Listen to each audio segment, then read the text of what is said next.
Production without the express written consent of the Bubba Radio Network is strictly prohibited. Oh, maybe they were trying to cut off the... It's the Bubba the Love Sponge show, because that's like old. Yes. Is that what we were trying to do? Yes. All right, but so... we go with Andy. Might want to tell me. Might want to tell me when you're doing that, so I don't feel stupid, more dumb than I already feel. Are we on the air? At least you're relaxed and well rested. Oh, Jesus Christ! Am I? Yeah. We have some overnights. Did we have some after hour Willies? Sure did. I think John Costeca, $100 straight from Charleston. Chris Martin, 50. Elkhart Rob, 50 on the Cash App, and Zach Fatua, 35 on the Cash App. All right, I see us on Kick. Let me see if we're over on Rumble. Brad, of course, your microphone is up as well. Let me see here. Looking at Rumble. Are we rumbled? Yep, we're rumbling. We're rumbling. Yeah, we're rumbling. We're rumbling. All right. And we might be in a few other places, too. We're just trying to spread ourselves as thin as we put. Yeah, there we are. We're over there. That looks great over there. Fantastic. Kicked out wide today. Yeah, we're kicked out. Really, we're a bunch of whores today. Now, did we make the Fizz Ace Biz up? Did we make that? Fizz Ace Biz? No, we did not. Okay. We were kind of having some issues in the early going. All right, so let's not even try that. Yeah. Okay, yeah, thanks. Appreciate it. I'm sure that everybody had a better vacation than me. Now, let me just tell you this. I had an unbelievable vacation when it comes to seeing my dad and spending some time with my dad, who I haven't seen for 17 years. That's good. T-shirt Will, 20 on the Cash App. Thank you, buddy. Sorry, real quick. Who do you want justice for? Oh, this is justice for Haley, the girl that got in Reno that got okay, that makes sense. chopped up. Her dad, Mario, I met with on Friday because he lives in Reno. Right. And I met him. I met Mario on Friday, and it was just like the hardest thing ever because new evidence has since been found, and he was giving me the new evidence, and I have it, and I'm reading it, and he's crying. He came to my hotel. I stayed at the Grand Sierra Resort, and I would suggest if you ever are traveling to, well, first of all, I would suggest that you never go to Reno, Nevada. Ever. And last First year, tip and there's only two reasons to go to Reno, Nevada. One, if you happen to have some family there like me. Brett, maybe you guys can adjust my camera down just so it's a little bit lower and shows I don't, it doesn't cut me off so much. If We're you on could. One, if you have family in Reno, like I do, that will be the only way I will go to Reno is to see my dad. The other one is if you happen to be able to go to Lake Tahoe and stay at Lake Tahoe, like at a cottage, but it has to be on the lake. Dan, have you ever seen Lake Tahoe? Yes, I've been to Lake Tahoe. In person? Mm-hmm. Is it not arguably one of the most beautiful places in our... Well, I've not seen the Grand Canyon, and I've not seen some, like Mount Rushmore. Yeah, Mount Rushmore's pretty cool. And I haven't seen, like, the Niagara Falls. Meh. But... Yeah, but that's in Canada. Lake Tahoe. I mean, as you can attest, Lake Tahoe is so beautiful. Yeah, it is. Oh, my God. It's How far is it from Reno? It's not far. No, it's like... It's one side of it. Yeah, Reno's actually kind of one side. I think there's like 27 miles of Lake Tahoe in California and like 22 miles of Lake Tahoe in Nevada. So we took an entire trip around Lake Tahoe. I think it was on Thursday, and went to like various sites and a couple parks and things like that. The Merch Crick's working on a video that we're going to put up on our YouTube channel. That I'll probably, if based on how long, maybe repurpose it on our Facebook channel as well. But Lake Tahoe, man. And now, if you got a chance to go to Lake Tahoe, I would Dan, when did you go to Lake Tahoe? I went skiing there years ago. You did? Mm-hmm. Oh. It was in the winter. Yeah, I went in the winter as well. Man, I'll tell you now. See, Family vacation from hell. There's still snow in the mountains. So it's still pretty to look at. Because they got this year. This was one of the record snowfalls of like the last 15 or 20 years. Yeah, the ski season extended about 6-8 weeks. Right, and in fact, it got so bad, though, that in the middle of ski season, they actually had to shut ski season down because the snow was hitting the lifts. Oh, really? Yeah, It's like too much. well, yeah, I mean, It was like getting up to the bottom of the lifts, like they were dragging. not dragging, like over the poles of the lifts. Oh, Jesus. Like the wires that hold the lifts. Snow is there. Oh, God. So but anyway, isn't that All that where? global warming. So anyway, they got more snow than they have in a long, long time.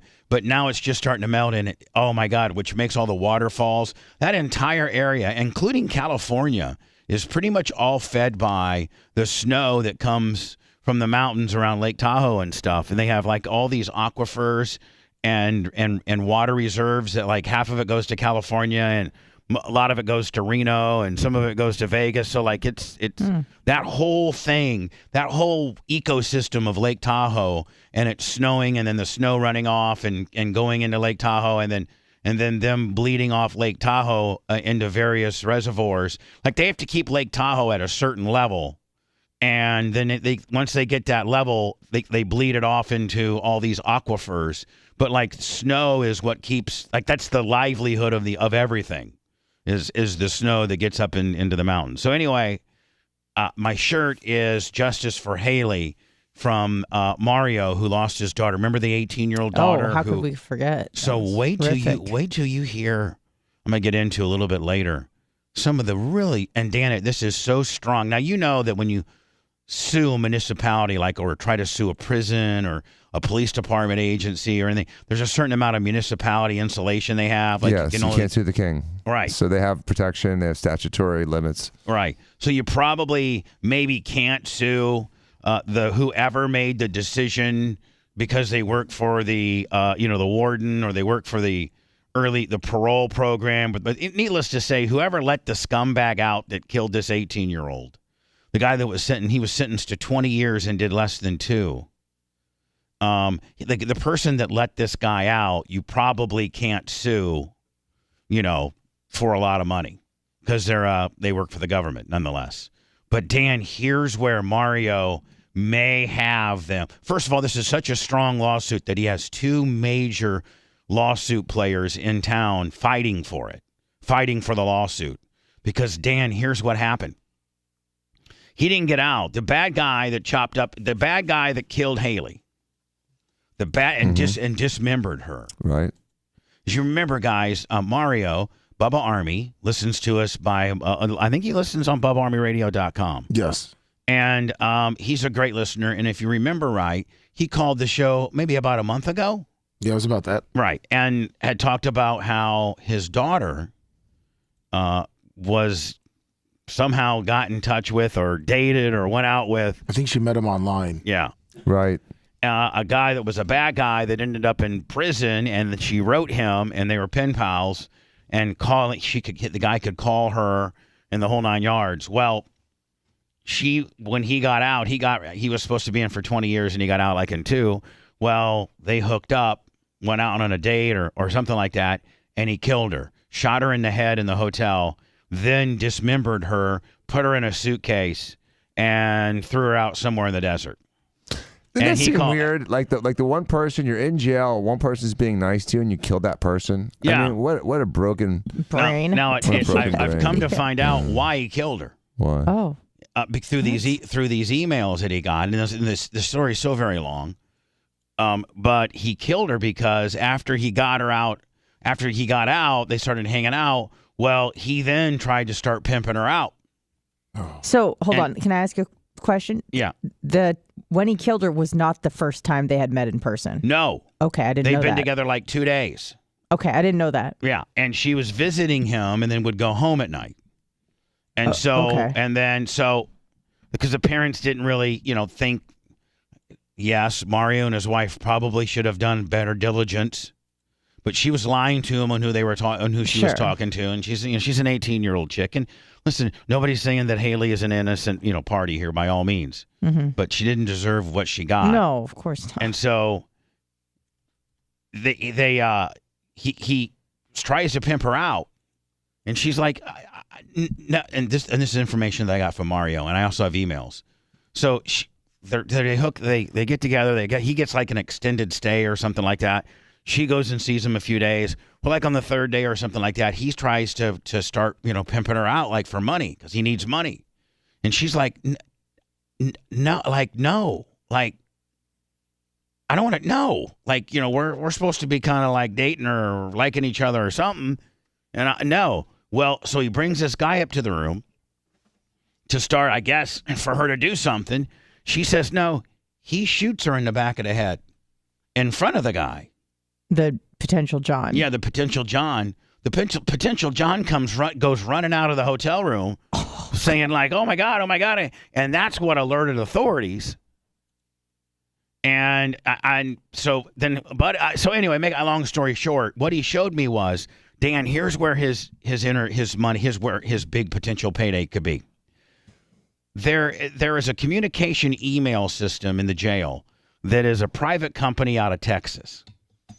And so starting on January 3rd of this year through January 28th of this year, this bad guy would email Haley and say things like, I have the emails. I should have brought them. I'll bring them tomorrow. Mm-hmm. Saying things like, and using the N-word and I don't know why he'd be using the N-word. I think he's just trying to be some gangster. But he's telling her, like, he's only allowed 2 calls a day. And she kind of knew that she was dealing with kind of a bad guy, so she would avoid his phone call. And he would email her then, listen, ho, you better pick up the phone because I swear to God. Now, these are all in emails. I swear to God. Obviously prior to them ever meeting in person. Yeah. Yes. Okay. I swear to God, I'll kill you. I'll kill your kids. I will kill you if you don't answer the phone. So she wouldn't answer the phone. He's like, listen, bitch, when I get out of here, I'm going to kill you. I'm going to kill you. And so now, so let him out. 2 years. So hold on. Why not? So hold on now. So Mario gets these emails before they let him out and takes him to the judge and shows the judge, listen, this guy is going to kill my daughter. He said right here in emails, he's saying, and by the way, I have these emails. I'll bring them tomorrow. He got out on January 29th. Mario went in front of the judge a week before, in front of the sheriff's department as well, and was showing him these emails. And they're like, oh, which is kind of true, but their response back to him was, don't let your daughter communicate with prisoners, which is kind of true. You probably know who your daughter's communicating with. And she was living at home at the time, right? Right, living at home. And so she's communicating with the prisoner.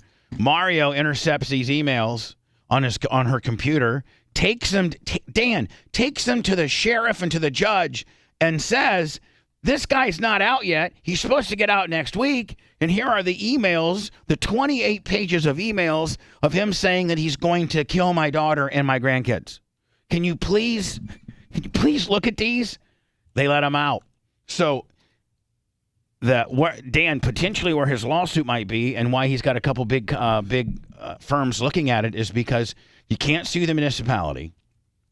You can't sue the sheriff. You probably can't sue the judge, although they certainly need to be held accountable. But what potentially the private company that provides these the email capabilities, the company that allows or these prisoners sign up for or have to pay to have the ability to email, that's a private company. And they have no checks or balances in system, like with regards to having flagged words or anything like that. Like just like on our Kick or various other places, Twitch and wherever we stream, we have you can put words down that will strike.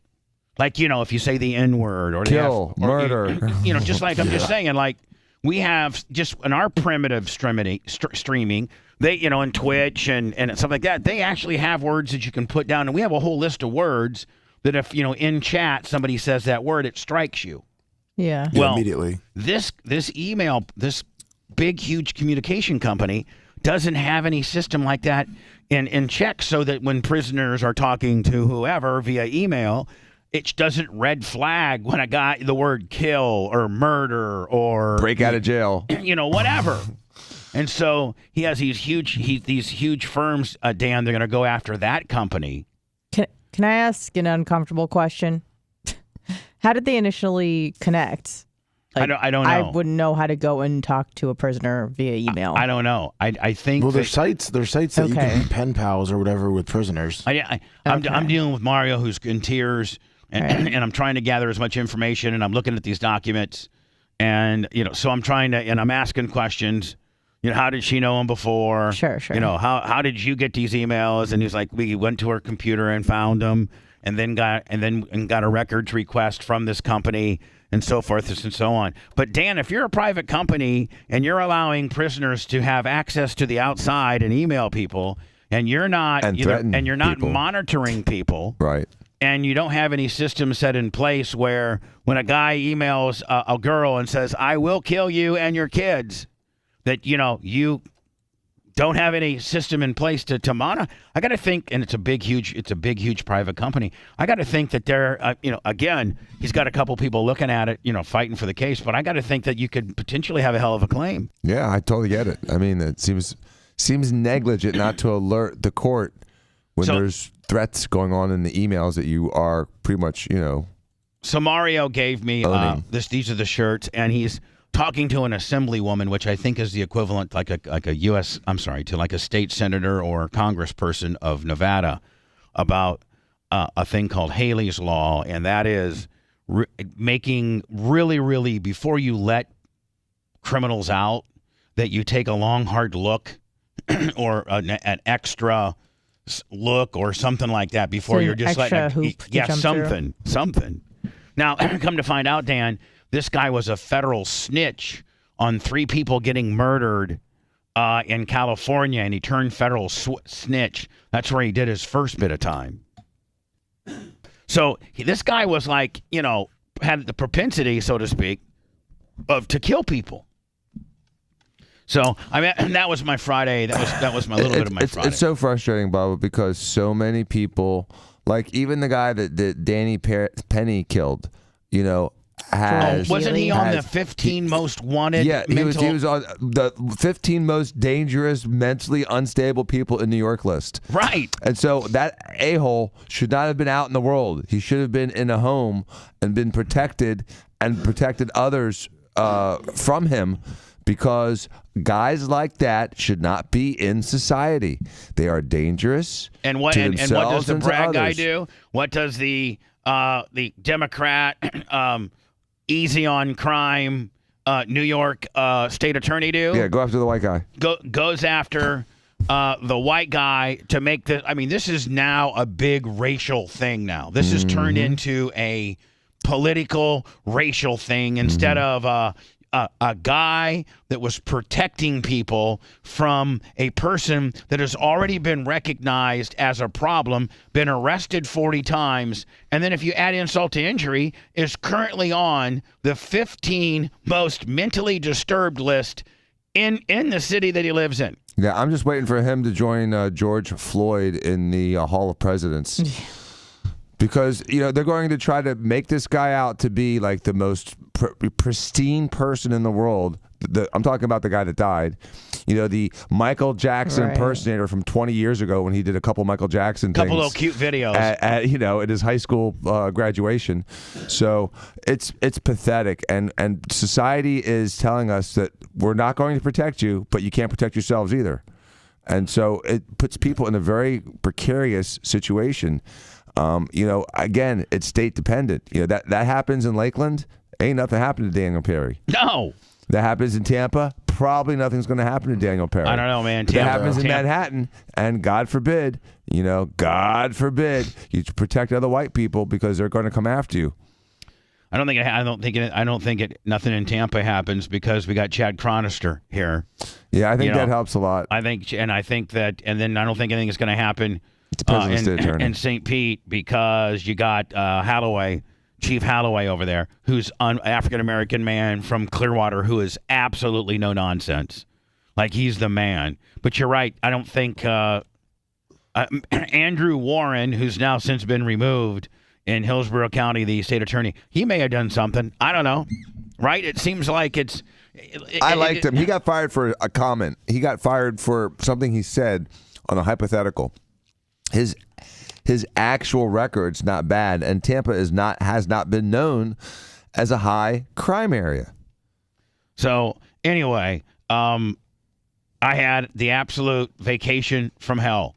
So bad that I'm not taking any time off on Friday, that I'll be here. Now, I want to make sure I emphasize if people had plans. Lummy didn't have any plans, and Rhett didn't have any plans, so I can be on the air, and neither did Andy. But it comes down to you, Anna. If you did have plans for Friday. This Friday? Yes. If you did have plans for Friday, because we're going to take Friday, Monday off. If you did have plans for Friday, no problem. Like, continue on with them. Take the day off. It's not a big deal. We'll find somebody, or we'll figure it out. But I am so not traveling, and so. Were you planning on traveling somewhere? No, I wasn't gonna. That's why. That's why I'm. That's why I'm not. Okay. And I'm really just based I'll on be my here. Okay. Well, thank you. We do have Monday off. It's a national holiday. Yep. Lummy's working on the best ofs for that. So you're not doing any like Expedia.com commercials? No. I'm not doing any Southwest commercials. I'm not doing any Expedia commercials, and I'm not doing any Grand Sierra Resort commercials. I got stories for all three of those. And so yesterday, or this latest travel experience that I just had, only validates why I. But see, listen, I never, even if it's more money and I'm trying to save money, I never do the connecting flight thing. You try to avoid it. I never do it. Because there's a potential for sometimes problems. Yeah, but Right. sometimes it's not an option. But on this case, from Tampa, Florida, and I even think from Orlando, there's no direct flights to Reno, Nevada. right. There's just none. So you have Because to Reno's a jobber town. Right, it is. It is. Less, AKA Jobbertown. Yeah. less my father living there, Yeah, the yeah. great Doug Clem, who we had an unbelievable time together. That's nice. And that was overdue. Other than that, Reno sucks. Reno absolutely sucks. It's like What? Fresno, California sucks. Is it just Fresno that there's nothing sucks. to do? I've never been to Reno. Is it just that there's nothing to do? Don't go. I'm not planning on it. Well, and the only way you go to Reno is if you want to. Tahoe And like deal. Dan, when you went to Tahoe, you probably had to fly into Reno. Yeah, and we skied. Right. And we were there on snowboarding. You're there doing something. Right. Did you go to the casinos? I was living in a casino. I mean, That Sierra is a casino? Yeah, the Grand Sierra Resort's supposed to be. Now, the Grand Sierra Resort's supposed to be like the best one there. Like the big hoity-toity, best one there. And I wanted to stay at a nice place because they said they had like a spa, and I was going to go and get a massage. Did you go with the Birch Crick or by yourself? No, with the merch crate. Okay, cool. Yeah, I could have never made it without her. Oh, Oh, okay. good. I would have Steven. had an absolute meltdown. She helps calm you down. Yeah. Well, wait till you hear what happened. I'm dying. She was feeding me pills nonstop. Right. She had Touch your pee-pee. she had Klonopin and Xanax on a Pez dispenser. Oh, good. So, no, touching my pee-pee, that's good for TSA. You wouldn't. Oh, I saw. They were touching your Oh my pee-pee? God. It's insane what they do. Like, and Blitz got groped bad. oh no, we'll have to get into that momentarily. So I'm glad that Blitz. I'm glad that when I tell my story, Anna, you will understand. You've seen. I mean, the I groping. was like mouth agape looking at the situation going, what is going on? Exactly. Is that really necessary? And so I am to touch so his balls with the back of your hand? I'm so glad though that you have witnessed Yes. how they shake Yep. how they thoroughly inspect a man that they suspect has something metal in their crotch. Right. Make you pull back your foreskin? No, I mean, is that but they might well. It's aggressive. I'm gonna so we'll just start with that. Okay, because that'll get probably 5 minutes. Yeah. So I'm going okay. No, what we probably should start with is, Dan, I wish I would have bet you all the money in the world in the fact that you said I didn't need a root canal. Well, God damn it, I needed a root canal.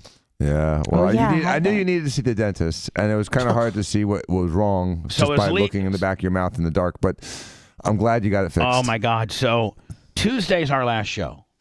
So as soon as I get done with Tuesday's show, I'm like, and I'm flying out Wednesday to go to Reno. So Tuesday was the last time you guys heard us live, nearly a week ago.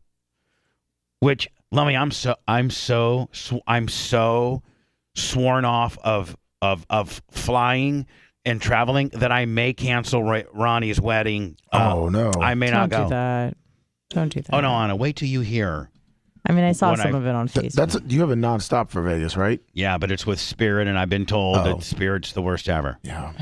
Oh, they're not the worst ever. Oh. They're like the second worst ever. Yeah, next to Southworst. Yeah, Southwest sucks. Instead of using the hashtag, want to get away, they should say, want to get delayed? Yeah. Because, my Lord. So anyway, let's go back to Tuesday. I got this toothache that's just bugging the hell out of me on my, I think it's number 17.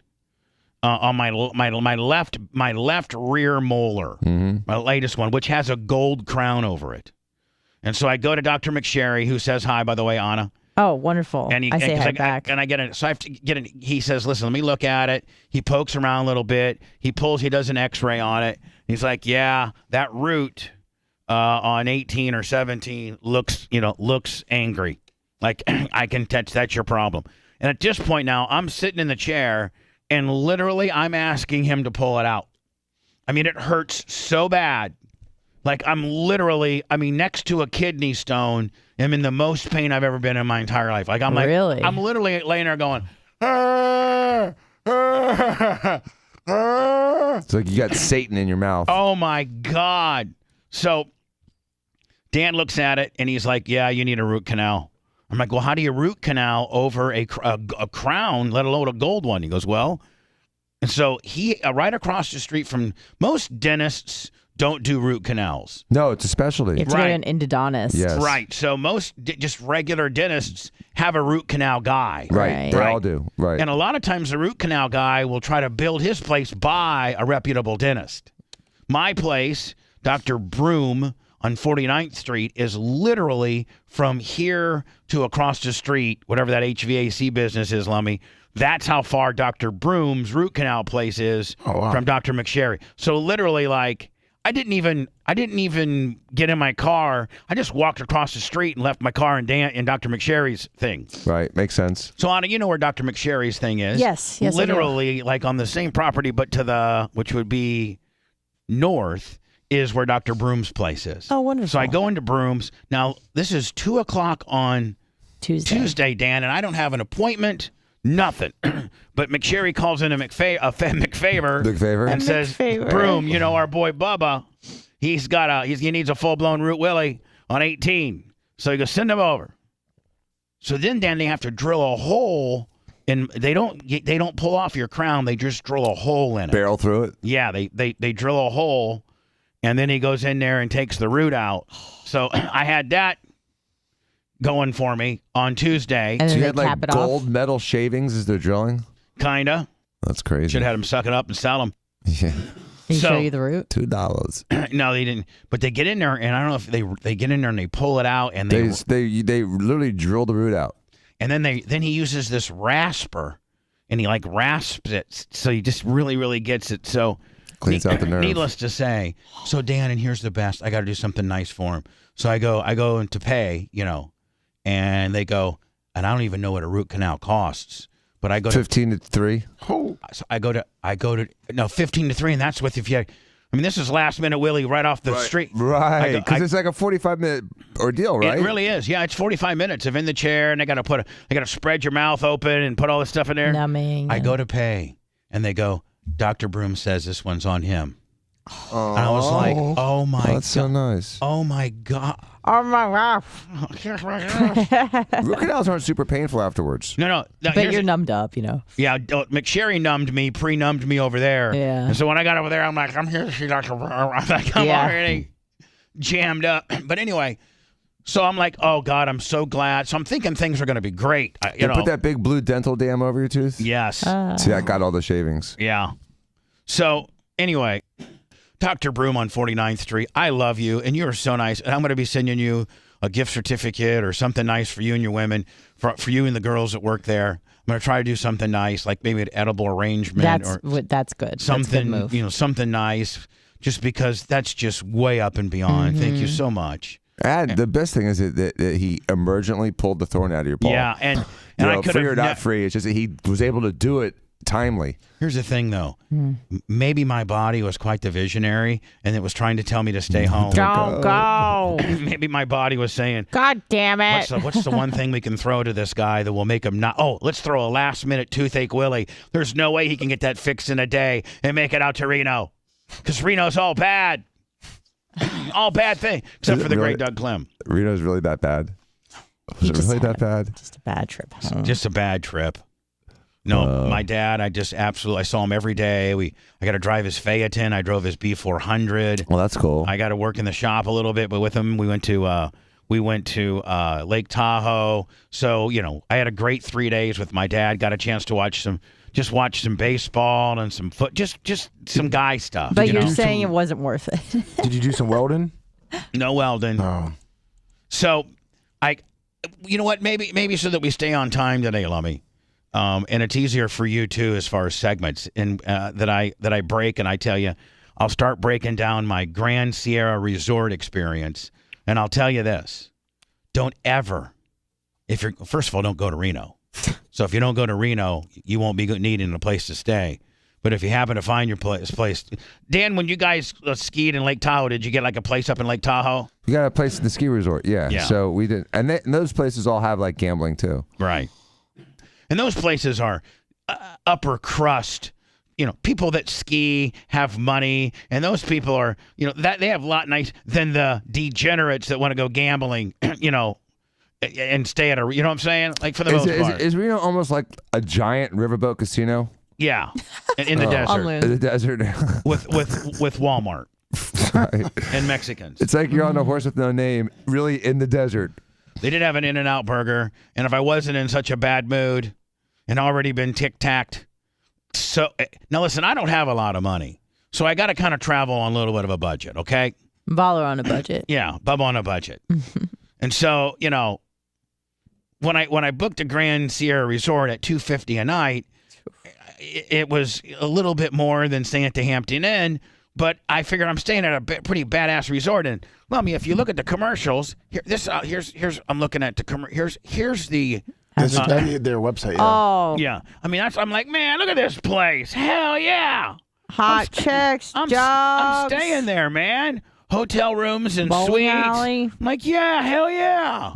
Look at this. And I was just going to get, I got just a Sierra King room. I didn't get anything special. But that's not what my room looked like. No? No. Not even a little? No. I don't even know what, but anyway. No. So, but when I'm booking it, I'm like, hell yeah, this place is badass. All kinds of things to do. I mean, they got, just look at that, how nice that place is. People like that hanging out. First of all, I didn't see anybody that looked that nice. There was no man and woman that looked like that. You didn't bring a purple shirt? No, and by the way, it was high school graduation night. All right. In their ballroom, in their ball. What do you mean? Oh. Dan, drunk, are you familiar with what the seniors at Reno High don't look like the seniors at your kid's school? Okay, buddy? Oh, really? No. A little different? I think they had it in Spanish. Oh, really? Oh. Yeah. And I think it might be mandatory for you as a senior. We had a graduation party at my house on Saturday, it seemed. I think maybe at Reno High, it might be required for you to have a couple gang tattoos in order to graduate. Nice. Yeah. Nice. So I'm going to get into my ins and outs of the Grand Sierra Resort. Wait till you hear this. Is it grand? Oh, no, it's the worst. Yeah, it's the worst. Like, do not stay there. Like, literally go to one of those Motel 6 that you can pull your car right up to the front door to your room. I'd do that. I would do that. It's better for literally. dumping bodies. I would do that because know that my next door neighbor's probably doing something illegal, cooking meth. Then go to this place. Wow. Oh yeah. And Dan, you have money, so I'm gonna go through some of the various things that this place does and charges, and you let me know if you wouldn't even be mad about it. Now, I know you got money, but you still don't like to get broke off in your ass. I don't, and I don't like getting knick-knacked either. Yeah, well, it's irritating. Like that's the reason I can't stand Spirit, because you get a flight for $200, and by the time you finish paying, it's $800. Right. You want to bring a backpack and have a hot dog. Right. So anyway, I'm gonna get into the Grand. By the way, again, do not go to Reno, Nevada, unless you're there to see family or ski. That's it. No reason to go. None. I'll get into that next. Well, at least he has his priorities in order. Great. What do we do with him now? The Bubba the Love Sponge show returns after these words. Oh. Never thought we'd hear from this motherfucker again. Thought they forgot about him. Go for it. No. It's 10 fit. Get one stripe or two stripes. Ooh. Like when you keep like a pregnancy test. Oh, yeah. Yep. That's luxurious, dude. Lap of luxury. Lies. Sorry, come on.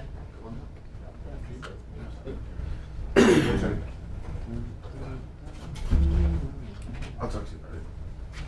I found the disclaimer you're looking for and put it on the button bar. That's about music and it's not cut off. I also found another one that's kind of cool. It's like a Mr. Announcer dude. I don't know if you want to AB on there and make a bit out of it. Oh, okay, cool. The one up here on 2? Yeah, the one that says 2575. So I got them both racked up. Yeah. Thank you, bud. Here, let's go this way.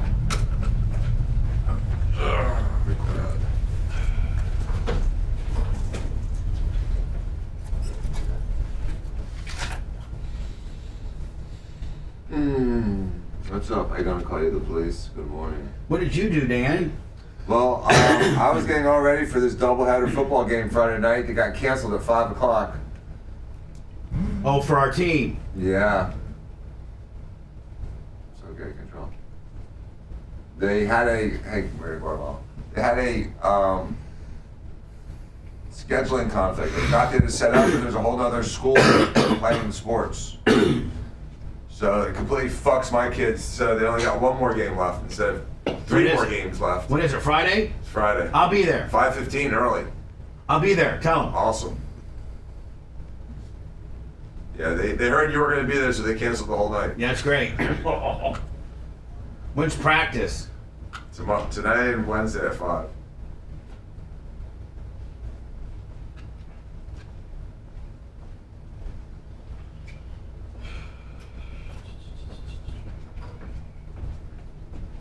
Jay's calf is getting infected. Your buddy forgot to turn this back on or something. Oh, thank God we didn't. Yeah, good thing nothing, yeah. Thank God we didn't need. Actually, we had a power surge over the weekend. That's what caused Yeah, I know, that. but I turned it back on before I left. Oh, you did? Yeah. That Cobra one. Is that what caused our internet issue? Most likely. Okay. That's a good question. Fat Cobra. It kind of depends. Fat It's Cobra. not so much a year as total. Like, if it's a Ferrari that's under 5 years old, you want that thing to have less than 10,000 miles on it. Otherwise, it's going to sell. It seems like under 10 is the important thing on a Ferrari. Under 5, you get a premium. Under 10, you get good money. Once it's between 10 and 20, it's a used car.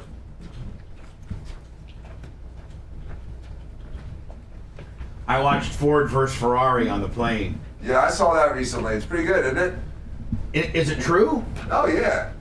The Bubba Show. It's absolutely true. Was it good? Yeah, I thought it was really interesting. Wasn't it? It's where Kara Shelby had a deal with Ford, and it beat Ferrari in all 3. Yeah. With Sebring, Daytona, and Le Mans, right? Yeah, they dominated, and it just Ford's like, you know what, fuck off, we're gonna do it better than you, And they did and it. they did. Correct. And then that made Enzo Ferrari flip the fuck out, didn't it? They sure did. He was pissed. It was But then Ford jumped out of it. After they had their 3, they were in and out. Pictures on Bubba Radio. So they didn't keep it going? No, they ran out of it after a while. I don't know why. We're real clear about it, but Shelby was really a magician. He was really a special man. Yep. And that guy, that like misfit that helped him develop the car. Yeah, I loved his character. I did too. Something, so we're looking into it. He got fucked that first time, but they put him the second All right, time. thank you. Christian Bale, he was great. But did you ever watch the Nike movie?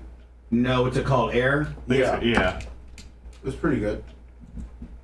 Christian Bale was really good in did you see that movie Vice? He's a good actor. Sorry, Bubba, I'm not trying to move your monitor. I'm just trying to get this camera set. But I didn't see it. Using it. My monitor's good right now. Okay. This note was bumping a second ago. Sorry. Yeah. Should be good now. You're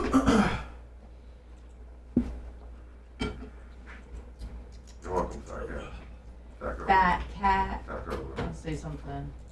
Oh, New York coffee, black coffee fucking sucks.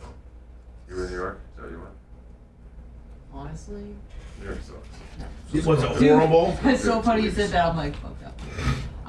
We had a great time because it was a fun adventure. I would never live there. Oh no, God no. Never live there. That is a recipe for mental illness. No wonder why they're all fucking killing each other. Mm-hmm.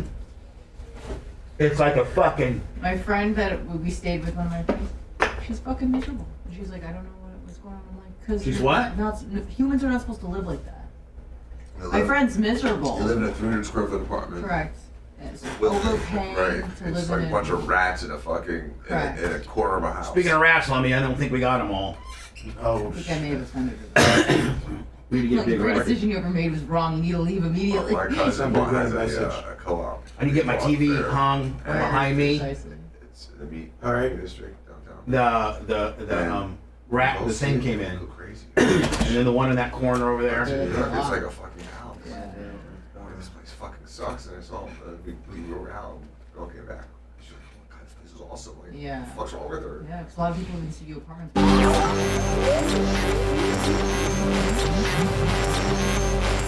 Broadcasting live Filthy bastard! from the den of sin. Just leave your morals at the door. Yeah! You're listening to the Bubba the Love Sponge Show. Got over 1,000 on Rumble and what, like 650 on Kick? Yes. Thank you. And then what do we got on YouTube? I think we got 141 over there doing the trilogy today. First time it's been mentioned today. Yeah, first time that we mentioned that we're doing the trilogy. We're going to try to do the trilogy and maybe the quad eventually. Welcome back. We've been gone for a while, and I'll never leave you that. I'll never leave you for that long of a period. My life is just too... I'm just too structured and regimented to take that much time. Like I'm too much of a creature of habit that I can't get out of my element for that long. I'm going to make it a yearly trip to go see my dad. And next year we're flying private. Yeah, I'm not going to fly private, but I don't know what I'm going to do. Hall of Fame Grouper Lips gifted 5 subs. Venmo, PayPal, and Cash App more than ever. That's how you help us out. And we keep the show on the air. Again, Venmo, PayPal, or Cash App at the Bubba Army. But I feel like your sentiments would have been completely different had you not had that debacle when you returned. Yeah, it would have been the only bitch I would have had at that point is what I'm getting ready to tell everybody, and that is this Grand Sierra Resort, which I'm dying to hear about this place. Which by the way, my dad has. I didn't really know my dad's configuration, and I haven't seen my dad in 17 years, so I just felt it'd probably be a little more comfortable for me to. 100%. That was very moved. But next, my dad and I did so well together. He's like, next time, Bubba, just stay with me. I got 2 extra bedrooms, have your own bathroom, and it's my dad. So, that's what I'll do next year when I go. Me and the Merch Crick go. Good. And he loves the Merch Crick. Good. And his wife loves the Merch Crick. And her jugs? Well, my dad didn't really mention her jugs. Oh. Yeah, but it's hard not to like her. She's sweet. So, she's very sweet. Yeah, and God bless her. Mm-hmm. For what? Putting up with you and dealing with you for the last 48 hours? Right. Just like a lot of people probably, people, if people can say, and I'm sure amongst your family circles and things like that, people do say, God bless for him, Oh, yeah, because I'm intolerable. Yeah, I mean, God bless for yeah, me. Absolutely. I know that when you and her have had issues before, a lot of times your family will rally behind her. Mm-hmm. It's always my fault. I know Steve will always blame you and never blame her. Yep. I know your dad, too, sometimes would be like, Danny. Yeah, no, they all did. Right. And she knows it, too, man. All she's got to do is put the bat signal at the Dan's being a dick out, and all of them come around and don't do that. Mm-hmm. It's always my fault. It is always your fault. It's always my fault. And even sometimes it's not, is it, buddy? Last night it wasn't, and I got in trouble still. Oh, no, hold on. Oh, we got to hear about this. Oh, yeah. No, that's all right. It's your story right now. All right. Well, let me put it on pause. If you're capable of, I need to write down. Here, I'm going to write this myself down. Anna's New York experience. Yeah. Anna's New York and Dan last night. And then, Lummy, did you have any drama? Well, besides the obvious, over the weekend? No, just did that work. Fort Walton Beach? Yeah, Pensacola, Orange Beach, yeah. How did you make did you just say? Pensacola, Orange Beach. Oh, okay. And when did you go up there and when did you get back? Wednesday and Sunday morning. Did you do it for pleasure or to work? To work. I worked 13-hour shifts each day. Was Grizz there? I don't know who that is, but Shut up, you do. Did you make some good money? yeah, not too bad.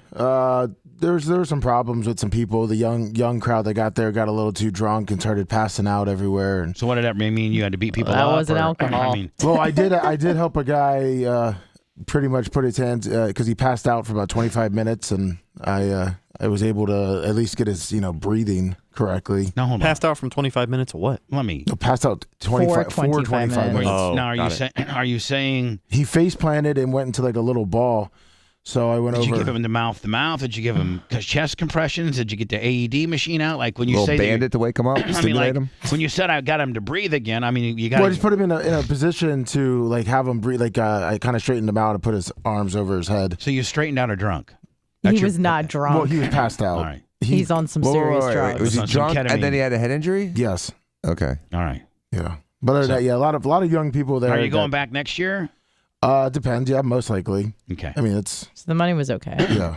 So we got. I mean, is there any other stories besides that, or I mean, No, that's pretty much it. that's it. Yep. So just the Dan He last saved night. a life. That's pretty cool. So just the Dan last night, and then the Anna New York deal is all. Like, Rat, any stuff that I need to know from you? No, nothing crazy. Just did a lot of bike riding. Did you hook up with any girls, or No. did you get laid? Did you meet a large African American woman? No, I kept it low this week. And we'll tell you, the woman, there was a woman that was sitting in my row when I finally made it back yesterday from the Dallas to Tampa leg. That would have been me and the Merch Crick. I was in the aisle, Merch Crick was in the middle, and this fine African American woman was on the far right. And we just kept talking about how perfect she might have been for you. Tell me she was taking up 2 seats. No, she wasn't. Oh, I was hoping. Spilling She over was a- the she was a- she handrail. was a- I actually got to ride my bike. There was Asian American Pacific Islander Month. Huh. They had a festival at Curtis Hickson, the waterfront park over in Tampa, and I got to ride my bike over there. A lot of good people watching. Asian American Pacific Island Month. So a lot of people with cameras and masks.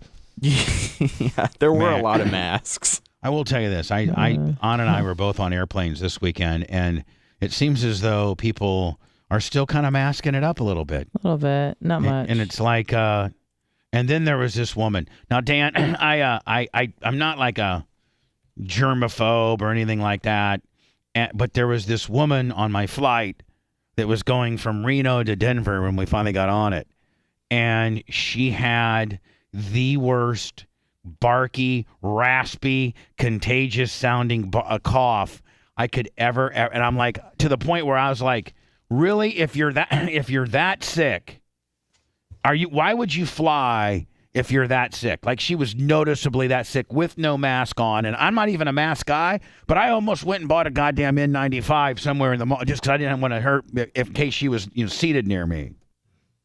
I agree with you 100%, Bubba. I think masks are ridiculous, but if you're grossly sick like that and you're coughing and sneezing, you got yellow and green crap coming out of your nose, then yeah, wear a mask just to be polite to other people. Her Because cough again, was so but I got to tell you, her cough was so powerful that it probably would have blown the mask off. Yeah, better yet, yeah, don't travel. but you shouldn't travel. At that point, it's even beyond the mask discussion. Like, if you were just obviously sick, yeah, you go out in bitch. But the public. masks help you not spread to other people when I you're was calling sick. her a fat They bitch don't and really everything. I was protect you. so mad at her. They protect others. All right, so let take me considerate. So let me get into my Grand Sierra Resort, and by the way, I'm showing. I got on my website here, and if you guys Looks want to great. show. So when I'm booking this resort, when I'm booking my place to stay, when I go to Reno to see the great Doug Clem, I kind of do a little Google search, and everybody's like, "Man, the Grand Sierra Resort, that's where you need to stay." Is this blonde girl with big jugs there? So I'm looking at this, and they're like, it's got a spa. A single.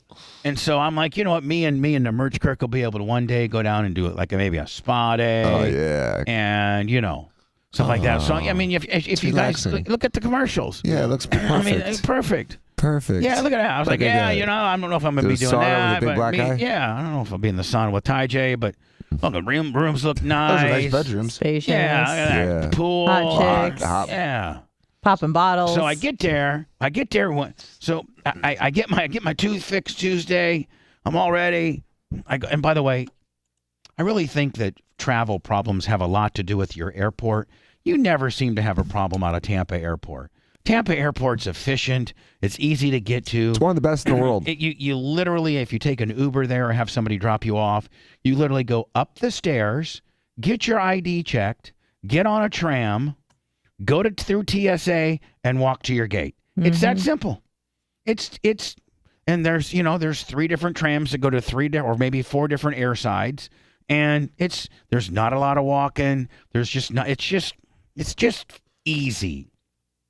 So I go to Tampa, fly out on Southwest, no problems at all. Flight to Phoenix, no problems at all. Small little layover in Phoenix, no problems at all. Boom, get into Reno, no problems at all. Go to Avis to get my rent-a-car. Got this little Kia-looking thing because I got the most economical, I didn't need anything fancy. And you took Southwest every flight, right? No problems. All right. Got my Avis rent-a-car. Boom. So was the seating like first come, first serve? Yes. Yeah. And you were able to still get seats for you and Merch Cook next to each other? Yeah, well, because we were in Section B. Oh, early. And then you just rushed the gate. And no, but when you're in what we Section did. B, and I always go, Dan, and get a row with. I sit in near the window, gives me a little more room, and I put her in the middle, and then I could care less who gets on the outside, right? I could care less. Yeah. I mean, you got insulation. And I put my seat. And by the way, I'm now at a point in. Couple of good things. One, because I got massively something that gave me diarrhea that I'm still having diarrhea issues with. I didn't gain a pound. And it's tough not to gain weight when you're on vacation. Oh, yeah. I'm definitely fatter. Yeah, well, I'm not. I've pooped my brains out for the last couple of days. What's your weight today? 77 and a That's awesome. 0.6. Still losing. I hear 260. I will tell you this, man. Don't you? You know how nice it is to be able to get into an airplane seat and the buckles up, no problem. I don't need an extension. And if I didn't know the person sitting beside me, I can put the armrest down and not get in their comfortably. spot. Nice. No, not necessarily. You probably wouldn't want me to be the guy beside you, but I'm not nearly as much of a problem as it used to be. Good. That's awesome. So everything's perfect. So we go to check in to the Grand Sierra Resort, which I'm showing you pictures of here. Sierra. And I get there at 12:30. What's check-in time? 3. 4. 3. 3. They wouldn't let you do it early either? Well, most places will. You can hang out in the lobby. Well, especially at a casino type, they definitely will. let So you I in. get there, and they're like, listen, it's 12:30, 1 o'clock. Let's call it 1:45. And she's like, if you'd like to get in your room before 3 o'clock, it's $30 early check-in fee. I'm like, what? And she's like, yeah, $30 early check-in fee. I'm like, well, we hadn't eaten. I go, I'll just go. And she goes, you can check your bags over at, Bellhop Willie. And then if you want to go have some lunch or something in one of our, 5 million, overly priced hamburger places, go ahead. So I'm like, okay. And she said, give me your cell phone number, and I'll text you when there's a room available. And if I can get you a little closer to 2 o'clock, I'll just let you get in for free. That's Like, nice. oh, okay, cool, thanks. Because it's the Sierra. The Yeah. Grande Sierra. Right, the Grand Sierra. Love you. So all of a sudden, I go and get like a hamburger and some onion rings or something, and I only eat half of my sandwich. Because really, Dan, I'm on the Ozempic with you, and you just can't eat as much. No, So- you eat sensibly. Yeah, and so had like half my fries, and I had like half my sandwich, and I had in a to-go box because Anna, I love leftovers. Oh, yeah. I do. It's a foreign concept to me, but yes. I love leftovers. Yeah. So I get half my sandwich, and all of a sudden, it's about 1:20, and my phone goes off. My phone starts, text. Like I have a text, and it's like, the Grand Sierra Resort would like to inform you that your room is now ready. Like, oh, great. So I tell the merch crick, I'm like, oh, great. We can go get our room, and say, I bet you they don't charge us. So we get up there for the front desk. Now, Dan, I'd already given her my credit card information and everything, so it'd be super easy at that point. Mm-hmm. And so I go there, and it's a different woman. And she goes, yeah. I go, I just got a text and says my room's ready. And she goes, okay, let me look you up. Oh, yeah, that'll be, if you want to get in right now, that's going to be $30. I'm like, well, hold on. The woman that was here a few minutes ago said that if it was like closer to 2, that you guys wouldn't and I hate being that guy, that cheap guy that's bitching over $30. No, but you were promised that it would be free, so you want it to be free. Yeah, and I get embarrassed of people that are trying to be extra cheap. I do for them. Oh, sorry. But what I'm saying is just the pure principle was you told me that you weren't going to do this to me. She's like, oh no, sir. I mean, and it's $30 clear up until 3:00. What would you like us to do? Would you like to go back in? I go, just charge me the 30. So we get in. Now it's already like $260 a night. So we get in. They then inform you that there's no housekeeping. Hold on. There's no housekeeping unless you text them at a certain number and let them specifically know that you want housekeeping. There is no housekeeping. You can get new towels.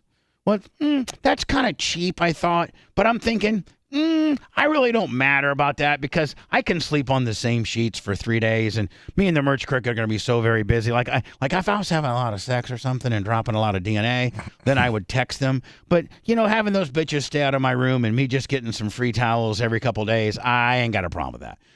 But it's still a tic-tac. Can I ask you a question? Yeah. So when you get to a place and you're going to stay for not just one night, for like 2 or 3 nights. I'm there for 3 nights. Okay. Do you take your suitcase and completely unpack it and put it into the drawers, or do you live out of your suitcase? I just live out of my suitcase. Yeah, I can't do that. Yeah. Hold on. So you unpack? 100%. You take everything out and every freaking thing. Yeah, my suitcase becomes my hamper. Oh, okay. Hang everything up. Wow. If I'm going to be there for 3 nights, I absolutely unpack. If I'm there a night, I'll live out of the suitcase. What do we got on 1 on 2? Charleston? No, 941 and 863 the numbers. Hello. How's it going, Bubba? It's Zach from Eugene. Hi, buddy. I just wanted to co-sign with you. I did a cross-country trip. I do it a couple times a year from Eugene down to Lakewood Ranch. And I have to attest, Reno is an absolute dump. I traveled with the family through there from Eugene, right outside University of Oregon, through there, traveled all day, and, sort of had the same experience.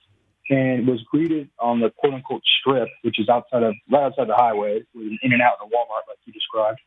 And basically, criminal thugs on the street, homeless, mental illness, getting to the resort, as you would call it, and it was just trash. And I had an issue with the lady at the front desk, opted to just drive through the night. I was tired by that point, but opted to drive through the night to get to Vegas, at least for a decent place off the strip, or Henderson in the suburbs there. And that place is trouble. Reno is terrible downtown and right off the strip. It's appalling. And I had kids with us and stuff, and it's just a problem. Are you calling from the pet store? Yeah. You got some parakeets there? What's going on?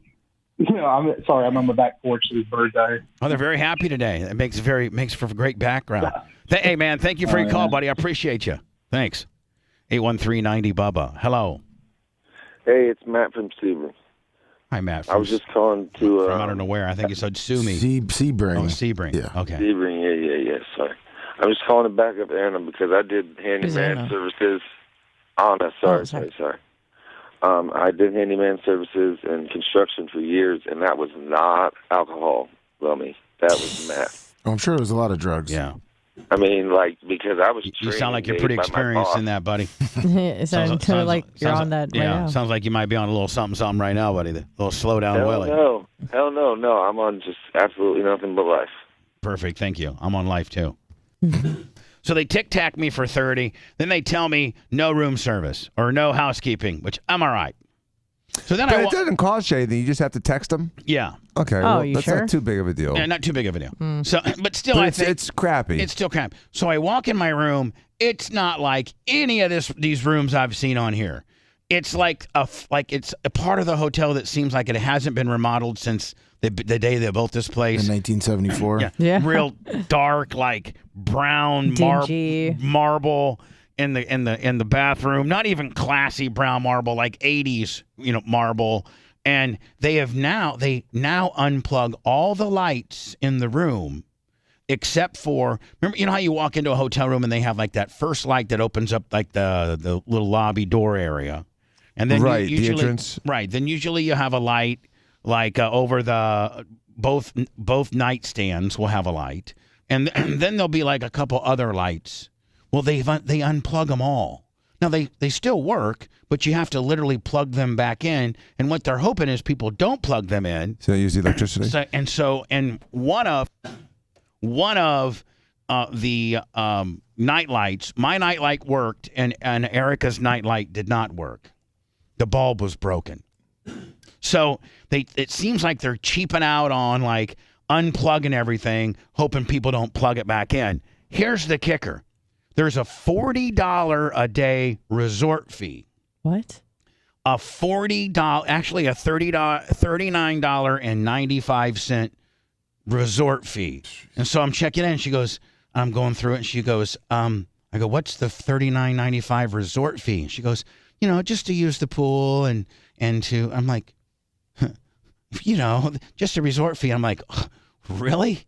I mean, you can't dispute it at that point or anything like that. But I think that's kind of tick-tacky, don't you think? Yeah, before you complete the vacation, or no? As soon as you check in, they let you know about the $40 a day resort fee. They do that in Miami too. Yeah, then a lot of hotels do that now in Florida. Oh, it's no, BS. It's such a lie because they don't allow you to get the room without it. They should just include that in the room's price. Right. So it's misleading.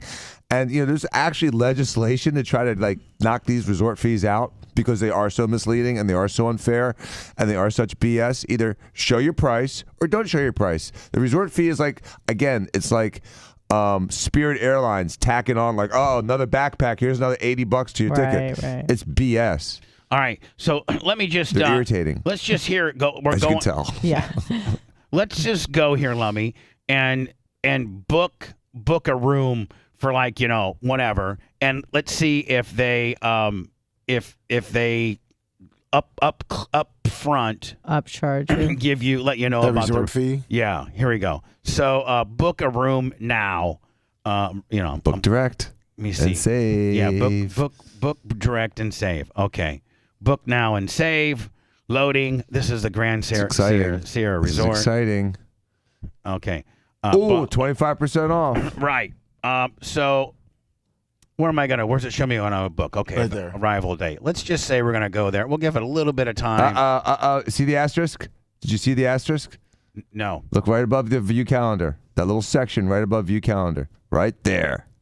All right. This promotion is subject to availability and cannot be combined with any other offers. Oh, that's just for the 25% off. Not available to groups attending meetings and convention. A daily resort fee of $39.95 plus tax, and a daily $2 tourism fee, and an optional housekeeping fee. Oh, I didn't know about. They would have charged you. They would have charged me. Yeah. If they don't include it, you pay extra for it. Yeah. View calendar. Base lodging rates exclude the $39.95. Well, I didn't see that when I was booking. So I'm checking in on it. They tell me about, and it sounds like now, Dan, that there would have been a fee had they came and cleaned my room. Yeah, that surprises doubt. me. So here's the all. I have to. This will be my last little kicker for the Grand Sierra Breaking It Off in Your Ass Club. Here's the best. You'll freak out. So, Dan, if you remember when I checked in, I got half my hamburger left and my fries, right? Then I go out to dinner with my dad on Wednesday night. We go to Applebee's or something, and I got I think I ordered like baby back ribs, and I had half ribs left. So they have a refrigerator and stuff, but I didn't notice where the microwave was. I didn't notice that where the microwave was in my room. The microwave was gone. I took a picture of it. I could probably send to you. Okay. I'll do that here, on the way out. I mean, there's like a dead spot for the microwave? Yeah, here, I'll show it. I can show it on camera right now. So, because I took a picture of it, I didn't really notice it until I needed it. I didn't really notice that there was no microphone. I mean, no microwave until I need it. So I'm going to put it up to the camera, and you're going to be able to see. I took a picture, and you can see. Can you see the hole, Dan? I don't see anything yet. We're on a delay. Okay, you guys will see it here in a second. Kick's got it. Yeah, YouTube's on a slower delay. We're on Rumbles. Oh, Rumble's even slower. Yeah, it's even slower. Yeah, there we go. So you can see that's the hole. It's like a TV-sized hole. Yeah, that's it. So you guys can see it. Let me know when you guys can see it. Behind it. You'll have to touch your screen again. It dimmed. What? But aren't they so behind that they'll get it here now, or hopefully, if they don't see it on their screen yet, just take your mouse and click the do. live button. Sometimes Rumble lags up, gets behind like that. We saw it. What? Was just a dead plug hanging? Yeah. What an S-hole hotel. Oh no, it gets better. Oh, it's a resort, Dan. It gets better, Dan. So it gets better. It gets better. GSR? It's not like GNR. So listen to this. So I'm like, well, I got 2 days worth. So Friday morning I get up. I'm like, man, I'm not due to meet Doug. I got Mario like around noon that I'm meeting at the resort. So I might just warm up those ribs or that sandwich or something. I don't care if breakfast is lunch and lunch is breakfast. I don't care. So I go to I got my leftovers in my fridge, and I go down. I'm like, oh my God, where's our microwave? Merch Crick. I said, hey, Merch Crick, call down at the front desk and tell them our microwave's been stolen. That's what I told him to say. I did. Because what would you think? Right. Yeah. I mean, what would you think? You'd think maybe the people here before me stole it. And the guy paying the weekly rate took it on his way out. So Merch Crick calls the front desk, and she's like, yeah, I just want to let you know we're in room, I can remember my room number was 1841. I was on the 18th floor. That's kind of cool. And you had the king room? Yeah. And she goes, yeah, this is 1841. They're like, yeah, we know. I'm like, yeah, our microwave's gone. And she goes, oh, yeah, ma'am. We've taken all the microwaves out of the rooms, and if you'd like to have your microwave, it's $39 a day. It's Get out of here. Come on. It's $39. Come on. I'll call the goddamn. I'll call the Grand Sierra Resort just take right now. basic things out and then charge you for 30. So that means there's a warehouse full of. They have over 2,000 rooms. There's unless There's they got to just be several hundred of them. I mean, at least they just took them out of the jobber rooms, and maybe they maybe the full blown Sweet Willies. They were able to keep their microwave, but. And it'd be interesting if we navigate through this website, if they ever tell you while you're booking that $39 a day to have a microwave. They have soap and shampoo in the shower where they charge you for that too. No, running water extra. Now, Dan, even you having money, if you were told, you call down and they're like, yeah, Mr. Diaco, we can bring a microwave up. But it's Dr. Diaco. Okay, yes, sir, Dr. Diaco. Let's start with Esquire. It's $39 a day to have a microwave in your room. I mean, come on. I'd be livid. I would be livid, dude. You got that. I can understand your frustration, Bubba. I thought you were overreacting when you told me how crappy your weekend was. We've just begun. I mean, we haven't begun the travel portion. This is absolutely a popsicle stand. My Grand Sierra Resort, Dan, is absolutely a 1 on a scale from 1 to 10, and my travel nightmares are a 12. Getting back. Yes, hello. Hello. Can I speak to Let Me off the air? Yes, you can. I'm going to try to find the Grand Sierra Resort. Here, call him right now. I'm going to ask him. Okay. Well, I just had the phone number. Here we go.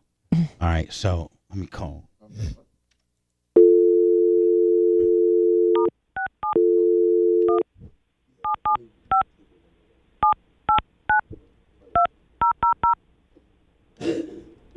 I'm just going to tell him that I'm.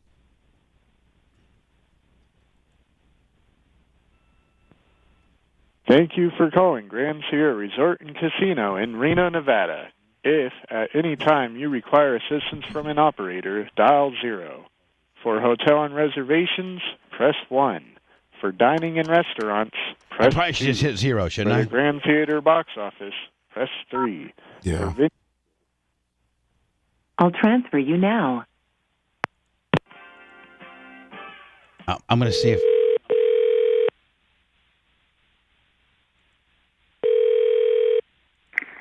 Thank you for calling Grand Sierra Resort. This is Lorena. I'm assist you. Yes, ma'am. I'm in room 1841, and my microwave isn't in here. Can I get a microwave?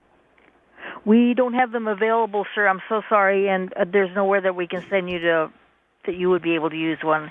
Well, I called yesterday, and they were like, it was like $39 a day that I could get one. Is that true? I mean, yeah, if that's correct. If we had them available, but we do not. Oh, so if you did have them available, it'd be $39 a day, but you don't have any of it. You got them all rented out? Yes, sir. Okay. You only have a certain amount of them, and then once they're all rented out, then you don't have any. I couldn't even get one if I wanted one. That is correct, sir. I'm sorry. Okay, no problem. Thank you. I just want to make sure. All right. Yep. Am I lying? Right. Jesus. Pimping out microwaves. Am I lying? How do they run out of them, too? Jeez. Because there's stupid people that will pay $40 a day for a goddamn microwave. No supply and demand, man. You could literally go to like a Walmart and buy a microwave for under $100, can't you? Mm-hmm. Yeah, we like- did last week. Under like 100 bucks, aren't yeah. they? Yeah. Yeah. A nice one for $100.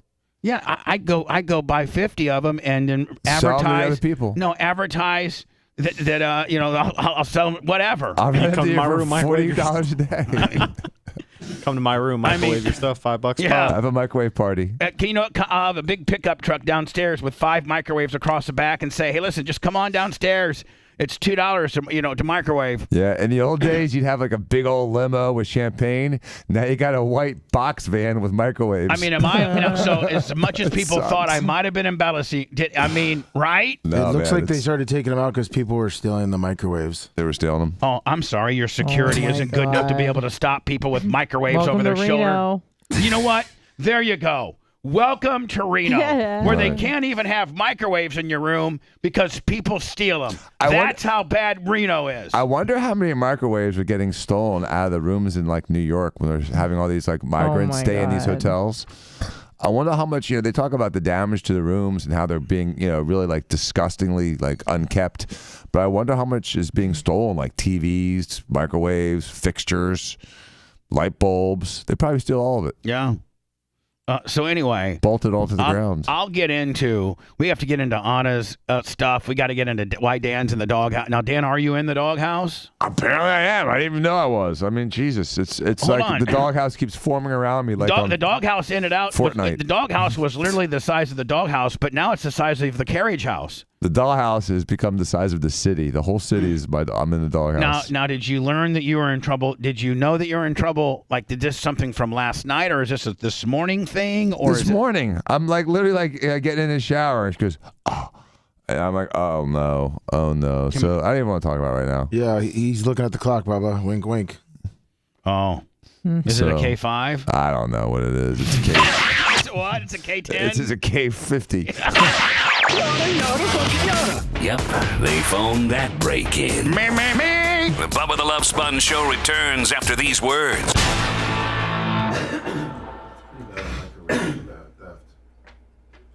Morning.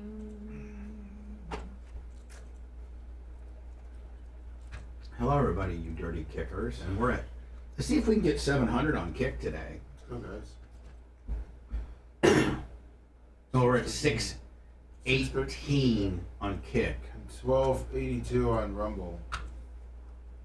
1287 on Rumble. I have to go to the bathroom. I'll be back in 2 seconds. Dan's got to pee because he's in the fucking doghouse. YouTube is 200. YouTube's 200.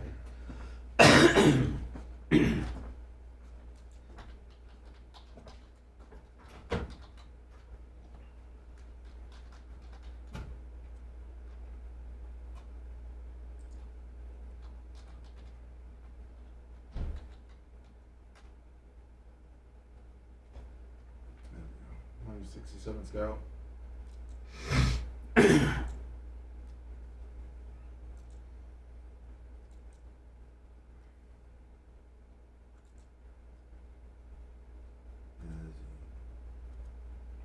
Polo Joe.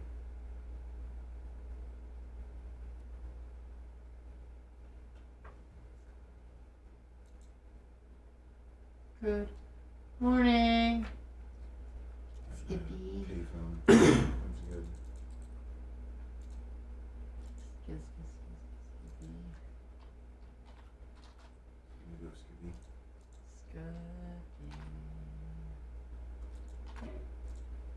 Skippy time. Facebook, BRN Vegas.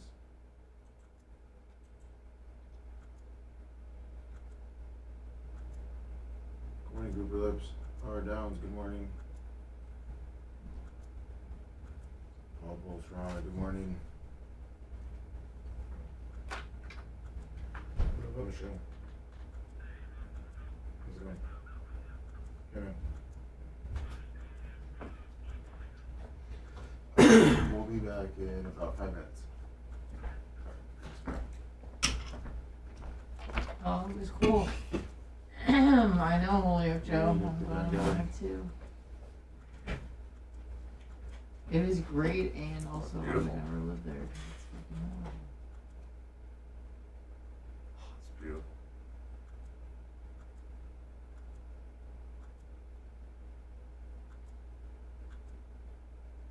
There's a picture of me driving my dad's Phaeton. That's cool. And then there's me and my dad in the shop. He looks good. Oh, yeah, Doug Clem's the man. He's got all his hair, too. Oh, motherfucker's got rock star hair. Looks like he's still in good shape, And too. he fucking made fun of me. He goes, oh, I know you, because, you know, it's your dad. You guys fucking, he goes, I know why you got that hat on, because you got a fucking little bald spot up there, buddy. Oh, jeez. Well, Dad, you know, it's Thanks for fun. bringing it up, kid.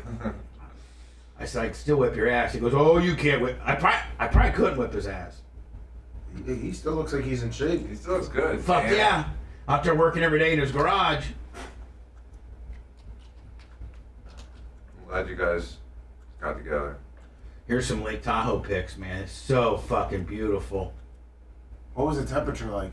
Like 78, 79. No humidity. 18% humidity. That's great. Shit, Florida. I don't think Florida's ever been that low. No, ever in its history of Florida. No. That's probably one of the ski runs you did, Danny. Something like that. Mm-hmm.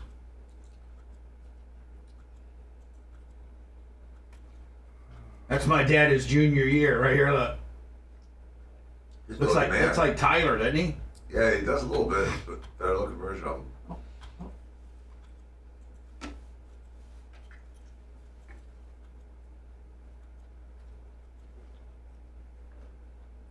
There we are driving his Phaeton.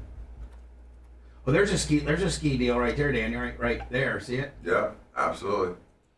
What year are those? 32s? Yeah. Is that the year? The 32? 32 Fords. That's the magical year. That's what he likes. That's the first year that Ford put a V8 in their car. Oh. Okay. Before that, they were all 4 cylinders. That'd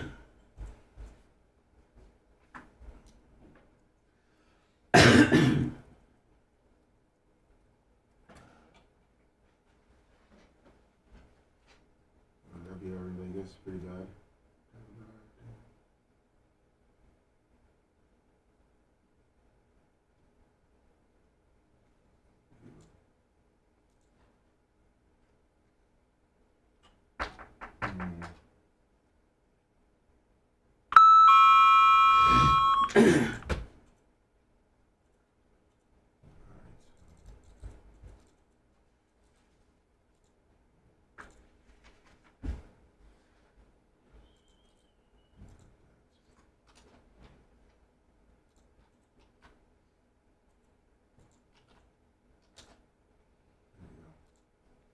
Morning, the guy. Morning, Zob.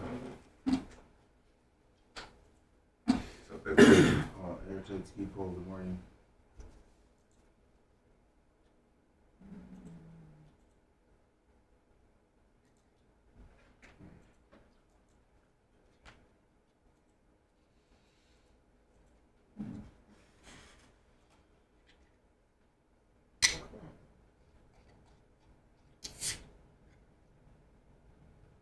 Morning, Ellen, close.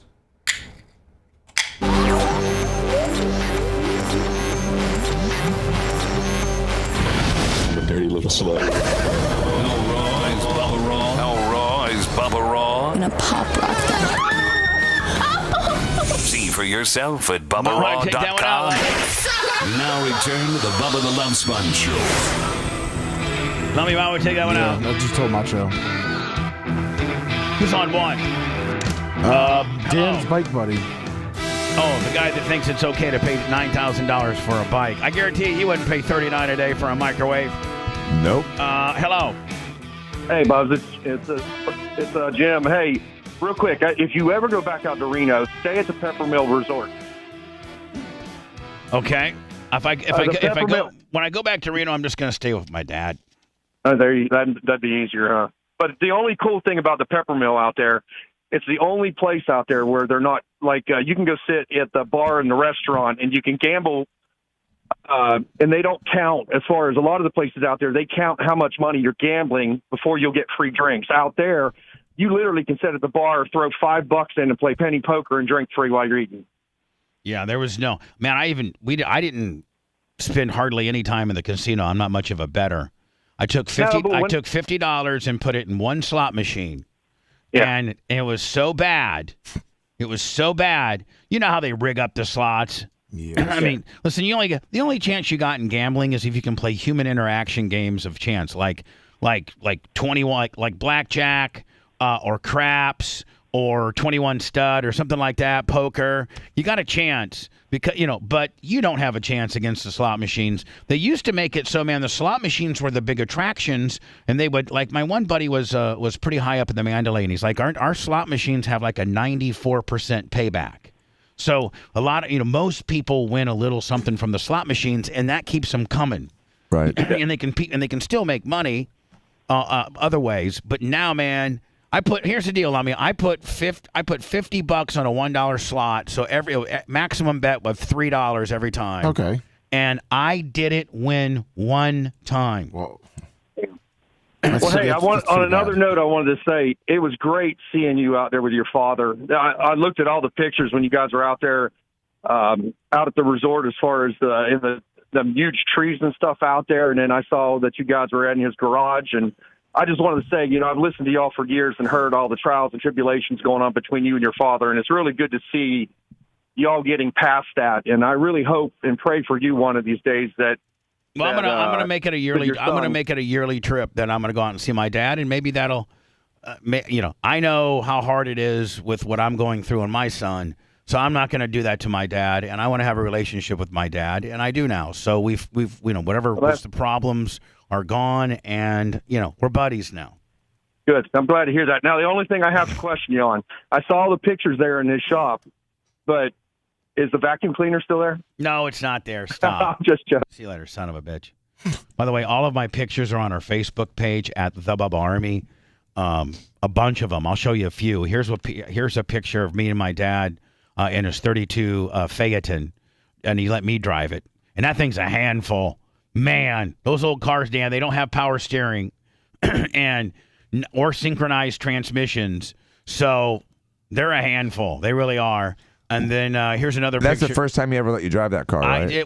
Because when that car was in pieces when I was growing up. He finally got it complete. Oh, it was never completed? Never completed until he got to Reno. And then here's my dad and I in his shop. Nice shop. Oh, yeah, he's got a really badass shop. He's got great hair. How big is the shop? Big, pretty big. Probably double the size of this room. Wow. And then there's a bunch of other pics. And you can go to our Facebook page if you'd like to see my pics. Let me go over here. I got another couple pics to show you, which will go right along the lines of my travel, which I'll get into.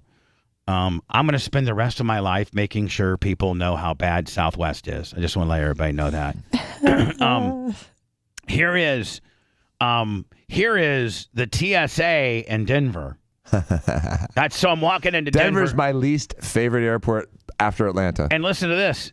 That's at 3:30 in the morning. No way. That's at 3:30 in the morning. Oh, I can't wait to go in a couple months.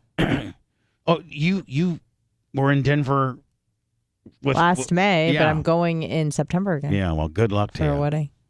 So here's my travel. Go to our Facebook page and you can see I kind of documented my travel back home all through our Facebook. So I leave the Grand Sierra Resort. My flight's at 12:30, Dan, Saturday afternoon. And I'm going to get back in Tampa at 11 p.m. Saturday night. So I'm thinking, and thank God that I did book my travel a day early. I could travel because you're responsible. Travel back a day early and not on Sunday. Because you have commitments and responsibilities. Right. And you're a mature person. So I will tell you, Lemmy, the only good thing about Reno was they did have this.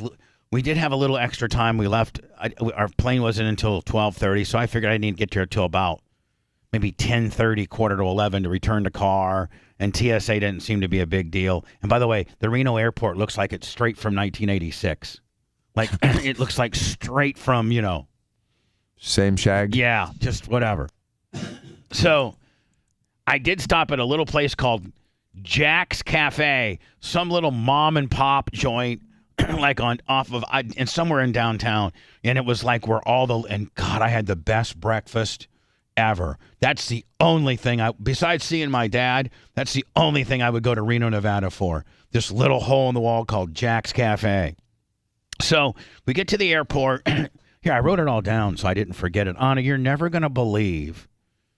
And I know you're a patient. You're patient, more patient than me.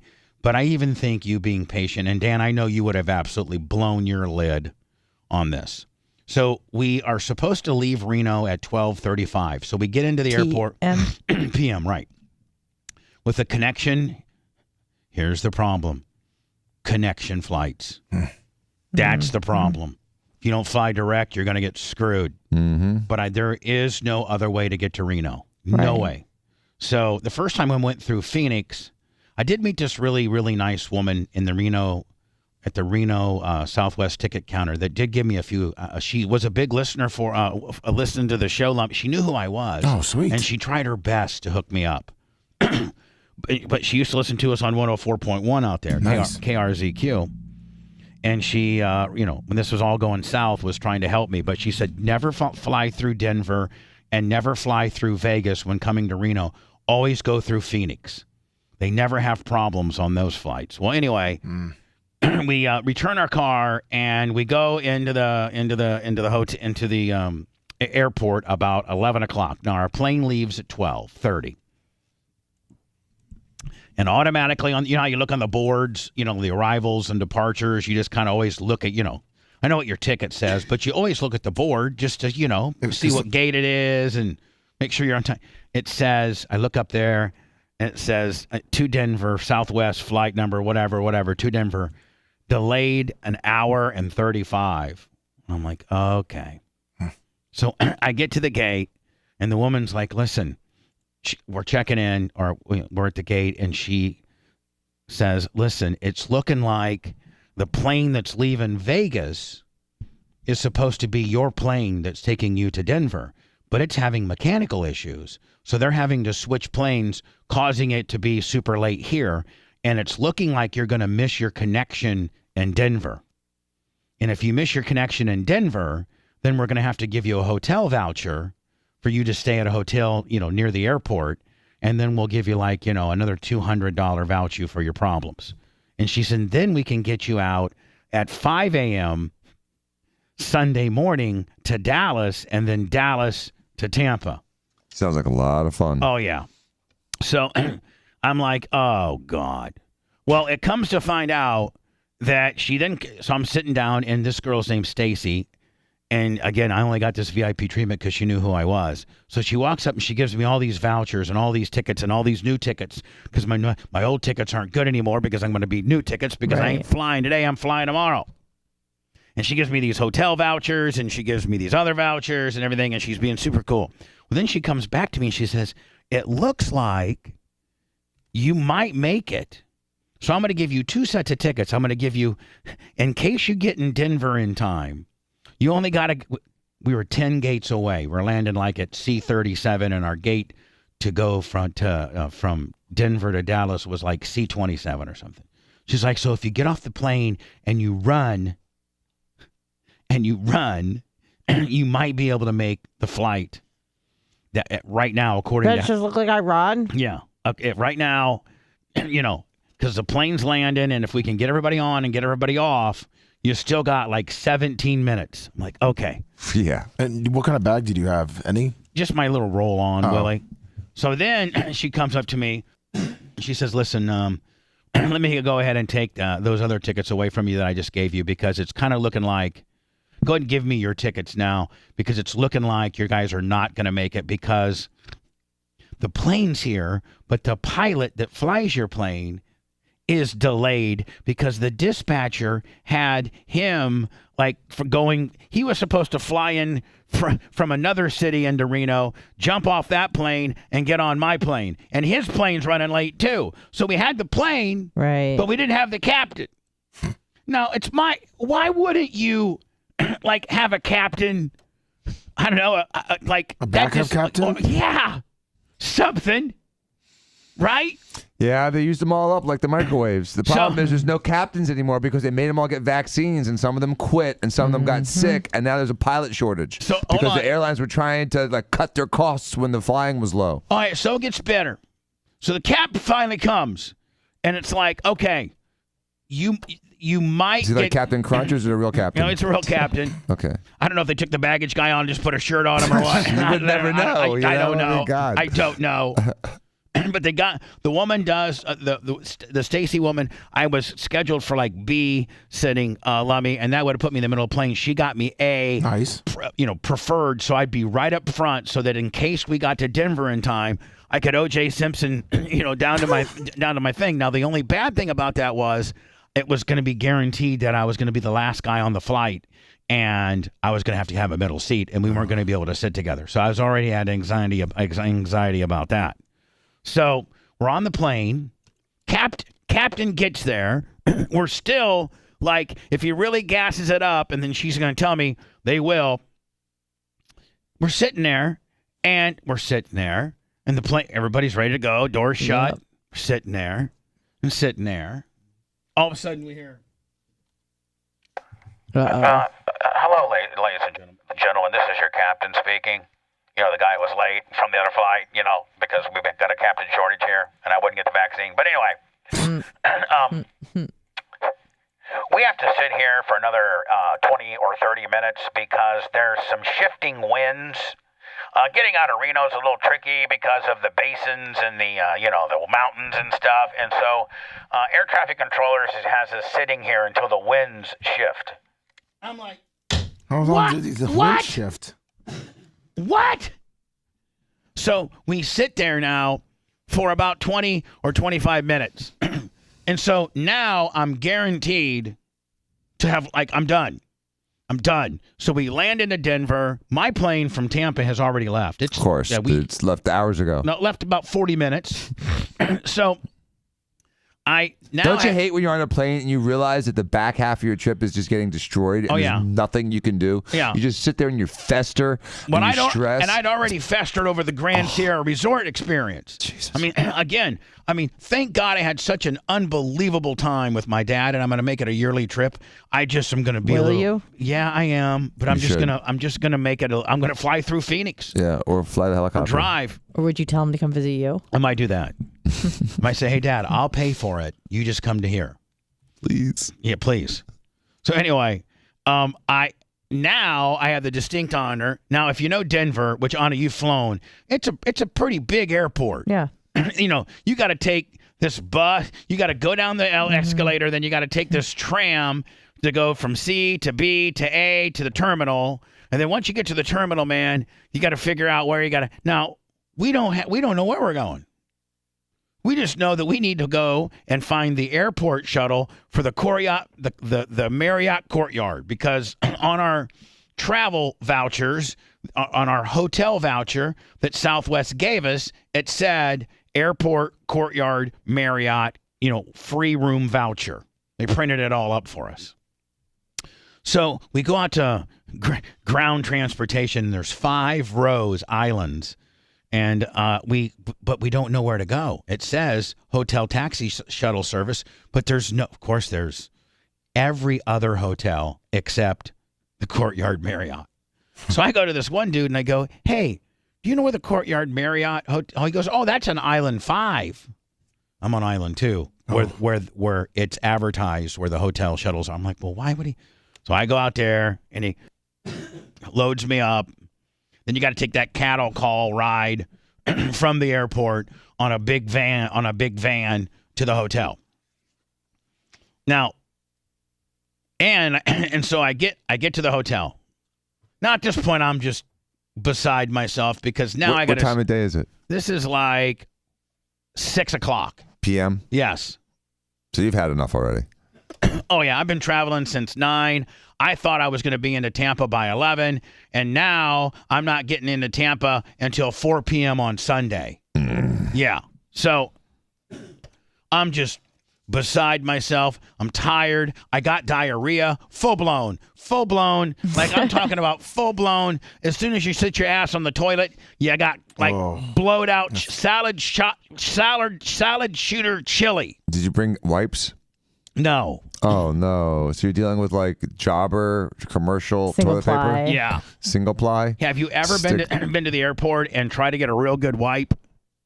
No, you know what? Your hand, bring your wipes. Your You're hand gonna gets get the stuck. majority of it. Yeah. So we get to the Marriott Courtyard Marriott. Because you don't have to sit down for hours at a I time. will tell you this, man. Even though I had to pay for it, my hotel voucher was no good. Well, I think we'll get into that. What? Yeah. Oh yeah. I will tell you the whole the Courtyard Marriott in the little airport area of Denver is a nice bougie for $157 a night. That's a deal. It honestly probably wasn't even that nice, but compared to Well, yeah, you're right. the whatever you've stayed at in Reno, Grand Sierra. So we go to the woman. We're the first ones there. Now there's nine couples that are headed to Tampa that are all in our same predicament. We just happened to be the first ones to get to the hotel because we were sitting up front because of my girl Stacy. All the other ones, a couple of them were handicap willies and all that kind of stuff, so I knew they'd be trickling in. So we get there, we're like, hey, we're with Southwest, and we got delayed, and we're flying out tomorrow, and they've given us these hotel vouchers to stay here, and so here they are. And she gets on her little computer. She goes, I'm sorry, but we have not had anything from Southwest. Usually they'll book a room through their central booking deal, and I'll have a record of it, but they don't. There's nothing here for you. There's nothing I can do. I'm like, what? She's like, I have this hotel voucher right here. She's like, I see the voucher, sir, and 90% of the time they're valid, but within my system, they'll buy a block of rooms when they know they've issued these vouchers, and they've not purchased any room. I'm like, well, can you call? She's like, well, no, I can't call Southwest, but you can. Oh, I'm like, okay. Making you do the heavy lifting. So now I have to get out of line of the hotel and go sit in the lobby. Not me, the merch crick. And the merch crick is now on the phone with Southwest. Don't you love? Oh yeah, so great having her with you though. But not only that, Dan, would this handy. not swear you off of traveling? Oh yeah, well, I hate traveling. So I'm now in a lobby. I'm supposed to be getting a hotel room. It's 6 o'clock. I got swamp ass. I just want to take a shower, take pills, and watch the Nuggets beat the Lakers the last half. That's all I want to do. So the merch crick's on the phone with Southwest. And they're like, this is what they say. She's got her on speakerphone. I'm listening. She's like, yes, ma'am, I see that you were issued a hotel voucher, but things have changed. It looks like they've switched hotels. And No way. Yeah. So your hotel is a different. So we're like, okay, well, what hotel is it? Is it at least, in this area? Because we were in an area where there was like maybe 10 hotels. How each, even in Tampa. Airports have a cluster of hotels around them. Yeah. Exactly. Absolutely. They always do. So I said, so ma'am, or Merch Crick's like, okay, ma'am, so how do we get to the right hotel? And she goes, well, first of all, you're going to have to go back to the airport and you're going to have to go to a ticket counter and they will have your confirmation in your name and they will issue you a new voucher. And then you're going to have to take that shuttle bus to the new hotel. I'm like, no, what? I go up to the front desk. I go, how much is a room here? She's like, it's $157 with tax and tag and tourism fees and yippee-yo. At least she was upfront about it. She goes, it's $195. I'm like, here, please, just get me a room. So I get a room, spend the night, have to get up at 3 o'clock in the morning, travel to Denver. I mean, go to the Denver, and then we walk in, and I think I showed you guys. Did I show everybody the picture of the Denver TSA? Yeah. Mm-hmm. So then, while I'm at the Denver TSA, now this happened in Tampa, and this happened in Phoenix. Every trip I took, so I took Tampa to Phoenix. I went through TSA one time there because, once you're gate side, you don't have to go re through it. Right. Then I went Reno to Denver, and I had to go through TSA there. And then I went Denver to Dallas, and I went through TSA there. So I went through TSA 3 times, and every time they gave me the advanced crotch search. And Anna, it sounds like Blitz may have gone through that same search. I was shocked. And so mouth agape, being like, he is getting groped. So the guy, it starts in Tampa. And so this is pretty much how it goes with it. This is pretty much how it went with all 3 times they checked me. First of all, they show this big blob of metal right on my cock. Bubba. Right. Yeah, I probably should dump that. They say that. So I dumped it. This is chicken I was You traveling forgot. with. Yeah. So I had a male chicken. I had a rooster with me, and I played for South Carolina. A doodle do. I'm a game Maybe cop. you should take 5 days off. So That's the rules. I go to the scanner, and they're like, "Sir, we need to do an advanced search of your groin area because they're showing that you have metal. Do you have any metal plates or anything or any hit?" I'm like, "No, I don't have anything. Big brass balls. I don't have nothing." He's like, "Are you sure you don't have your cell phone in your pocket?" And I said, Nope. "No, I don't have anything in my pocket." He's like, "Okay, well, we're going to have to do a search. Now, please let me." And they go through this whole spiel. We'll be using the back of our hand, and we'll be going over your crotch and through your buttocks, and we'll be using the back of our hand, and we'll be sweeping in a downward motion. And I'm like, "Okay, all right." Now, this has never happened to me before. I'm like, okay, I get it. Like, "Please step over here, sir." I'm like, okay, so I'm sitting there, and Anna will tell you, it is borderline sexual battery. Yeah. It's bad. I mean, they get up on your balls. They get up on your balls. They get up on your rectum. Not your balls. I mean, Anna, what did you see? What did I see? I mean, am I lying? Exactly what you described. It was like a guy was groping Blitz with the back of his hand up in his pee-pee, around his balls. I was like, what's going on over there? And was Blitz like, "Are you kidding me?" He had no metal either. He took his belt off. No gun. Nothing. Did they show you the blob, Bubba? Yeah. It's like if you have a little bit of too much fabric, anything that flags the machine, because it's not just a metal detector. It's like everything. So I'm like, I think I just got raped.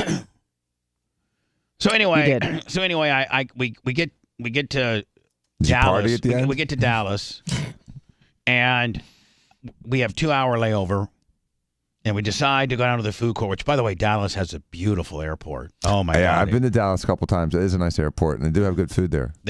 Well. What'd you get? So Did you do a food review? I go. No, Anna, I am so not in a food review. There was an In-N-Out burger at in Reno that I should have, but I was just in such, other than seeing my dad and stuff, I was Grand Sierra'd out and I'm traveled out. It took me 2 days to get to Tampa. Yeah. So I go to Moe's. The Mexican deal? Yeah. And I get a burrito, a chicken burrito, and Merch Crick doesn't like anything. You know how she is, of course, except not. So I get nachos and plain cheese. Nice. And a monster drink and a bottle of water. And guess how much it costs? $35. $46. Shut up. Shut the hell up. $46. Airport food's very expensive. Airport, like, little stuff is super expensive. I mean, I'll go into like one of those little things, get, like you said, like some snacks and a magazine. It's $40-$50. It's disgusting. So I spent 20 on boiled eggs. Everything else. The flight from Denver. I'm from Dallas to Tampa was fine, and I got home yesterday at 4. I left my hotel room at 9, and I got back to Tampa at 4 p.m. the next day. And I'm just like, I feel like I'm getting sick. So that was 31 hours. You could have driven. Almost. I mean, I wonder how far. Alexa, how far is it to drive from Tampa, Florida to Reno, Nevada? From Tampa, Reno is 2,776.8 miles away by car. Would you also like the weather for Reno right now? It's about 34 hours of driving. Yeah, I could have almost driven. Not got my balls accosted. Save some money. Save some money. Maybe. So anyway. Was it a good burrito, though? No. Made me poop. Well, what did you think it was going to do? So, Dan, how flipped out would you be from the hotel?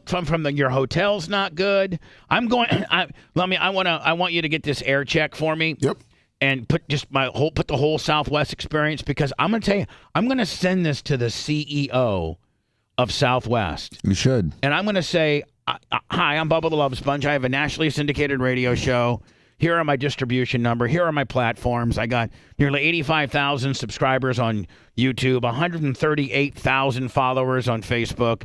I don't know how many followers on Kick and Rumble and Instagram and here's all of my distribution methods, and I'm going to spend the rest of my life. I might make a commercial that runs on my show every day that says, under any circumstances, under last resort only, should you ever consider flying Southwest. They are the worst. And that's how I felt about them over the last couple of years, because I've had some other experiences with Southwest over the last couple of years that have been very similar in the fact that they just don't care at all about any of the passengers. Let me cut this out. They really don't care. Cut out what I'm about to say. I flew Southwest this trip. It was great. No, Anna, listen, we're going to cut all this out. But I have flown. No problems. I've flown Southwest, and other than if it's a direct flight, I've never had a problem, ever. Yeah. Southwest, Tampa to Indy, I don't know how many different times. Yeah. Never had a problem. We had a what do you call it? Did you have a layover? A layover there, but not back. And that was definitely the move. Cut all that out, Lemmy. Yeah, all right. It's in Nashville. It's fine. Same plane. Didn't even have to move. Southwest is pretty good when it's direct. But if you don't ever include, take nonstop Southwest flights only. What pissed me off more than anything, Dan, is when I got to the hotel room and they tell me that it's no good, and the only way I can get a new hotel voucher is to go back to the airport, stand in line at a ticket counter. Yeah, it's crap. Get a voucher, then find that shuttle bus, because the Courtyard Marriott isn't going to take me back. Were you mad at Stacy at that point? No, I'm not mad at Stacy. She tried her best. It was not her fault. It was the dispatcher who's supposed to call in the hotel rooms. She's just the gate agent. Yeah. It's not her fault at all. Again, Southwest doesn't really care about its passengers. They just care about the bottom line. So I'm telling you right now. GSR. So I'm telling you right just now. Just like GSR, the Grand Sierra Resort, doesn't give two rat's asses about you. They just care about the bottom line. And, it's a shame, because things like staying at a resort at a casino town like Reno, or flying a jet across the country used to be nice, prestigious things to do where they took care of you and they cared about you. But now nobody cares anymore about you. Well, here's the deal, man. I'm really swearing off of I may not go to Ronnie's wedding now. Oh, come on. Because I had such a bad experience. Where's his wedding? New York? Vegas. No, Vegas. Direct on Spirit. Risk it on Spirit. Can't get any worse. And I've heard that Spirit is worse and riskier on flight delays and cancellations than Southwest. But that's the fun part about taking a risk, is that it could be better. It could be better, because how much worse could it have gotten with Southwest? Well, again, I'm a turned slave. on Rhett's mic. Idiot. I'm a slave to Spirit, because they're the only ones that fly from Tampa to Atlantic City, and I have to do that flight for Jersey. And Spirit has screwed me over. Literally a third of the time there's a problem. 1 out of 3 flights, it's either delayed, canceled, or there's something disruptive about the flight. Hello. Yes, Johnny Delay, are you there? You're on the air. Sorry, I still had it muted. Well, how are y'all this morning? Good. Have you been listening to the show? Not great. Yeah, I've been listening. We're getting ready to get into Dan's drama, Anna's drama, and then we're going to do some news if we got time. We got Charleston drama. Yeah, we got Charleston drama. We're no longer on Charleston, my friend, but we hopefully the people of Charleston will figure out other ways to follow us. Well, that's what I'm trying to do. That's why I was calling, because I tried to call them direct. They don't want to answer, so I figured what better to go to the source itself and to find out. Well, if you go, I mean, we got a couple different ways. If you wanted to visually watch us, which is kind of the way to do it, I would go to kick.com, and you could watch us. Or if you just wanted to just straight listen to us, I'd go into, I'd go to get the Bubba Army app. Or the TuneIn app and search in Bubba Army, and you could listen to us either that way. Why'd they kick you off? We just couldn't come to terms. It was a mutual decision, as you can see if you monitor my Facebook, I kind of went through it. I did a statement, and maybe Lummy, I should read that statement on the air. Well, I don't know if I should read that statement on the air because people of Charleston aren't going to hear it. That's true. Right? Yeah.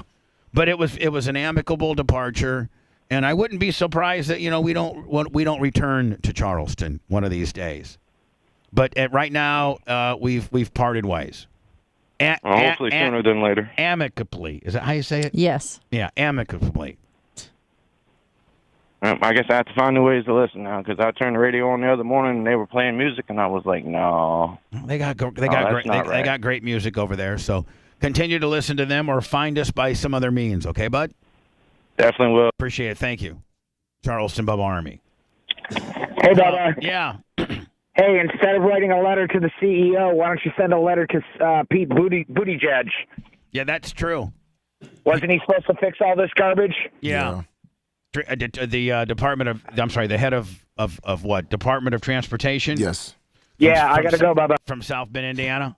Yeah, you'll see that. The old mayor. Pete Buttigieg. Get you really far. That'll get me real far. Yeah, that'll get you nowhere. Absolutely nowhere. The best chance you have, Bubba, is, like you said, sending the air checks to the CEOs of Let me get them all Southwest ready for me, man. and of GSR, and destroying them online on Instagram and Facebook and Yelp and all that stuff, and just go after them because they completely screwed you over. Yeah. Both of them did. Let me. I'm actually going to cut two different commercials that we run every day that say, "Hey, if you're thinking about going to Reno, one, think about it again. Think about it again, and then if you gotta go for a funeral, a wedding, or to visit family, or to ski, that's the only three reasons you would want to have to go to Reno. Then don't take Southwest, and don't stay at the Grand Sierra Resort. And if you're flying anywhere else in the world, don't take Southwest. Well, you want to get delayed? Take Southwest. They're the worst. And it looks like they're about to have a pilot strike. Great. Oof. They already have it. I was on my plane and we didn't even have a pilot because he was flying in from somewhere else. It's ridiculous. Don't you think your pilots should be in the city? Right? At least an hour before. God. Anyway, Anna traveled to New York. We'll have a couple stories about that next. And Dan says we cannot speak about his situation.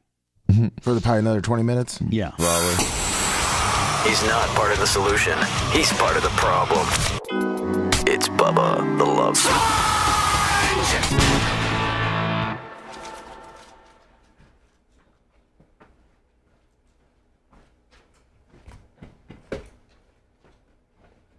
Here she is. The crack.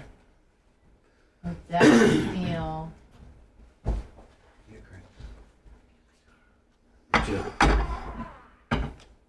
Oh, go see Andy. Wrong.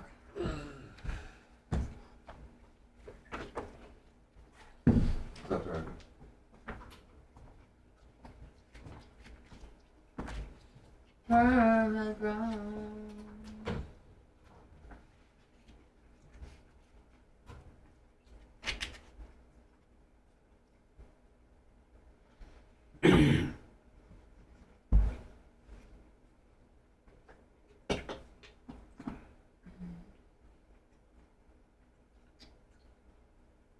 It is sad.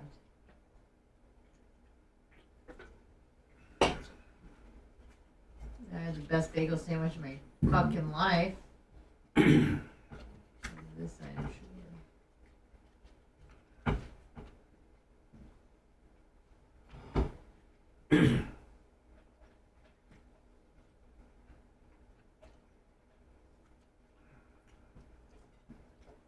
rest of the day. Just let him do it.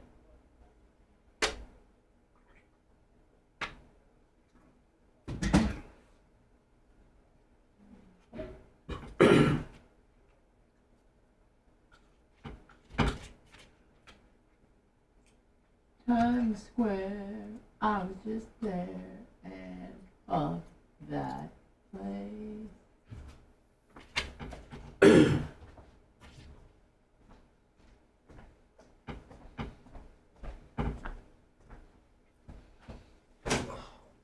Yeah, bagels on point. Wall cards on point. Quality of life, horrific.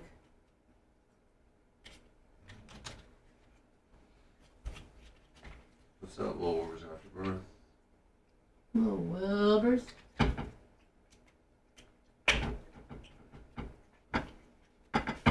What you eating, bud? Dan, what'd you do this weekend, buddy? Well, like I said, I didn't have my football game Friday night last minute, which threw off my whole Friday night. What's up, Maria? Gave my shoes to a homeless person. What? Hold on. The fuck? We have to say this. Okay, I will say that one. Don't tell me. I want to hear that so bad. Rode my bike a couple times. Sat out by the pool. Jet ski. You want to buy a gold jet ski? No, I just went jet skiing.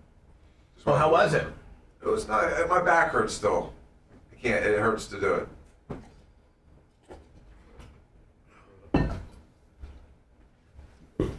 I let Danny drive the whole time. What, you rode bitch? To my son? Yeah. What the fuck? I let him drive. How else am I gonna let him drive without me on it at all? Well, I gotta let him drive from in front. He can't see if he's behind me trying. Buy 2 jet skis. He needs to learn how to drive. He's still like 11. Hey, Bubba. If you wanted to read that statement, I can clip it and we can put it up on YouTube and Instagram and kind of get the word out a little more. Okay, but I'm gonna read it from Facebook. But if you want to, I'll read it On the air. and then you can make it a video. Yeah. Okay. Yeah, we'll make a clip out of it and we can upload it and start getting the word out a little more. Just because a lot of people are still asking. Thank you, bud. No problem.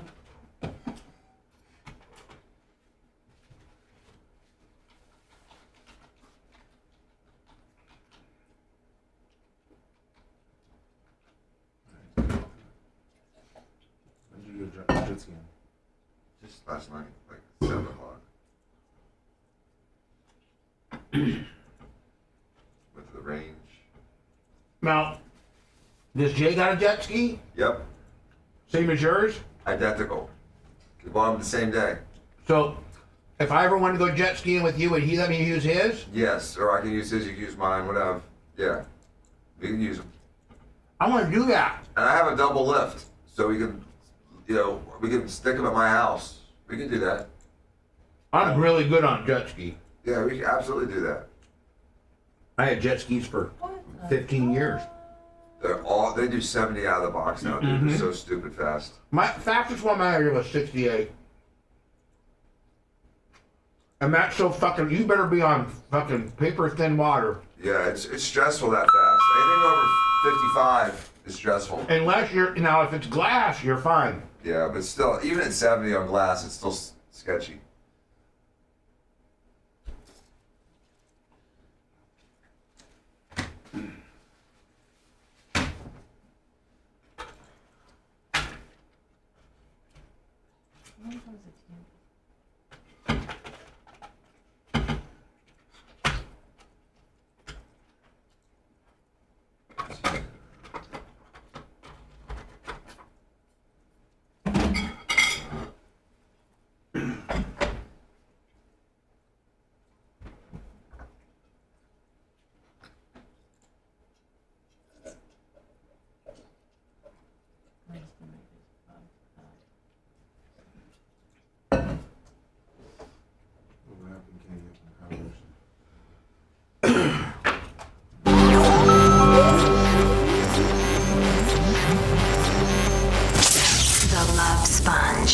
producing an A&E biography about him. From homeless hijinks to fixing domestic disputes. Gotta give big ups to marketing. He's got all the bases covered. Bubba the Love Sponge.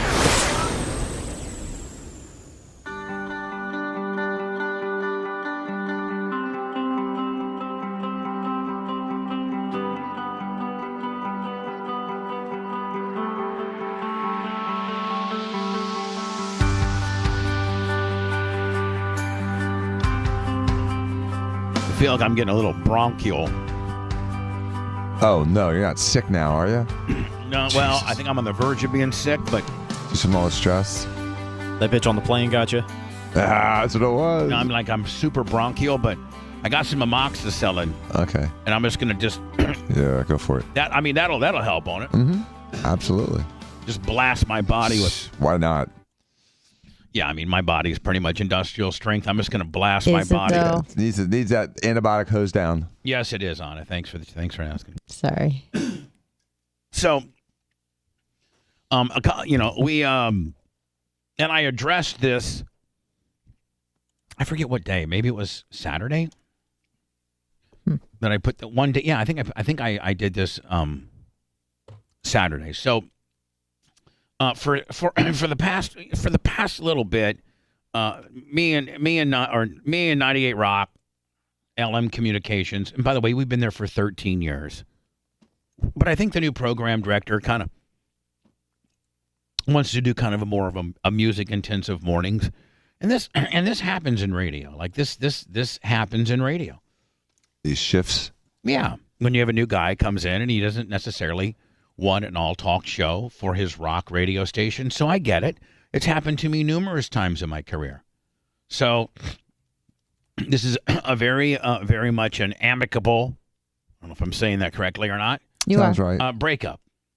And I learned about it. You know, I'm actually I got into Reno on Wednesday, and me and the management were kind of going back and forth, and so we kind of came to an agreement. And so I don't say I did a press release. Let me trade Bill $100. Thank you. On the PayPal, Venmo, Cash App more than ever. First one of the day. First PayPal. Yep. That's how we keep this going, my friend. Your favorite show. T-shirt Woe 25 on the Cash App. That no longer has my 98 Rock affiliate in Charleston, which really, really sucks, which really hurts. It really does. I'm so upset over this.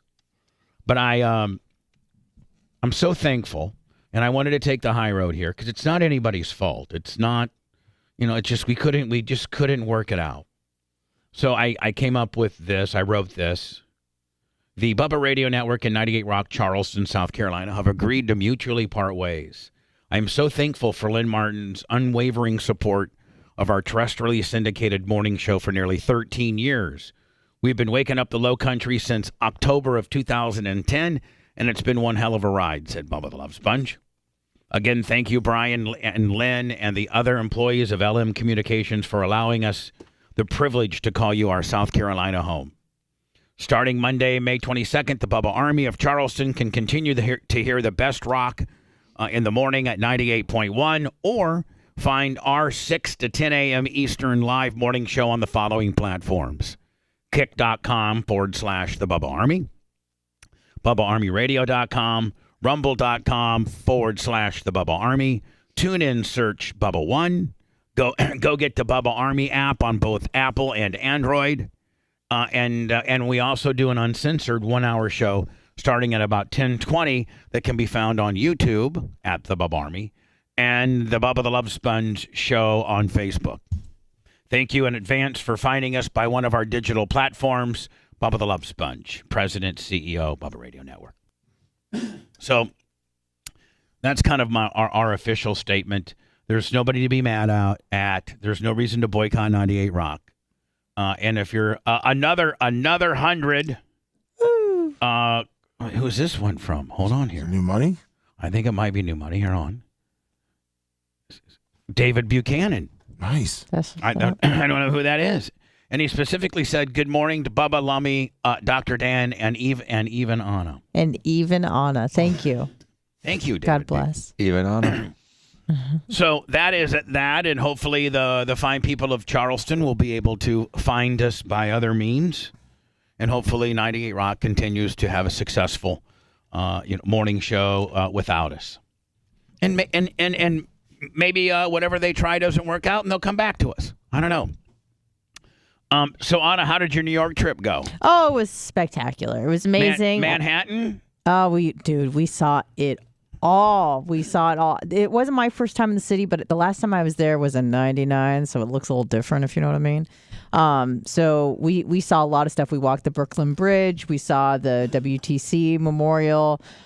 Which is beautiful, Wall by the way. Street. We saw Statue of Liberty, East Village, West Village, Tribeca. Did you go out to Statue of Liberty or just saw it? No, we saw it, and I'm like, let's just walk the bridge.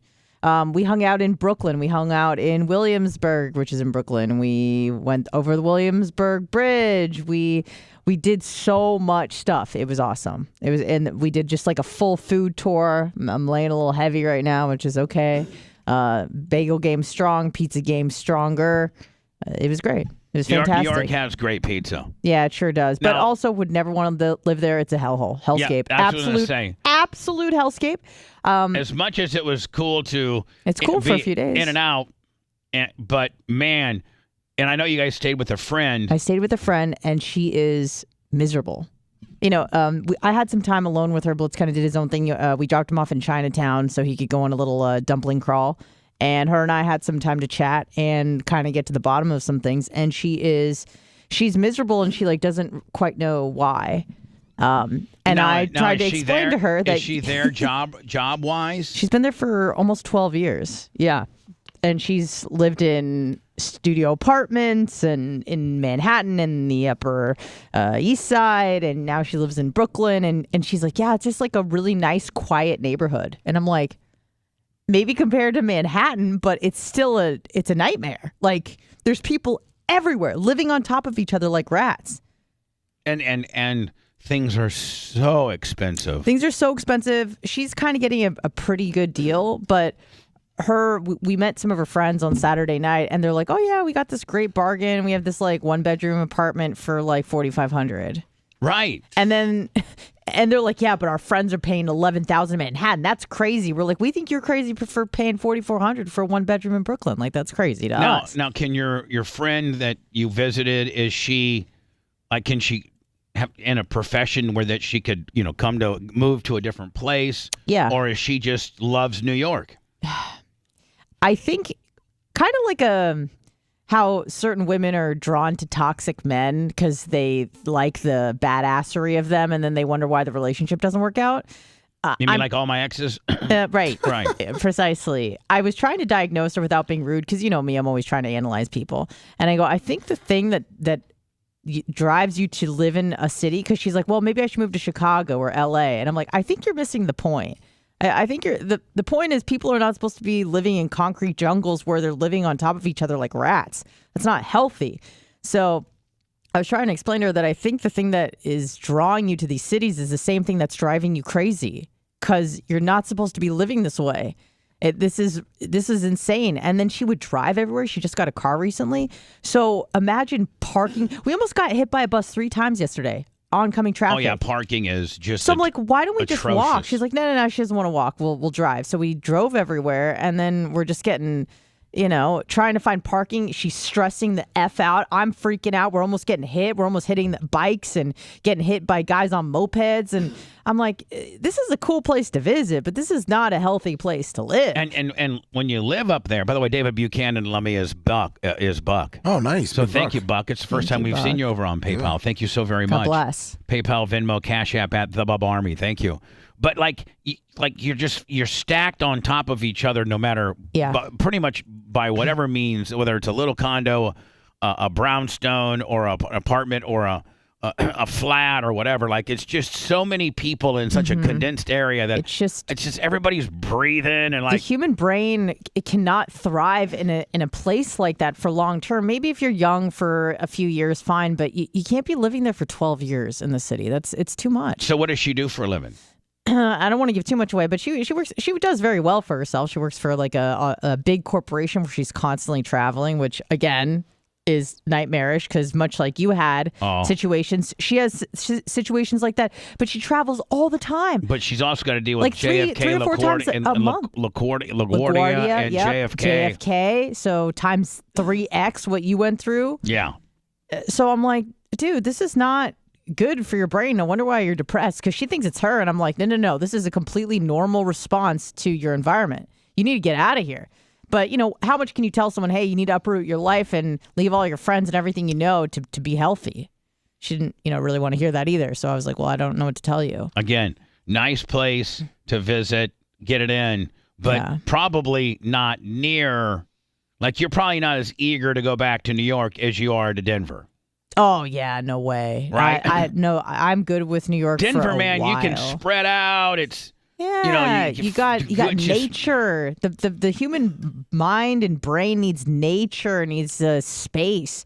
You got to look at our ancestral past and how we evolved on the savannah. In like tribes of like 150 people. Not we're more 11 like free million. range. We're more like free range chickens, not the kind like cooped up in a pen. Yes, correct. Not factory farm willies. Exactly. Not Purdue Willie. Like tilapia. Yeah, exactly. Hello. Hey. Yeah. Hey, I just don't hear you down here in Charleston. I was just calling to say what's up. Now, how are you listening to us? Nothing, right here on the phone, right quick. Oh, no. What I'm saying is you haven't found out another means to watch or listen? No, I haven't really invested in anything else. Okay. But I will. Yeah, I didn't know you're not here in Charleston anymore. Yeah, just go. Yeah, I think Wednesday or Thursday might have been our last day. But I hurt my feelings. Yeah, well, find us by other means. I'm sure you can figure it out. Go get our Bubba Army app or BubbaArmyRadio.com or go to kick.com and search the Bubba. I mean, you'll be able to figure it out. Yeah, that's fine. I will. It just caught me off guard. I thought maybe something happened. No, we're done. Oh. We're done. Appreciate it, buddy. All right, bye. I love you. Love you too. Devastated. So, Dan, are you allowed to touch on the heat? Is the window of time appropriate? I mean, yeah, she's not listening. We can touch a little bit on the heat. It's just because things have been going so good with you and Romino. I don't know. So good. She's been going since to the Atlantis. Ball. Yeah, you guys have been going so good. So what happened, buddy? It was a weird weekend because things kept getting scheduled and rescheduled and changed and stuff like that. So, Friday all afternoon, it was all about, Danny's doubleheader football game that was going to last until like 10:30 Friday night. And then at 5 o'clock, we all get an email from the league that the whole weekend was canceled because of a scheduling conflict. I don't understand how they just figured that out 4.5 hours before the game, which was really inconvenient and really insensitive and not really fair to the kids, the parents, the coaches, everybody. Because, everyone had like the whole Friday night planned around freaking football and they canceled at the last second. So, Romina was mad. Danny was mad. Everyone was irritated by it. But not your fault. Not my fault. So, but that kicked it off. But that kicked off a little bit of a negative tone to the weekend. And so, Friday night, I'm just hanging out, watching TV, just irritated by the whole thing. And I go up to the Circle K to get Monsters for, Saturday morning. And I'm in there and I'm wearing a pair of like red and white Nikes. And as I'm paying shoes? Yeah. And as I'm paying, this homeless African American guy on a bicycle comes in. And, he's an older guy, he's skinny, and he's not like intimidating, but he's just, he's not, it's just, he's an obviously like a homeless guy, obviously, destitute. Okay. And so just visually you could tell the guy was not. But he had $11. He had a 10 and a 1. And he was going to buy something, but he did not look like he was in, a good state. And so he comes in and he sees me and I see him. And he like politely stays like 5 feet away from me. Does that make sense? Like, It wasn't like he was a COVID. It was just one of those things where like he's just being respectful. Just being respectful. He was probably mindful of what he looks like, right? And he was probably mindful that you are, kind of. I looked okay. You're on the opposite end of looks than he is. You're kind of a rich-looking, well-to-do, esteemed man. And by the way, what did you drive up to the Circle K? A beater Porsche, but I had on, nice jeans. I think I even had like a button. I think I had like a polo type shirt on. Like, so I was well dressed. Did you have your rollie on? Oh, of course. Yeah, of course. So, Unity 1725 on the PayPal. Thank you, buddy. And I had these red Nike sneakers on. So as I'm paying, the guy, not in a negative or not in a sarcastic, not in an envious, just in a purely polite way, says, "Man, those are really nice sneakers. I love those Nikes, man. Those are pretty. I like Nikes. Those are really pretty sneakers." So just kind of a put it over kind of, hey man, you got some cool shoes on. Yeah, and kind of way. They were unique looking. They were unique. They were red. They're bright red with a little white on them, and they had like a clear sole. So they're kind of cool looking sneakers. Yeah. So I've worn them maybe 4 times. He just let you know, hey man, you got some cool shoes. Exactly. And so just being polite about it, not creepy about it, not intimidating about it, not like, hey man, I like that watch on your little hand, like I'm going to take it. Yeah. Not like that. So I looked down at his shoes, and he's got, old, dirty running shoes on where the laces are like ripped off, like he has like a remnant of a lace. He's got homeless guy shoes. He got homeless guy shoes on. Right. Which at that point is just any shoes that he could find in the dumpster that fit. Right. So I asked him his size. He says he's an 11. I said, really? And so I just, it's just as I'm finishing paying.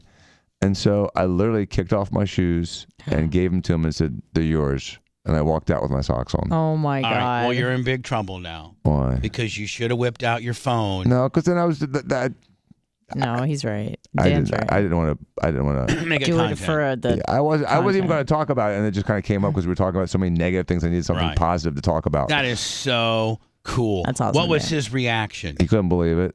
He was really happy, and he grabbed him, and he was really thrilled. And he ran. And he put him in a bag. Hoping the guy didn't change his mind. Yeah, he put him in a bag and took off on his bicycle. And I hope he's wearing them and didn't sell them. Yeah, I hope he didn't sell them to for a $10 crack rock. Right. That's the only thing Yeah. If he really is wearing them, or like that, those are his pride and joys. Then I'll videotape. If I see him again and he's wearing those shoes, I'm absolutely videotaping it. That is so cool. That's awesome, Dan. That is so cool, Dan. But I wasn't doing it to be cool. Just at the time, just like he looked like he needed him more than I did. Good for you. That's awesome. No, but that didn't give me any good karma because the rest of the weekend was crap. So that was Friday night. No help from that one. What did Romina say when you came home and told her? She probably doesn't even know the story. I did. I said, she was, why are you wearing socks? I'm like, well, I gave my shoes to a guy that looked like he needed them. She should have said, okay, that's nice. Oh, Donnie, that is so nice. No matter what you do this weekend to piss me off, I will remember how gracious you were to that homeless man. Yeah, it didn't matter. All right, so Sunday night, fast forward to Sunday night. Last night. Right. So she was talking about like maybe having, a little wine with me. And we had wine like a couple nights ago together and, just trying to be nice and hang out. So I got to run a quick errand because my car is overheating and I had to get like coolant. It says I was low on coolant. Which car? Beater Porsche.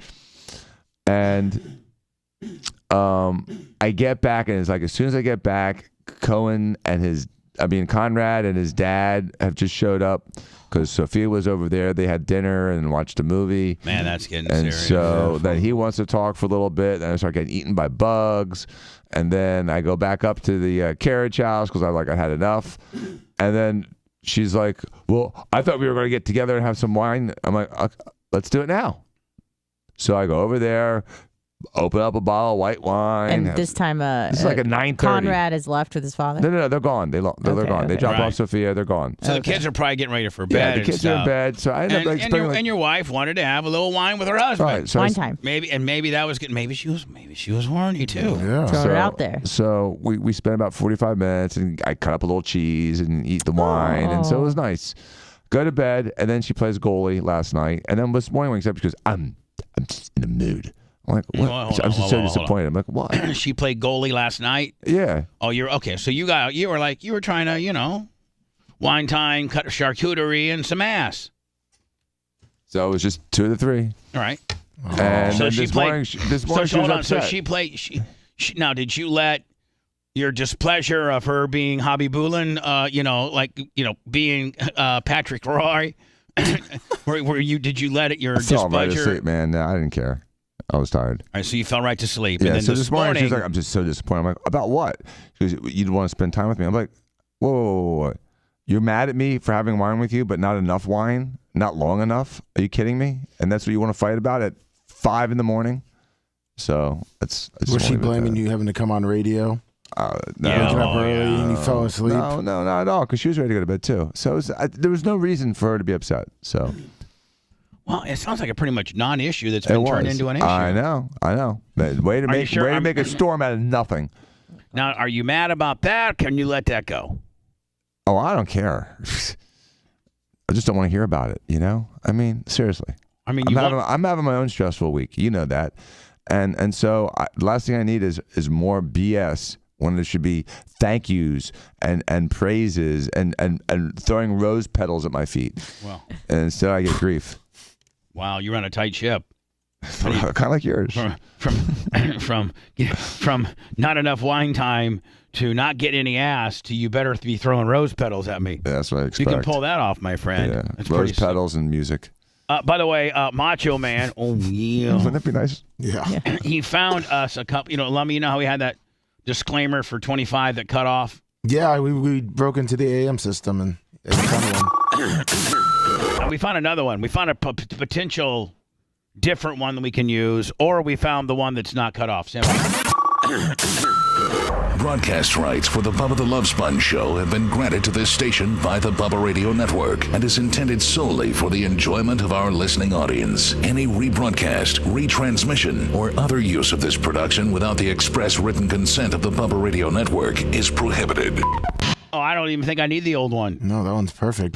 Get rid of the old one. Here, I'm going to drag this on down here, and that's the one we're going to use forever. That's a good one. Was that Brian James? No, that's a different dude. He's just called announcer dude. I think this is from 98 Rock days. Oh. Broadcast rights for the Bubba the Love Sponge show have been granted to this station by the Bubba Radio Network and is intended solely for the enjoyment of our listening audience. Any rebroadcast, retransmission, or other use of this production without the express written consent of the Bubba Radio Network is prohibited. We're using that one. Hello. Howard and hello. Kennedy wearing the shoes. Hold on, buddy. I didn't quite hear that first part. I didn't have you on. What's going on, bud? I just seen the guy Dan was talking about there at Howard and Kennedy wearing the bright red shoes. Big, tall, homeless guy with a beard. Was that Dan? Was that your guy? I don't think so. He was just small. Yeah, small guy. Sorry. Well, this guy had on some bright red shoes, clear bottoms. Oh, really? Maybe he sold it to him. Yeah, he sold it to the other guy. I'll take a picture next time. Appreciate your heads up, buddy. Yes, That's sir. awesome. All right, man. Thanks. Was it Kenny and Howard? What do you say? Kennedy and Howard. Yeah. So this Daniel Perry guy, Penny. I'm sorry, Daniel Penny. He's the former Marine that was on a subway in New York City, and what's the guy's name? The crazy guy, Jordan Peely. Jordan Neely. Sorry. Jordan Neely was Wasn't he being erratic and messing with people, and wasn't he pushing people around and stuff like that? Yeah, he said he didn't care if he got arrested or got killed, and he was being obnoxious to people. And so this Daniel Penny guy protected others and got the guy in a rear naked choke, and it ended up killing the guy. Now, have they done an autopsy? That's what I was wondering. If on the Jordan Neely guy to see, the George, and they have to do an autopsy, Bubba, because they can't. They have to do an autopsy when there's a murder suspicion, because they have to do toxicology and they got to give a true cause of death. Now, that doesn't matter at all, because George Floyd did not die from acute asphyxiation, but it doesn't matter because they still convicted that guy and put him in jail for a long time. So even though the pathology will come back from the coroner's office, it's not going to matter. All that matters is the narrative and the DA's hard-on for this kid. Oh. So like in the Derek Chauvin deal, I'm not condoning at all what the Derek Chauvin did. His police work was horrible. It was not recognized as, an SOP procedure to detain somebody, the knee in the back of the neck for 9 minutes with the guy, breathing in exhaust. So Derek Chauvin did not do any, he very much violated, what police protocol. Now, a lot of people are speculating. The question is were his actions the proximate cause of of George Floyd's death? And that's the question, and I don't think so. And that, obviously. Could there be an interaction effect though? Like if he wasn't on fentanyl, he wouldn't have died, but because he was on fentanyl and he had the knee on the neck, those two things interacted and he ended up killing him. That's probably. It was a combination of a bunch of things, and so, but to say that restraint was the proximate cause of his death, meaning the actual legal cause of his death, is disingenuous. Now, does he sit down? Did the interaction effect though? Hold on. Oh, I don't even know where we're coming from. Oh, there we go. I think that's our YouTube died, feed. But because he was on fentanyl and he had the knee on the neck, those two things interacted and he. Sound just as good the second time. Yeah, Anna, thank you. Great point, Anna. Thank you. Now, is this one of those stories where they just kind of give you like a? Yeah, kind of. It's in an mostly exclusive interview with the Post, Daniel Penny, the ex-Marine involved in the subway chokehold of a homeless man, addressed 3 key issues. Now, if you look at this, other people on the subway are helping restrain him. Are helping Daniel Penny restrain this guy because this guy's trying to, grab Daniel Penny's face and stuff like that while he's getting choked out. So, in order for, and one of which looks like he might be an African-American man. Well, if an African-American man is helping a white guy choke out an African-American man, then I'm thinking, I don't know African-American man code, but I'm thinking that the African-American man might have been a really, really big problem if other people are helping you restrain him. Now, if the if the guy that's being restrained wasn't really that big of a deal, and this guy was really, really, exerting way too much force, then I think people might say, hey, man, why don't you chill out a little bit, okay? I mean, but if the guy's being a real dick, then that's when people help. That's how I see it, street cred wise. One, was this about race? This had nothing. Of course, they're going to make it about that. This had nothing to do with race. I judge a person based on their character. I am not a white supremacist. I mean, it's a little bit comical.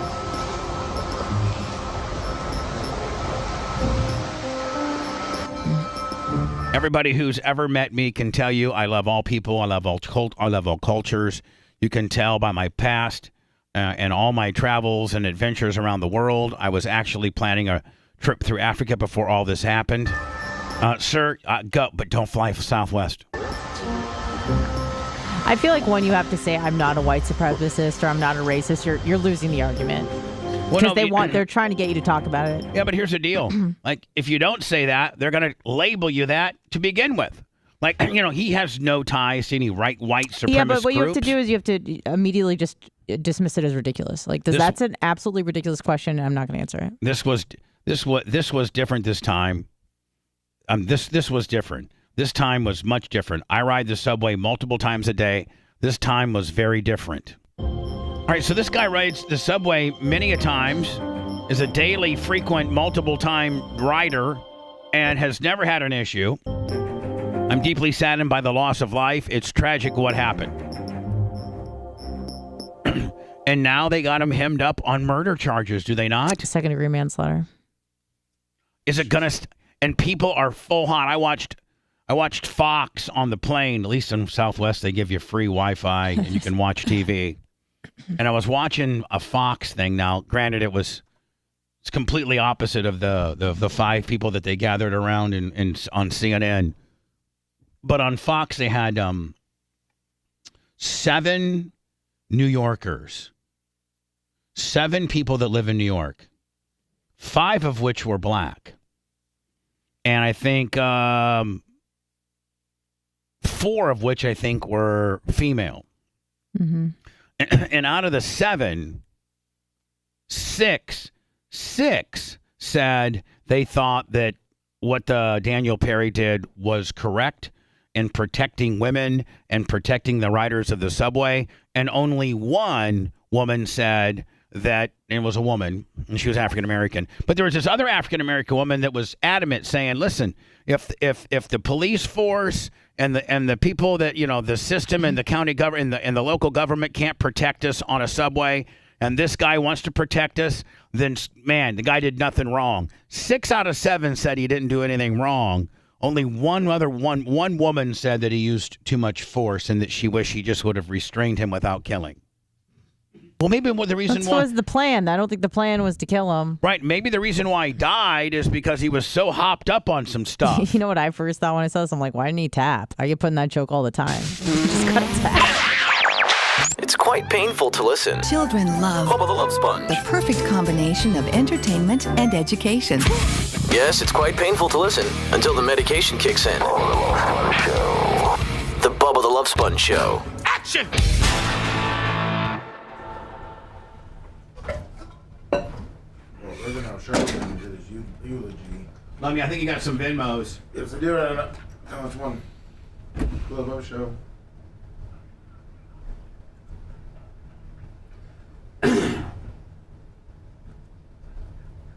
About Jordan, and later talked with Johnny Green, who was pastor here, and Johnny Green told me of how Jordan's mother was killed. And her funeral was right here. And Jordan sat right there and watched his mother funeralized, had been chopped up. And he never been What is it? the If you same. want, we'll be back in like 6 7 Jordan minutes. was not annoying. Getting a drink. I'll be back in 2 seconds. Jordan was screaming for help.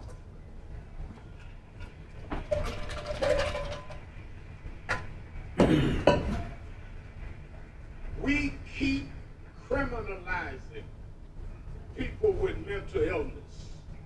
People keep criminalizing. Thank you, Unity 17.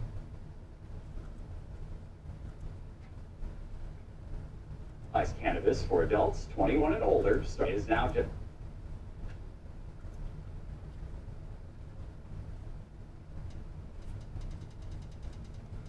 Push the roof into a 2 hour.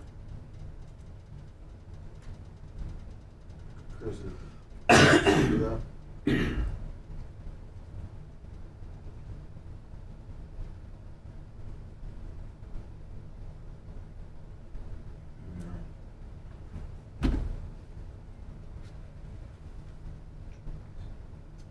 Unity. To the venue.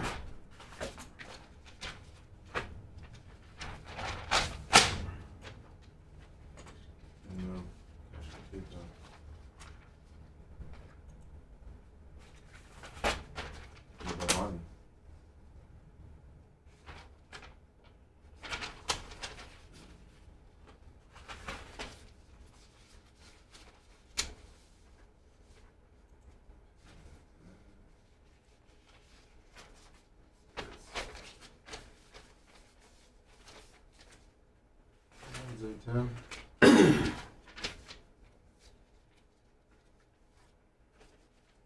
Morning, Tim.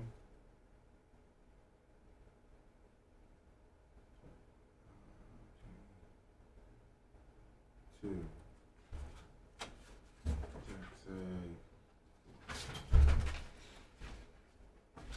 Lummy, super beats. Super beats.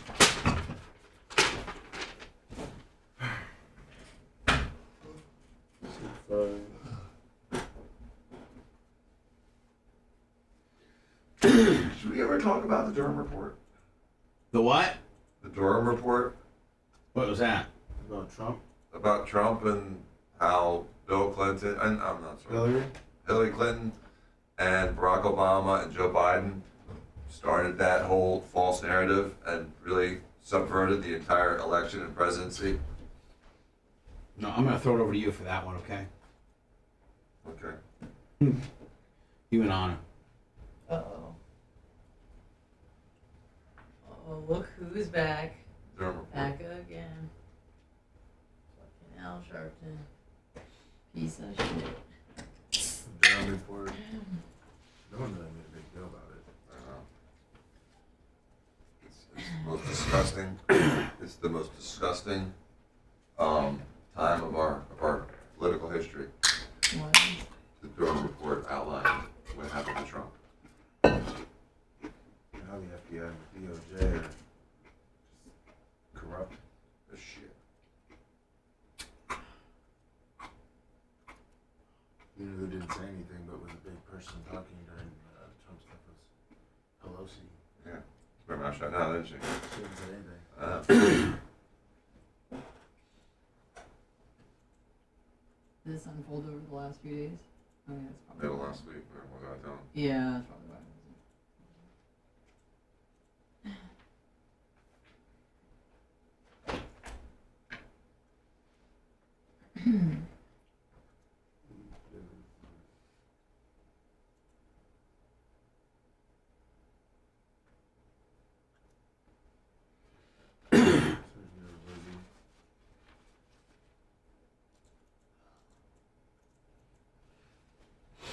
Jay coming in today? Yes, sir. His birthday was yesterday. Yes, All right, sir. so do you regret the relationship? Jay's birthday was yesterday? Yes, it was. How old is he? 50? 53. 53? So what now? So you got 57, 53, and what's Steven? He's still 54. He'll be 55 in October. October 3rd, right? So it's every 2 years. Yes. Yeah, pretty much.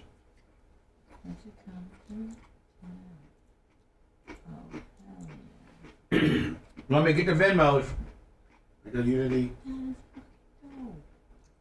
I know you got my girl Melissa Kisarpenter on there. Don't you? Yes, I do. Red Rep and Miss Carrie Baby. And Big E.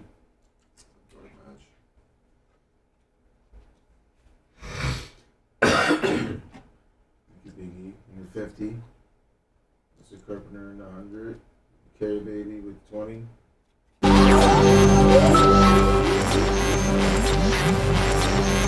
I like you. Do you like me? All gimmicks, willies, Joneses, McGillicuddies, shenanigans, hickeys, and bamboozles are property of Bubba the Love Sponge Enterprises. Great success. All violations will be dealt with swiftly and painfully. You're listening to the Bubba the Love Sponge Show. High five. We all have a heartfelt reason to support our blood pressure. And in fact, more than half of the U.S. population would benefit from blood pressure support.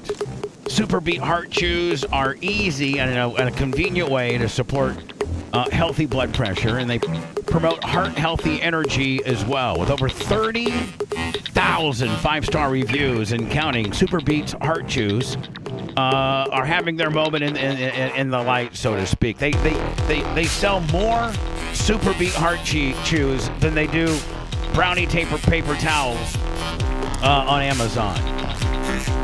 Super Beat Heart Chews are a plant-based heart chew, so it's easy to add to your routine. No pills to swallow, no ingredients, mix, or preps. We all use them.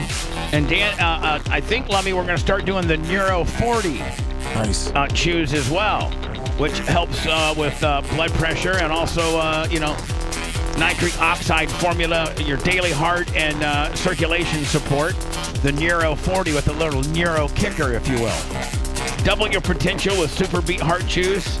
Get a free 30-day supply of Super Beat Heart Chews and 15% off your first order by going to superbeats.com and using promo code BUBBA. That's getsuperbeats.com. Promo code BUBBA. G-E-T, super, B-E-E-T-S, getsuperbeats.com, promo code BUBBA.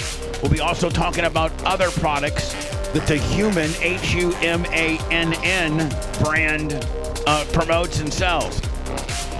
I got my bag right here. I knock down 2 to 4 a day. Love them. Thank you, Human.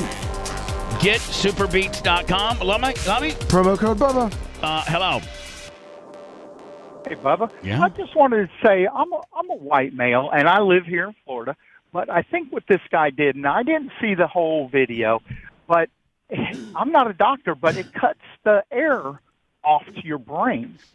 And when you put somebody in a hold like that, maybe you really don't realize what you're doing to that person, but it could kill them. I was the head of security at a club, and I told my guys if I catch them doing that, and I caught one guy doing it, and he just did it and dropped the guy on the floor. It could kill somebody. I don't care if this guy was hyped up on something else. he may have died from something else, but this had a lot to do with it. And like I said, this all stems back to when Obama took over. I worked at a state hospital, and in our reports, when we had to do reports, you couldn't put patients. We had to rename them as individuals. Now, here's a guy playing with his own feces, but I have to say he's an individual. And longer I worked there, it was more of a rehab than it was a mental facility. Well, and what does it matter? Well, I mean, a patient or an individual. Sure. I mean, I don't think really that. Sure. I think we're splitting hairs at that point. What does that really matter? Right. You probably have a lot more resources in a hospital than you do just on a subway with your hands. Well, like you said, he was trying to restrain this guy, right. But the hold he was using was not a restraining Maybe the guy should hold. stop moving, stop resisting. Well, now, I mean, listen, everybody can armchair quarterback this now that the damage is done. But, I mean, unless you're in that situation, we don't know how violent the guy was. We don't know how much he was resisting. And sometimes when a guy puts a chokehold on a guy, at least somebody who knows to put a chokehold on, I mean, you're hanging on, trying to get that guy to stop being a threat to others and flailing around. And, I don't know how long he had him in the chokehold. I think once a guy goes unconscious, I think that maybe you should probably let go of the chokehold. I don't know much about how long it was administered and then how long after. Because Anna, when you choke a person out, they don't kill them if that's done correctly. And again, I know there's a lot of factors in play, so I don't want to speak out of my ass here. But typically, I've seen people go out, and then whoever did it, they realize they're out. They lift up their feet and they come to in a few seconds. Lummy, I think we actually have video of Rob Kahn. Till you choked. He choked you out till you lost consciousness. Yes, he did. Then he let you go. Didn't keep the lock on, and you came to, and you were out for like 15 seconds. Yes. And then you woke up and it's like it was all a dream. I used to read Newsweek magazine. So, maybe, sir, maybe the Daniel Penny guy kept it in too long, or maybe the guy, I think it was a combination of keeping it in too long, and the guy was jacked up on something that made him that much more fragile, to that particular move. I don't know. Right. As you said, we haven't seen the video, and you could be right. And I'm not trying to armchair. I'm not saying he did the wrong thing. I'm just saying that hold just seems like it could kill somebody.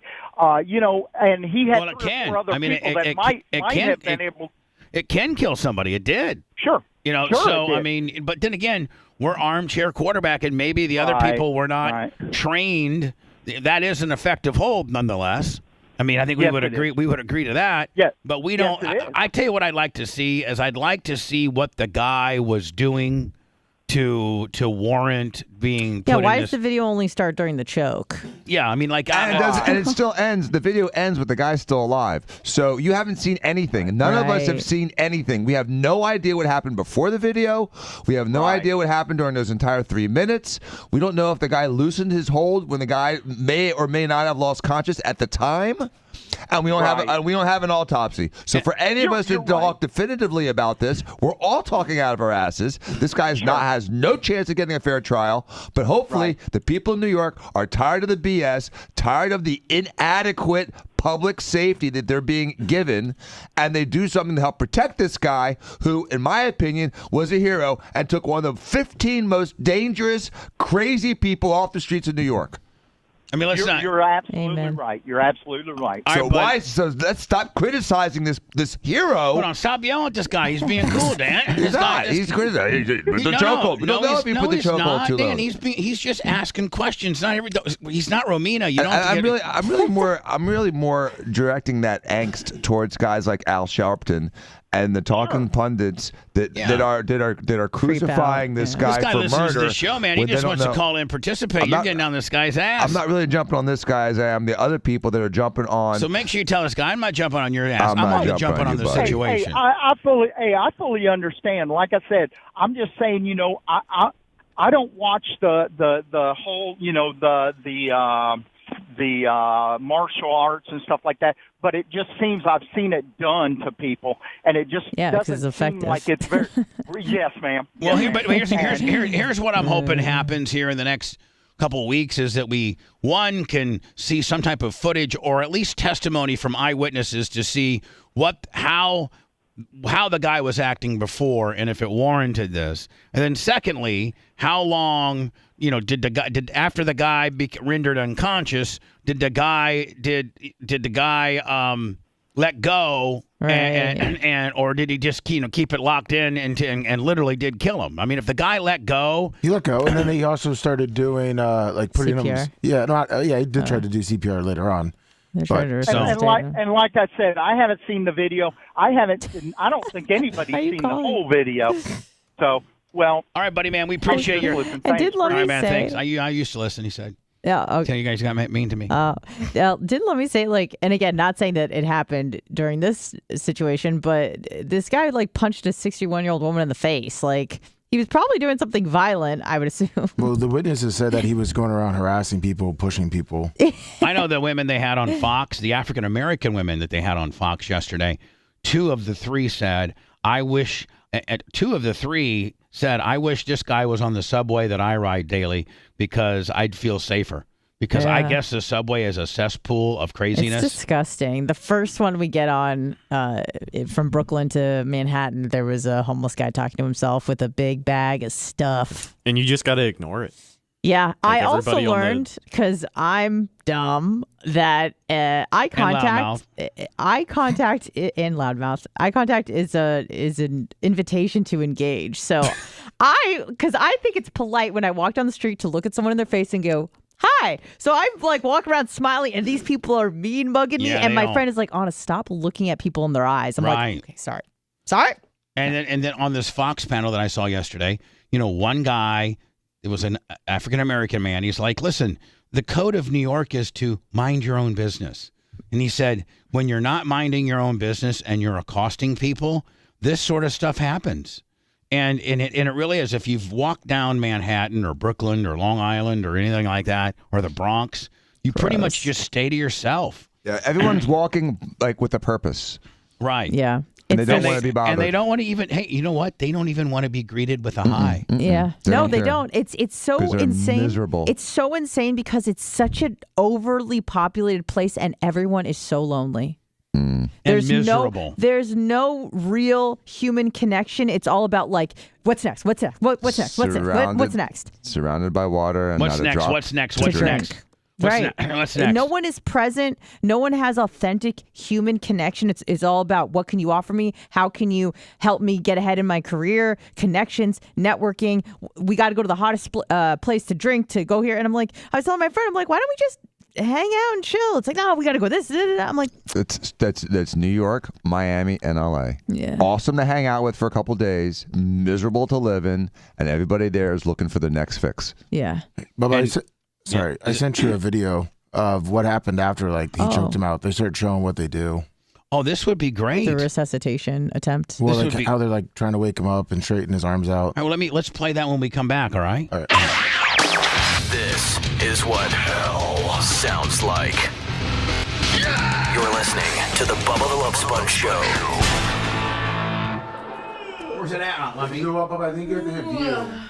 I'm so happy to be home. Okay. Yeah. All right, cool. That's good. I got to piss. That motherfucker was on all the drugs. It's she's out.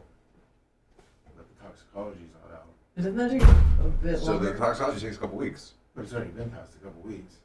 Yeah, you're right. The toxicology's not out because it was tainted. He had all kinds of shit in his body. Yeah, they don't want it. But No one's really asking same for thing it happened either. with George Floyd. It didn't Yeah, matter. it didn't matter. That's what I'm saying. It doesn't even matter. Yeah, they're like, Doesn't he had matter. all the fentanyl. They're just like, oh, well.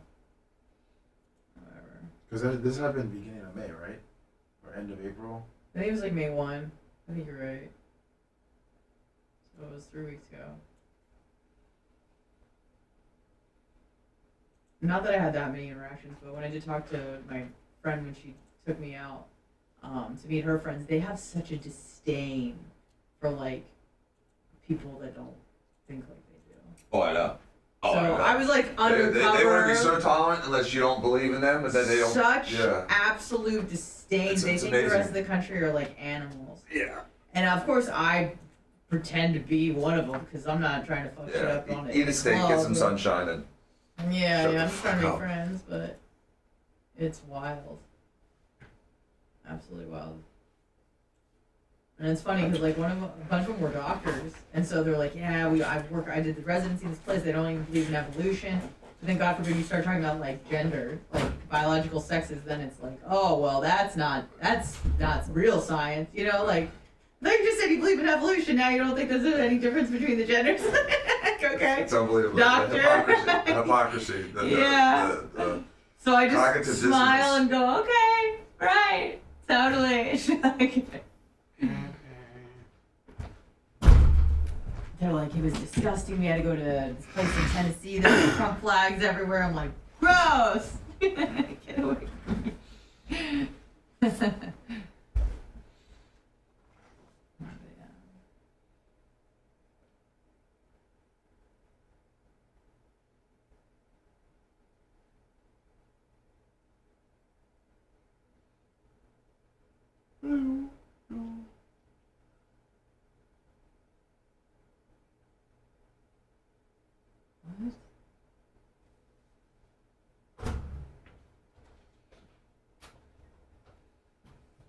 But I was gonna do those Venmos when we come back.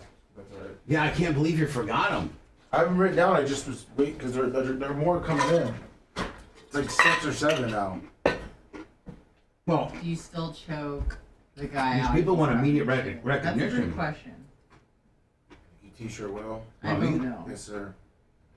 Blurt them out. That's how we stay on the air, you fucker. Especially now. I didn't know if I should interrupt that guy's call. And Yeah, you should. Fuck, idiot. Thing was going off. I hope so, Dark Match Steve. You're not that big. Fucking idiot. 20. 50. Thank you, everyone. Dr. Dan's Blooming Onion Maker. Thank you. 843 Bubba. I sent you the email with the contact so you can get that fixed.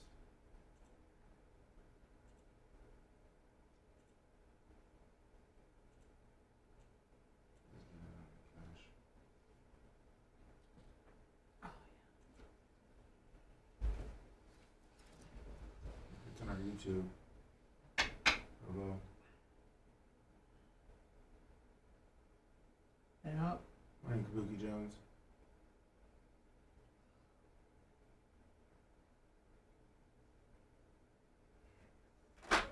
No, the women attacked another woman in Green Goblin outfits. I don't remember that. Were there Green Goblin? Well, easily get your sale on the Love Army app or kick.com. Good morning to Slain Redneck.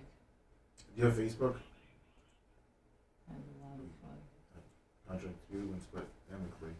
Hammer227. It's on our Facebook. We talked about it earlier. Dude, I can hear that. I know. Why is it so loud? Who is it? Jesus Christ. Alright, yeah. Yep, Love Army. Alright, thanks. See ya. Oh, like somebody was just like yelling on the phone. Did you hear anything about women dressed in Green Goblin outfits that attacked a woman on the subway? I never heard about that. Yeah, they're bigger girls too. They were? Like the kind Rhett likes? Yeah. We have to go to New York in a couple of weeks. You are? Supposed to be the weekend, the 8th, 9th. Yeah, it was October 2nd. Or what? Family shit. Just because they want to go up there. I got you. Green Goblin game. It's in I know. Morning, Hammer.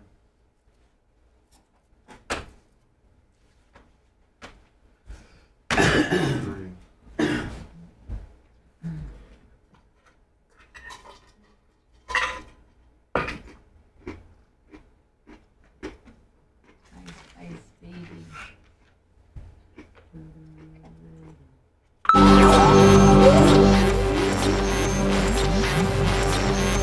Do you want to live? Jackass. I'm going to ask you one question, and all I want is a yes or no answer.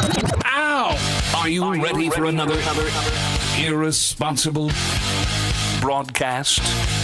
We should make it top secret. We now return to the Bubba the Love Sponge Show.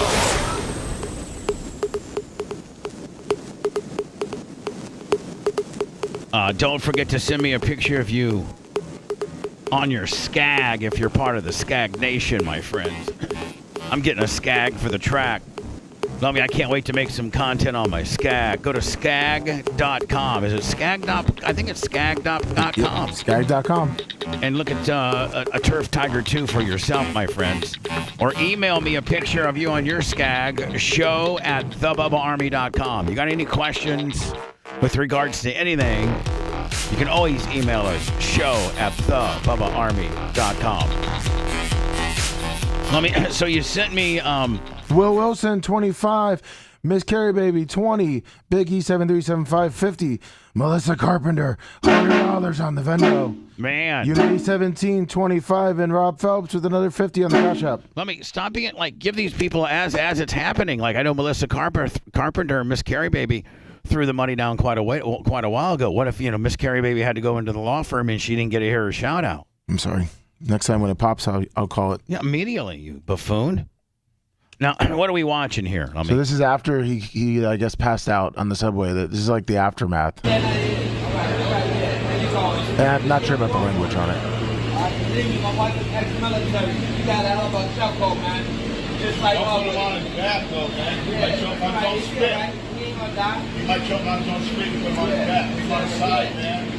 Lummy, do you have the video of Rob Kahn choking you out? I was trying to find it. Okay. Does that disturb you? Yeah. Why? I don't know. You'd think I'd be able to get used to it. I mean, that's the game that's the dirty game that you're in. I understand.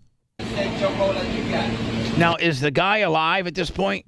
They said that he was moving a little bit still. It looks like he's twitching. Yeah.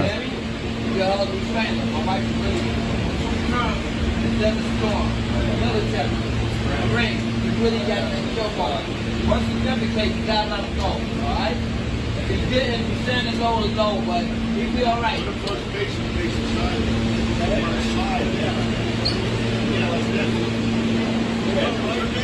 On do today, homie.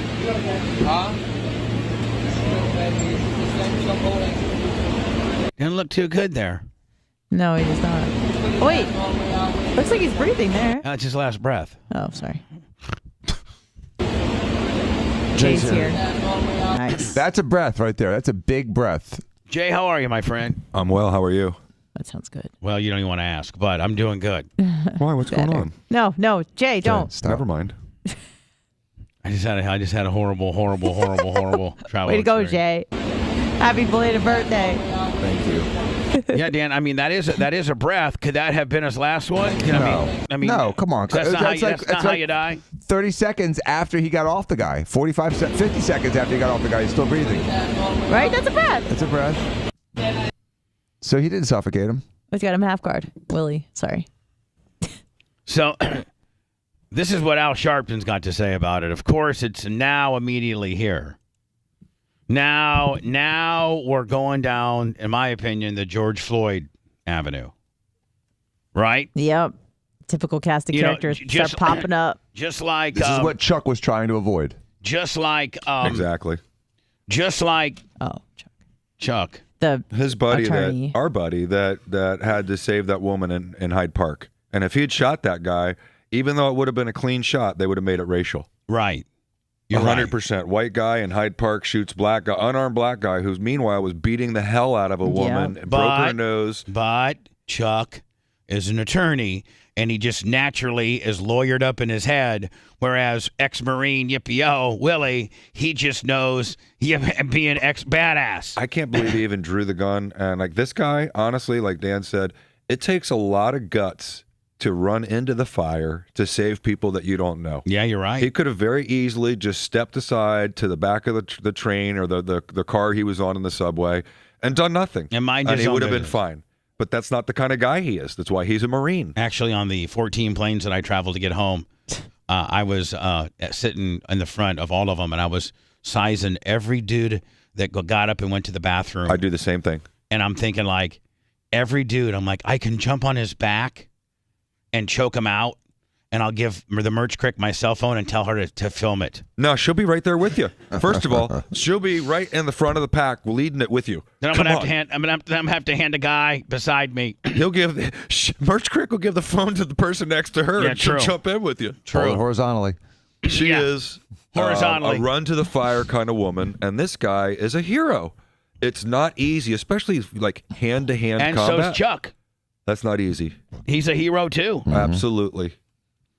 Man, I do. Is he going to get recognized, or is that just going to go away? I know that Chuck probably doesn't want the recognition. Here's the difference between our local community and New York. Nothing happened initially in New York, and then people start protesting in the subways, and all of a sudden Alvin Bragg charges this guy. In Hillsborough County, they gave our buddy his gun back that night, and no one's going to do anything because he did the right thing protecting that woman. Right. That's the right thing. The guy it's called, even if you'd shot him, it's called justifiable homicide. You're allowed to protect There's others. only one problem Chuck as has. though you protect the guy who's yourself. got a hole in the siding. That's right.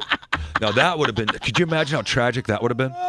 If he missed the guy, shot into a house, and had killed somebody? Well, I know, but... Well, yeah, let's play that game. He said, if I was a siding company, Dan, I'd get a hold of Chuck and say, hey, let me know the neighbor that's got a hold of the siding. I'll come out there and do a free one siding job for make free. a big deal out of it. Right? Plastic siding. Right? Yes, I agree. Well, this is what Al Sharpton thinks of this whole deal. We have to give both sides of the deal, do we not? We just can't give them our side of the deal. We have to be fair. Got to be here. systemic. Yes. The call about Jordan, and later talked with Johnny Green, who is pastor here, and Johnny Green told me of how Jordan's mother was killed. And her funeral was right here. And Jordan sat right there and watched his mother funeralized, who'd been chopped up. And he'd never been the same. Jordan was not annoying someone on the train. Jordan was screaming for help. Now, do we know Really? that? Do we know that yet? No, that's not what he was. Not screaming for help. He was on the train saying, "I'm going to. I don't care. I'm going to." He was assaulting all of the people on the train, and like Anna said, just a few. I would say within a month or two, maybe 3. He punched a 63-year-old woman in the face. Yeah, that's what Lemmy found out. It was a couple weeks before. And this. he had how many felonies? 40-something? Been arrested 40 times. 40 and he was on the 15 most dangerous, mentally messed up people list. I guess New York has a list, and he was on One of the top 15 offenders? most mentally disturbed people in New York. Did I read that? Did I read that right? I think Dan. I think that's pretty close. Yeah. Go ahead, Al. Cash it in, buddy. Cash it in, Tell buddy. us what he wasn't really saying. We keep criminalizing people with mental illness. When they start doing criminal things. No, we don't. We criminalize their behavior when it's criminal. There you go. Dan, I wish no you were one gets front row. arrested. No one gets arrested just for being crazy. Dan, I wish you were front row there. Right. People keep criminalizing people that need help. They don't need abuse. They need help. Why don't you look Why don't you at open up your home, MFer? Why don't you look at what party has taken mental health services away? Right? Yes.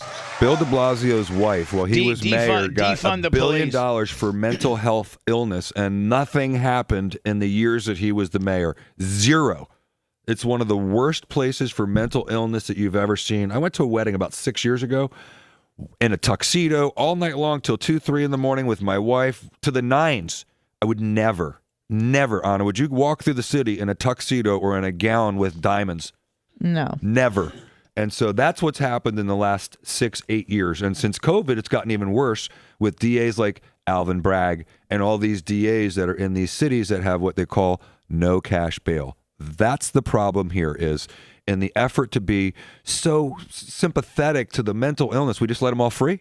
And what does that do? They come back and the recidivism is unbelievable. Doesn't Bragg have a policy that if a gun is used in a crime in New York, it's not considered a gun crime unless the gun is pointed and is an immediate threat to the person. Otherwise, it's just a regular crime. Yes, whereas in Florida, it's an aggravating circumstance that makes it a felony immediately. Right. Even if you can't go rob a house with a gun in your bag and say, well, I didn't pull it out. You got a gun in your bag. Right. You robbed a house, it's burglary felony with an arm, with guns. With an armed kicker. 10-year mandatory minimum. And that has, people, one last thing. People don't talk enough about, there's two purposes for criminal punishment. One is to punish the actual criminal. The other one is called a chilling effect. And that's to prevent the rest of society from engaging in that type of reprehensible behavior. In Florida, if you kill a cop, it's automatically a capital offense. That means you have 12 jurors. You may be put to death. And the reason is they don't want people assaulting cops in Florida. And so we don't have the same type of assaults on cops in Florida that they do in New York, California, Chicago, all these places because they don't scare criminals from hurting cops. It was just last week that an African-American woman in Chicago had just finished her shift as a police officer. She was a baby. And she was like 26, 25. She was just just a relatively newbie on the police force. But nonetheless, she was a cop, a street cop. And she'd survived her shift dealing with all the crazy-ass violent humanity she had to deal with as a police officer in Chicago. And as she's getting out of her vehicle and walking to her apartment in her cop uniform, she gets gunned down and killed by some thugs after her shift. That's the mentality we have. Correct. In San Francisco, Chicago, Detroit, Philadelphia, New York. That's you know where this started too? After COVID, you remember we'd see these images of cops in like New York where people were throwing buckets of water on them and assaulting them and nothing happened. Well, what's the next step? Let's physically attack them. What's the next step? Let's kill them.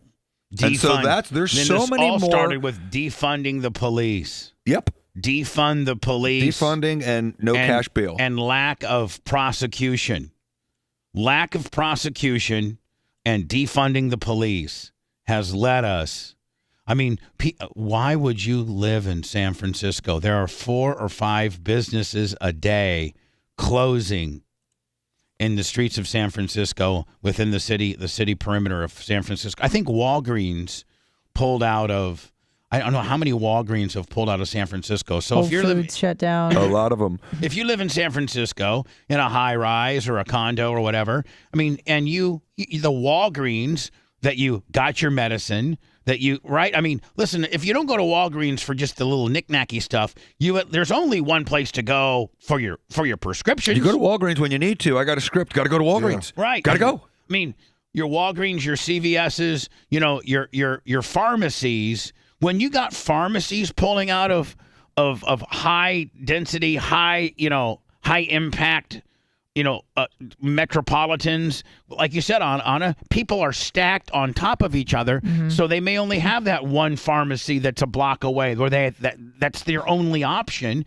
and that's where they get all their medications from their doctors and things. And when the city has gotten so bad and so overrun with bad people and homeless people because you've defunded the police and the police can't come and rile these guys up and make them leave, and now you've turned your city into homeless tent city, and you got Fortune 500 companies like Whole Foods and Walgreens and CVS pulling out of these cities, you're screwing the good people that live there. The good people that live there need to rethink of who the hell they're putting in office. You're right. And and stop playing the red versus blue game and start voting in people that are going to make your life better. Well, it seems that the red-blue game surpasses the need to have a government that is putting its citizens as a priority. So the government in like San Francisco, in New York City, doesn't care about the residents paying taxes. They care about the migrants that are getting shipped there, making sure they have a nice place to stay. They got to make sure that the homeless people all are taken care of, and druggies get needles. Druggies get the needles, and they got to make sure that if the crime isn't over $1,000, right, they're not going to go to jail. Right. We're not going to prosecute anything. I'm going to go steal. I'm going to go rob. This convenience store of $950 worth of stuff, and I'm not going to get prosecuted. That's a 60-inch TV now. And I don't want to sound like I'm like Captain Red, but if you look at what the Biden administration has done for America over the last 3 years, allowing interest rates to skyrocket, allowing inflation to skyrocket, creating a situation that caused fuel prices to skyrocket, getting us into a war. A proxy war that's cost us over $100 billion. Did I see on TV now that Putin was at the G7 whatever Yippee-Yo summit meeting with the comedian from Ukraine, and now we're sending over F-16 planes? Correct. Yep. Oh, you mean Biden? It was Biden up here. Yeah. I'm sorry, Biden. Yep. With the cross-dressing comedian. So Biden was with Zelensky, and we're not just sending over some ammunition and some cash, a few guns here.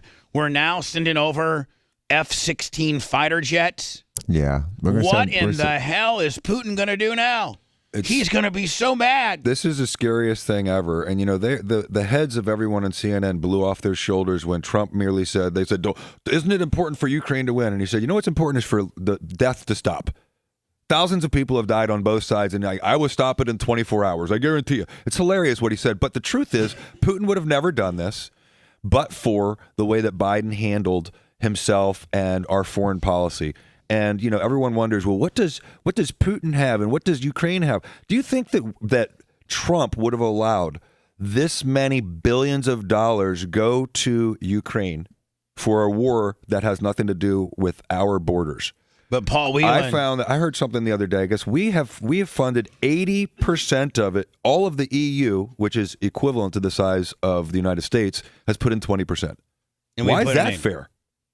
But you can see Paul Whelan speaks out from prison camp. Isn't that the guy that got left behind in Russia? Yeah. Oh, we got Brittany Griner. She scored 23 over the weekend. Triple-double? Yeah. She scored 23 over the weekend. And by the way, for the first time in her career, for her first game, which was last week, she stood for the national anthem. Other times, she's decided. No. In the past, she hasn't. Now she does stand for the national anthem, and she's becoming a little bit pro-American and pro-national anthem because they did save her ass. Yeah, but hold on. No doubt about it. How about when she didn't stand for the national anthem? Not since she's been back. No. Since she's been back, she didn't stand. I'm saying, Dan, before she got captured, she was one of those that would not stand for the national anthem. Right, because she was a clueless, ignorant, and so entitled athlete. So don't you think that most of the people that don't stand for the national anthem are ignorant, entitled people? Yes, absolutely. Yes, especially all the athletes. Exactly. And doesn't that make you even more ignorant, entitled for when your country, the same country that you didn't stand for, saved your ass, and they would have saved your ass back then too. Yeah.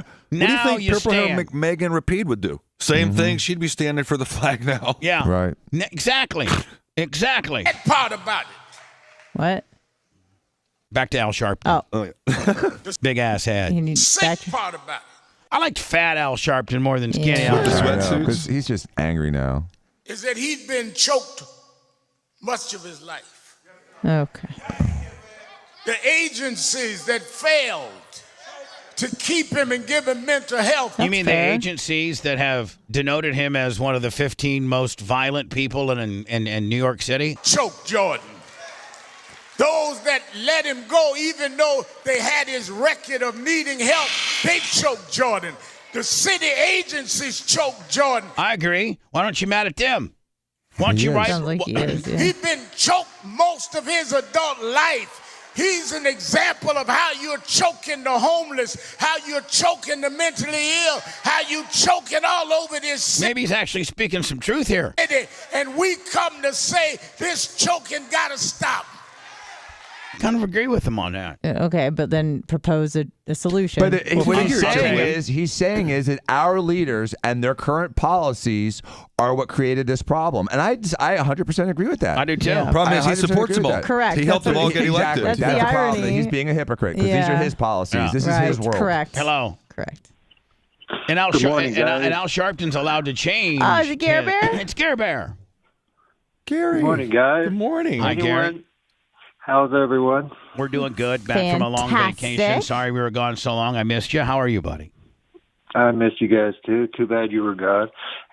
If anyone on that panel of yours is an attorney, they would know that none of that prior history is going to come in this criminal case, and that this was excessive force.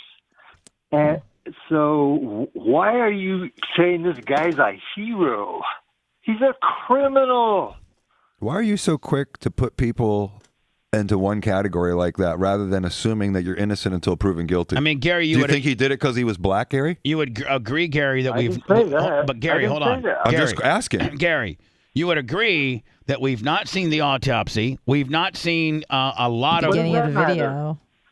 So the autopsy doesn't matter either. Wait, you why? take the victim as you find him, and that prior. The only way that prior history comes in is if the guy who choked the guy knew about that prior history. And if anyone on that panel of yours is an attorney, you would know that. You just said that twice. That's pretty funny. We all know the rules of evidence, at least those of us who actually practice law here. And what you're saying is wrong. It should, No, you're right that it shouldn't come in. But what happened with Trump? They let all the prior acts come in that weren't actual convictions like That was this guy had. civil. They were That just was civil. allegations. And so you can let prior bad acts come in for the president of the United For States intent. in a For crappy intent. defamation case that's 30 years old, but you can't bring in what was happening with this person this week and his MO? Because there's the reality, Gary. You know what the exception is to the prior bad acts rule is? MO. Yes. If this is the guy's Right. MO, it all comes Right. in. So if But- I were the guy defending him, you know I would it's make it gonna all be- about this guy's MO of harassing people on the train and how this was what he did, including 3 weeks before when he punched a lady And in the including face. 3 minutes before when he was actively being harassing to the That's the funny passengers thing. You on the don't need train. anything You but have this no train route. idea. You have no idea, Okay. Gary, and so you can't comment on it either, bro. I'm already a couple steps past you with hearsay exceptions, Gary. You got that? No, I know your hearsay exceptions, but what else? Evidence doesn't come in if it's just prejudicial. Yeah, That's wrong. That's wrong. That's Judge, wrong, I Gary. object. It's Gary, prejudicial. Gary, That doesn't work, you're man. 100% wrong because they let it in all the time. They let it in all the time, especially when the narrative fits their narrative. And so the they're going to probative let this value prejudicial. has to be substantially outweighed by the danger of unfair prejudice. Evidence against Right. you, Gary, by definition, is prejudicial. You're wrong. I know evidence against a person is prejudicial. That's obvious. Well, you're But talking in this case, circles it's then. Excessive. It's excessive, and you know it's not going to come in. The victim Was breathing after you let go of him, dude. The guy was still breathing after you let go of him. So, again, he didn't choke him to the point of asphyxiation that killed him. So let's talk about this. So again. maybe You have to have there's an other intent. stuff going on. You have to And you didn't see the video from 5 minutes before the interaction to the interaction continuously till when the guy was pronounced dead. And until you see all of that as a single unedited video, then you cannot make an accurate interpretation of what events happened. can you then. What I'm saying is, here's what I'm saying, Gary. Drop a mic, $100. Goodbye. Bye. They like it. Thank you. Bye. Snipe. Was that a snipe? See ya. Yeah. Hello.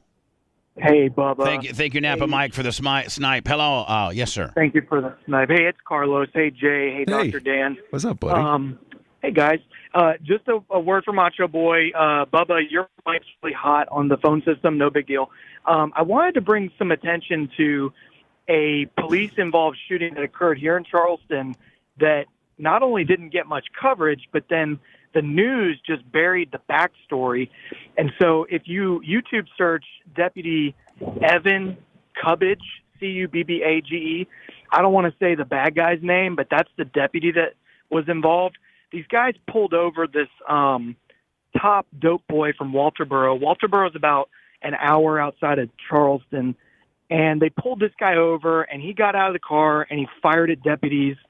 And they got hit, and they shot him back, and they killed the bad guy. But if you watch this video, I was just like, wow. All they reported was this guy shot at deputies. Well, it takes quite a life of crime to just get out of a car and shoot 2 cops like that. So I looked up his rap sheet, and what the media wasn't telling us is that this guy, started shooting at people at age 21. And this just happened in May. He was 38 years old. And come to find out, he was the head of like a narco gang out of Walterboro with ties to Alec Murdaugh. So it's like we've got our own real life Breaking Bad story right here in Charleston. This guy apparently was providing Alec Murdaugh with, 2,000 oxys a month or whatever it was. And he kept getting null pros. Jay, you talk about the chilling effect. This guy had in 18 years of being an adult, all these felonies, and never once was he, maybe one time, convicted. He shouldn't have had a gun. The gun laws didn't work. And he shot these 2 cops. Luckily, they put him down. But it's an interesting story to look at. It's buried by the media. You don't hear anything about it. And you have corrupt prosecutors and judges that don't do their job, from here to Tampa with these null pros cases. And I thought it might be a good video. If you fast forward to 5 minutes, 40 seconds, you can see the shootout. But if you look up Evan Cubbage, you'll see this case that you guys probably hadn't heard about. Just wanted to give you that info. We'll look it up for you, okay, buddy? All right. Thanks. Let me look up Evan Cubbage. Yep. Evan Cubbage.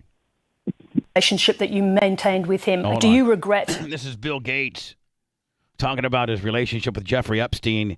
And Anna, weren't they reporting that Epstein tried to bribe Bill Gates? Mm-hmm. Or blackmail? Or blackmail him. Does Bill Gates get into that, or he just denounced the fact that he was hanging out with him? He just announces it. The relationship that you maintained with him against Melinda's advice and wishes. Oh, I've said that you're going way back in time. But yeah, new audience. I will say for the, over 100th time, I shouldn't have had dinners with him. In this awkward interview on Australian's 7:30, Bill Gates downplays his ties with the deceased sex offender Jeffrey Epstein. The Microsoft co-founder said that he had several dinners with Epstein, and that's all in the early 2010s. Who was at those dinners? I don't know. The relationship was purportedly a reason for his divorce from Melinda. Well, that's pretty. I mean, if she's like, listen, this guy's a bad dude, I'm divorcing you. 2019. Kendall wouldn't be so cool with me hanging out on Epstein Island. You know what I'm saying? Right. I mean, she'd be on to that. Dan might be the only one that could get away. Not call it Epstein Island. No, go to Elder Island. The only way Angel Island. No. The only person that could get away with Epstein Island would be Steven, because you know why? He'd bring Krista. He's in need. The Love Sponge of serious psychotherapy. Bubba the Love Sponge. Be right.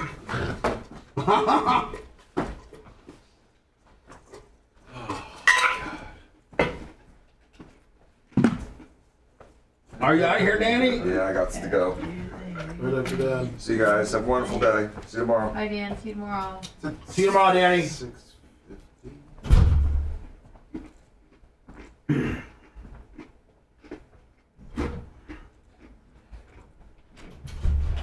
I'll see you tomorrow, buddy.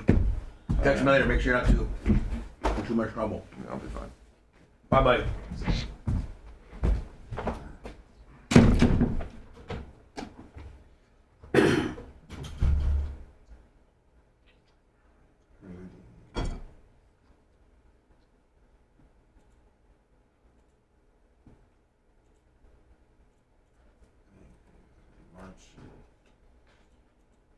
Morning, Cracker Chris. Dark Knight Steve, good morning.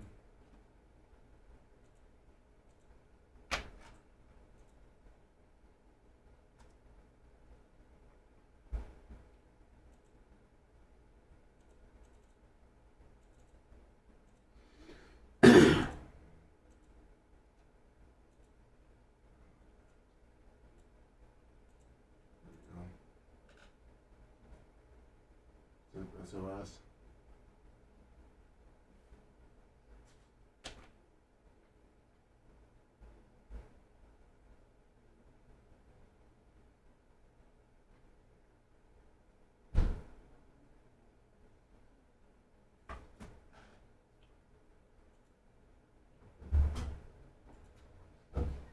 They blurred it out once he served. Bubba, Trey got me this children's book for my birthday that's Trump, Winners Aren't Losers by Donald Trump. Winners aren't losers, they're winners like me. A loser's a loser, which one will you be? Winners do deals and winners get rich, while sad little losers just sit there and bitch. Yeah. A dog is a loser, this dog is a loser, and frankly I pity it. The dog did bad deals, this dog is an idiot. And poor Mr. Bear, he must feel like a loser, valeting that 2006 PT Cruiser. The lobster's a loser, throw him in the pot. I like lobsters who don't get caught. That's funny. Those losers are failures who get nothing done. Just do what I do and you'll be number one. Now here are some frogs I do not like at all. We must kick these frogs out and then build a wall. Well, the places you'll go on a yacht and on your plane with suits from Milan and your wives from Ukraine. The buildings you build and the wealth you'll amass are the people around you all kissing your ass. There are two kinds of people. Which one will you be? A loser like them or a winner like me? I'm gonna have you read that on the air. I wonder if it actually says by Donald Trump, but the pictures, the illustrations are like cut, cat in the hat stuff. It's all like Now, did Donald Trump really write that? I don't think so. But the pictures are all kind of like Dr. Seussy. They're hilarious. It made me laugh out loud. What's it called? It's called Winners Aren't Losers.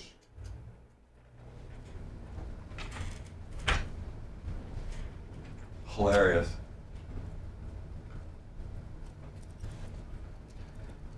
I've seen that, Steve. Richard Branson's Island. Isn't that where Obama went for like a month after he left office? Pretty sure he did. Didn't Obama go to Necker Island, the Virgin Atlantic guys? Richard Branson's island. He's got like this ridiculous island. Didn't Obama go to Richard Branson's island for like a month after he left office? I'm almost positive he was like, "Good morning, everybody." Good morning, No, I knew everybody. that. BTLS Ohio picture. I'm just reading the book. That's what's so funny about he hates immigrants. He's married to one. Slovakia, Slovenia. Did he really? In 2015. No way. Before he was president. That's hilarious. What up, group of lips?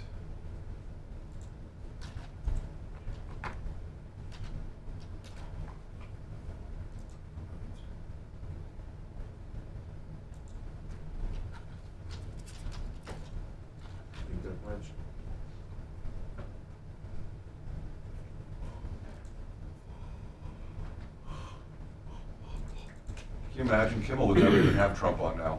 Trump on Kimmel. That's funny. Now, he did write that book, Lemmy? He's a ghostwriter, but yeah, he was behind it. Is it true? That's hilarious. Well, I guess he had Jimmy Kimmel. Yeah, but he was sitting there. Yeah.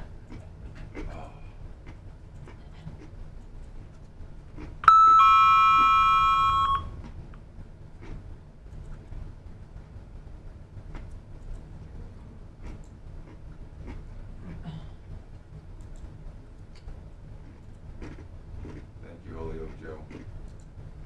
Thank you, NC Surf. Just sit with my leg elevated all day. My thing's getting infected. Oh shit, it is? Yeah. What's getting Numb infected? Nut didn't put me on antibiotics for the first 3 days. It's so stupid. So finally, Dan's looking at it, getting ready. He's like, "Are you on antibiotics?" I'm like, "No." He's like, What's getting infected? my incision. Oh, really? Yeah, and it looks like something out of Jeepers Creepers. You know those stitching and it looks like that. It's like so gnarly. Frankenstein. Yeah. I'll show you a picture from yesterday. You'll be like, "What?" It's gross.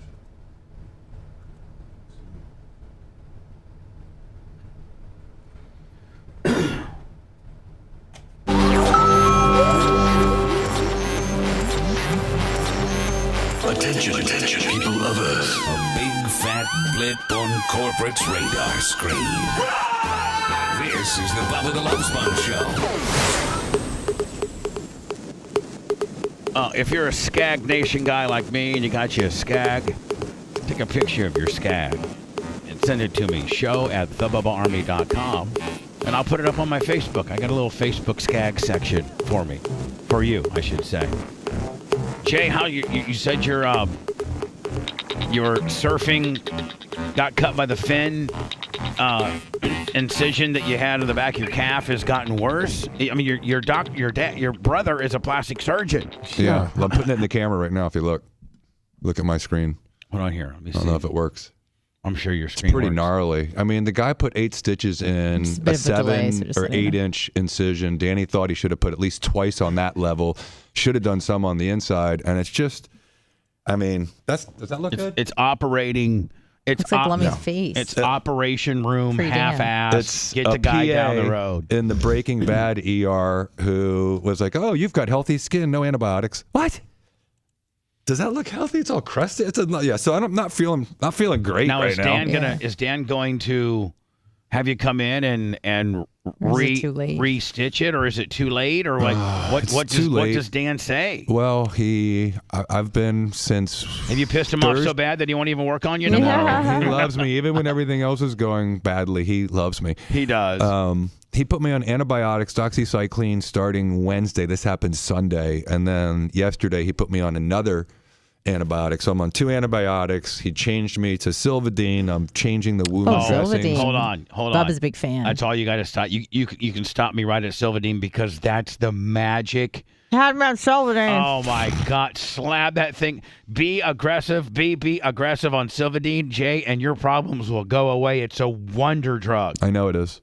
Oh, it's got real silver in it too. Did you know that? I do, because they were going to give me some jabroni stuff yesterday in the some CVS, and Dan's like, nonsense. "Nope, we need to get the real stuff." Yeah. So Silvadine is a game changer. Yeah, so I've got to change it 4 times a day now, and it's really like it looks like the Jeeper Creepers. Like it looks like someone who was a mass murderer is the one who stitched it up.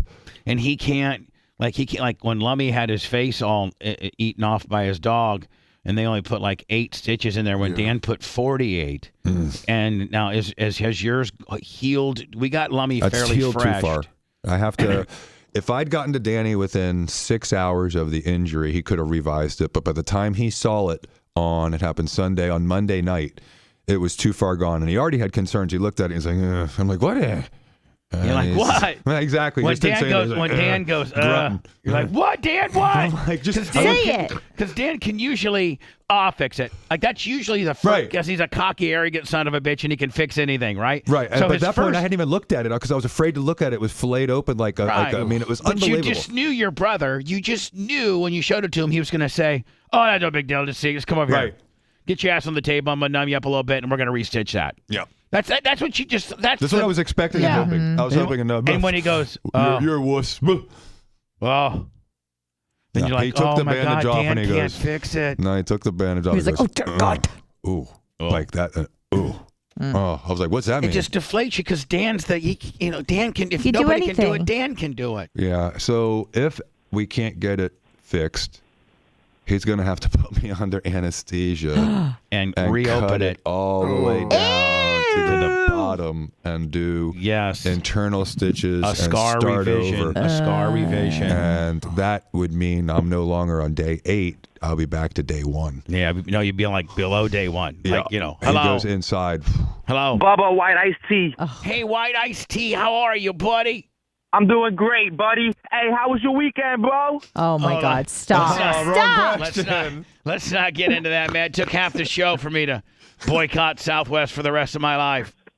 I pretty much just woke up about a half hour ago, so forgive me if you mentioned this already, but has anybody seen that new Ice Cube video where he's telling black people to ditch the Democratic Party because they suck? No. Where's it at? Yeah, it was about 2 days ago, and he's really going off about black people getting ditching the Democrat, all minorities actually, just ditching. Not the just black Democratic people, Party. everybody. Everybody. You know, Everybody. It's a really good interview, and he's getting a lot of backlash from it. But you know what, though? Ice Cube's the man, and I really respect. Listen, what he says. there's a lot of African Americans in Hollywood and in music that can say whatever, but Ice-T is old school. Like, and he just is just like there's a certain like him and LL and like Shaq and like that, like Jim Brown till he died. But I'm just saying, like, there's some African American men that just have a certain amount of creed and Samuel L. Jackson has Wesley Snipes crossed every barrier. He went from a rapper and a musician who sang "Cop Killer" to being on NBC as on an Law actor. and Order Yeah. as an actor, legitimate actor for the last 20 years. Yeah, they used to have this show Pimps and Hoes on it was Showtime or HBO.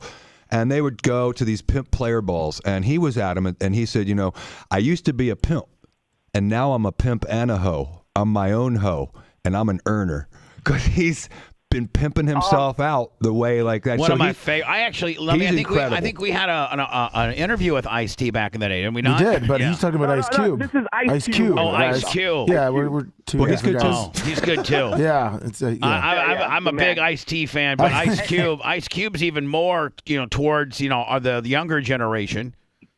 So Ice Cube's just as credible, if not more. And you know, Bubba, for someone like myself who's been listening to you since the Power Pig days, I just want to say I really respect Gary for being a listener of your show and calling in and all that stuff. But man, sometimes I just want to find that dude and kick his butt. I can't lie. Now listen, man, Gary. But that's the cool thing about this show. It has people like Gary who believe one way but still listen, and then people like you that believe one way and still listen, and then people like who's the guy from Canada, Tampa Terry, that believe crazy stupid stuff and still listens.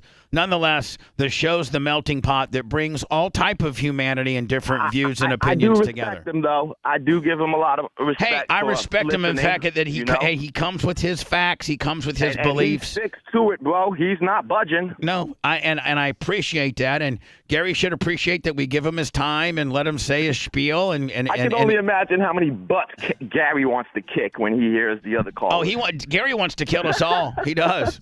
A lot of it Does is he know just what he your, likes being studios provocative. He likes screwing with everybody as much as anything else. All right, White Ice T, man. Hey, Thank you, y'all buddy. Take care. Have a good day. I mean, and you don't think that? I mean, it's literally like the Coyote and Riot. It's like the Roadrunner and Coyote, in the fact that they would go out and chase each other all day.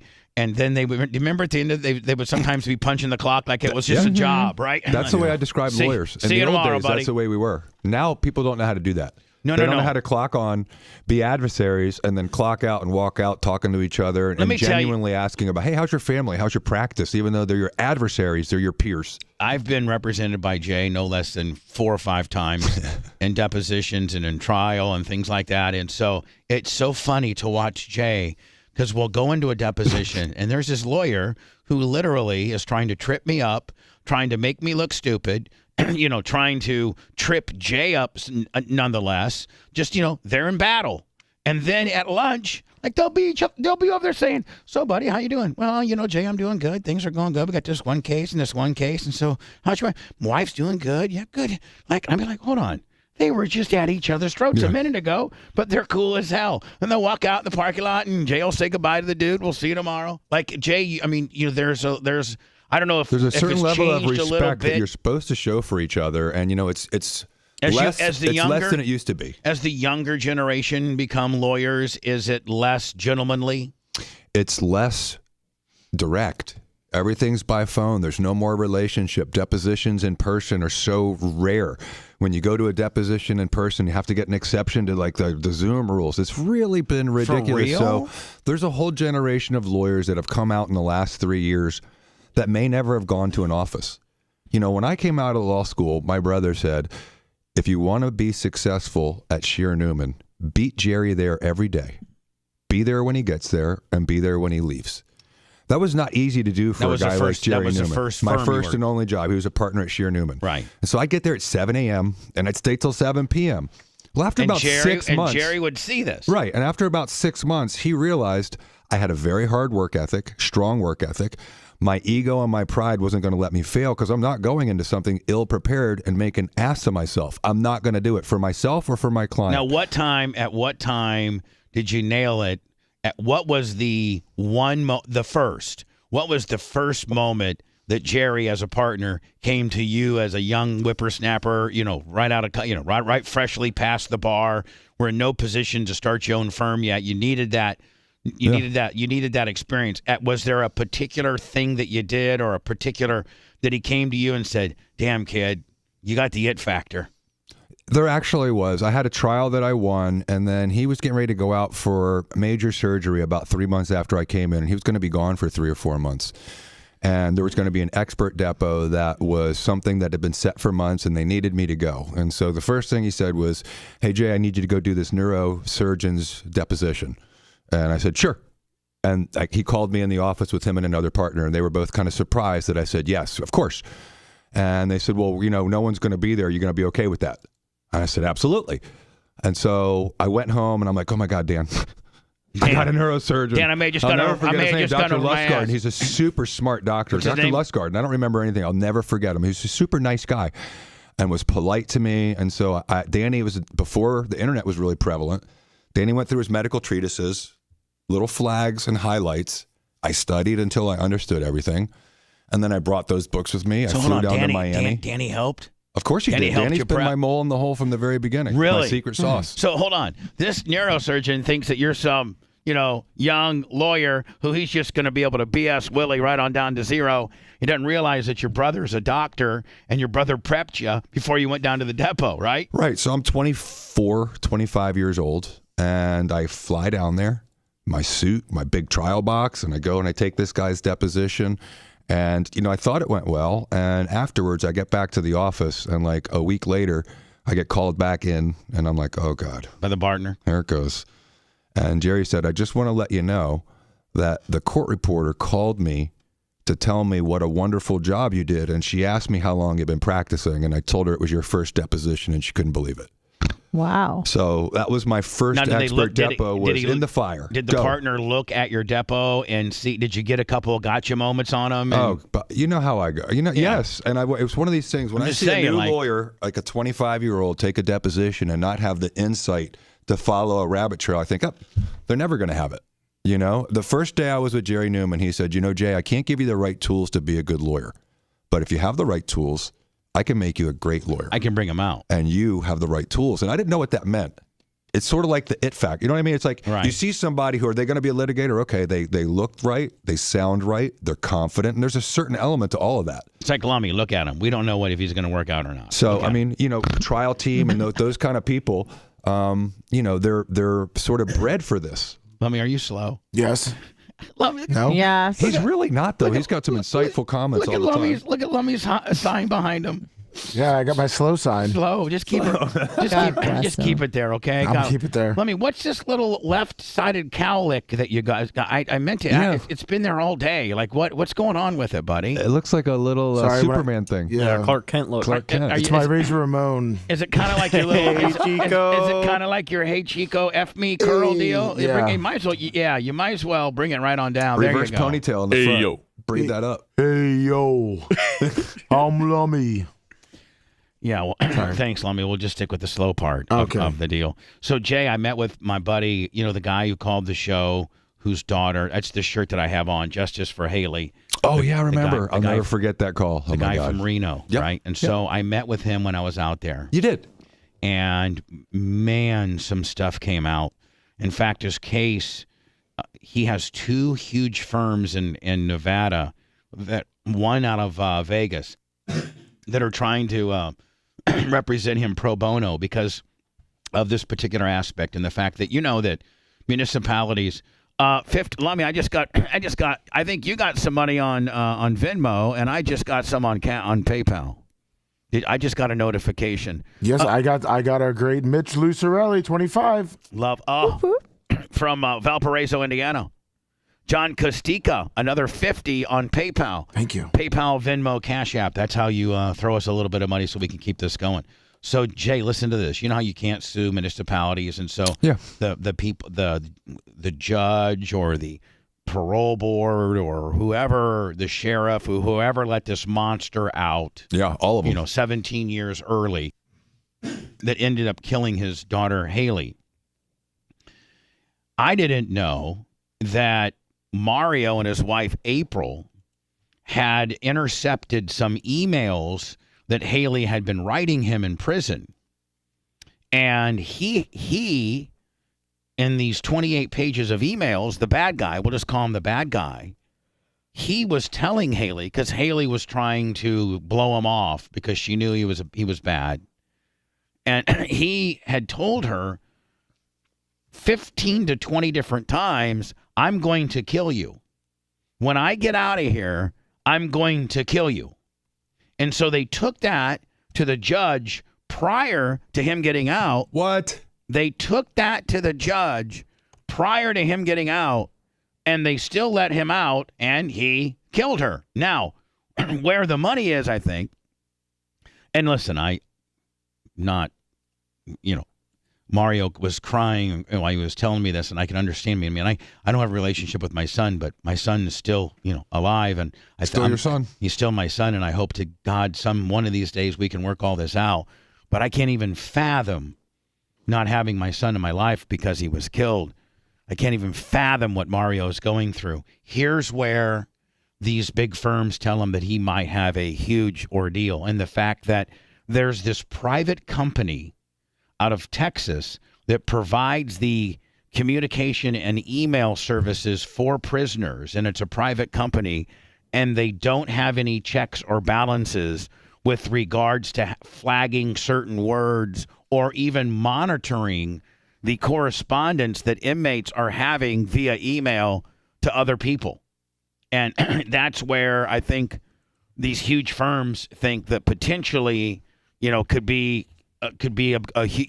good for Mario, and the fact that, even us on Kick and on Rumble and on Twitch and things like that, we have on our back end, we have some words that we put in there that if those words come up on chat, it flags us and it doesn't allow those words through.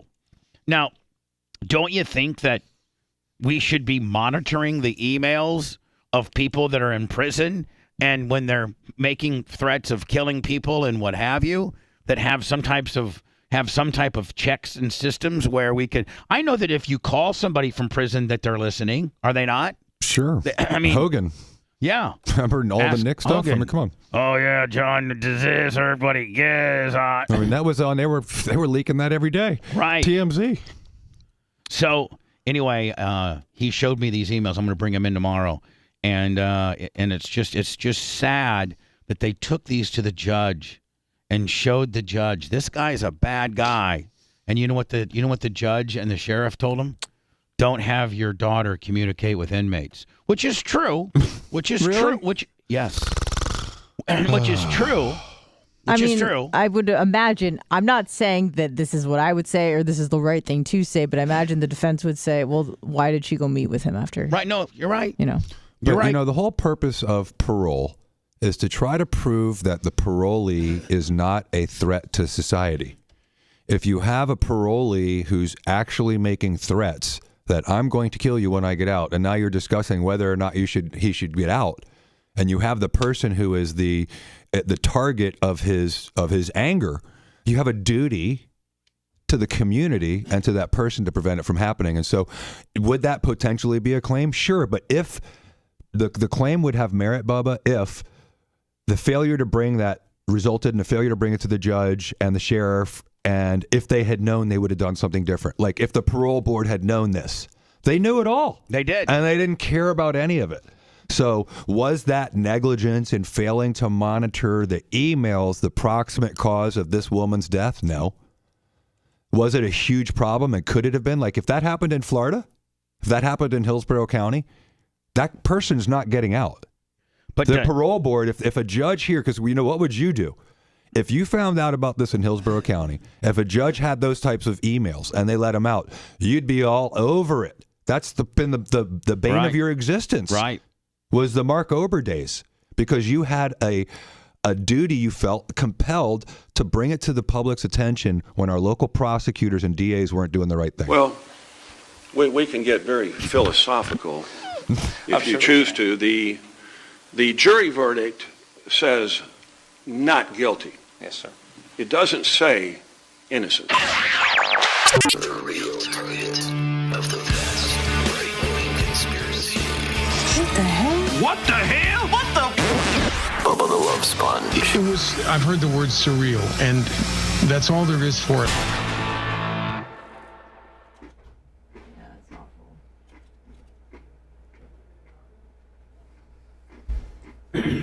How do you think that would go with Grady Judd?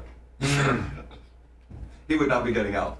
But the law firms that are trying to get him to, that are representing He should him, do that with one. There's no doubt. Are If he has a saying law that- firm, but don't do it pro bono. I mean, no, they're doing it pro bono, and they're saying that this private company that provides the email service to the prisoners, that private company is not immune to municipality, fuck whatever, and they're going after this huge. It's a huge communications company that provides email services to prisoners. And they're checking as to whether they have any type of checks and balances to monitor, the words like kill and rape and. Well, just the whole. This is such an offensive and upsetting case that these are the kind of cases that cities sometimes pay, and county parole boards sometimes pay. They paid in the what the hell is George Floyd. There was a cap there, right? But the conduct was so egregious that family got paid gazillions of dollars, rightfully so. So there are certain circumstances when the behavior is so bad that the municipality will pay. Right. It's so egregious.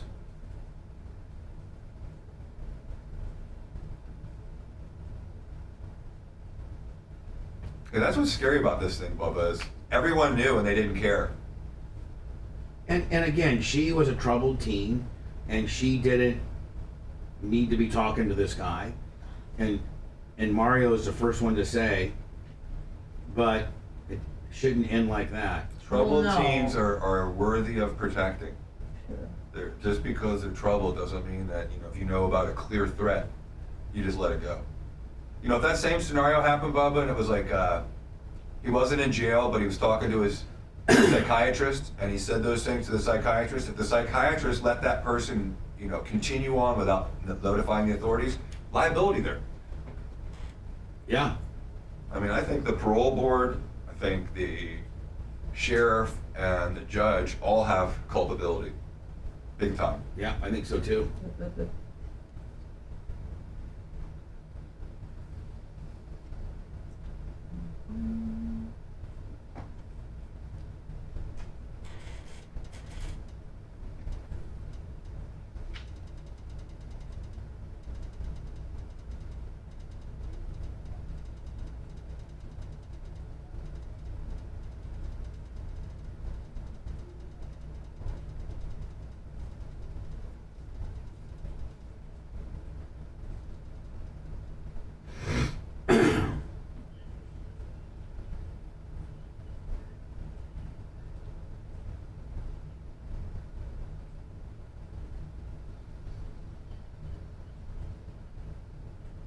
Well, that hour flies.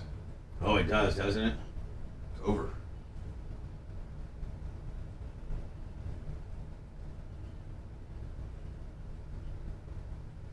You got that right, Donald Trizzle.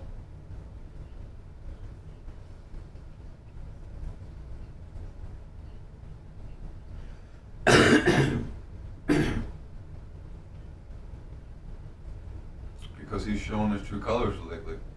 I don't know what to tell you. He's gone so far right. It's been really disappointing. Who, DeSantis? Yep. I know, man. One of the guys in chat said, Jay, why was DeSantis with that rhino governor, Sununu? Because he's not far off. What up, Sicilian redneck, header spin instructor.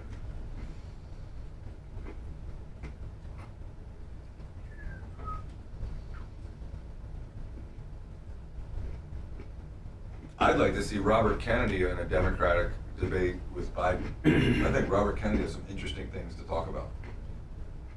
He's a senator?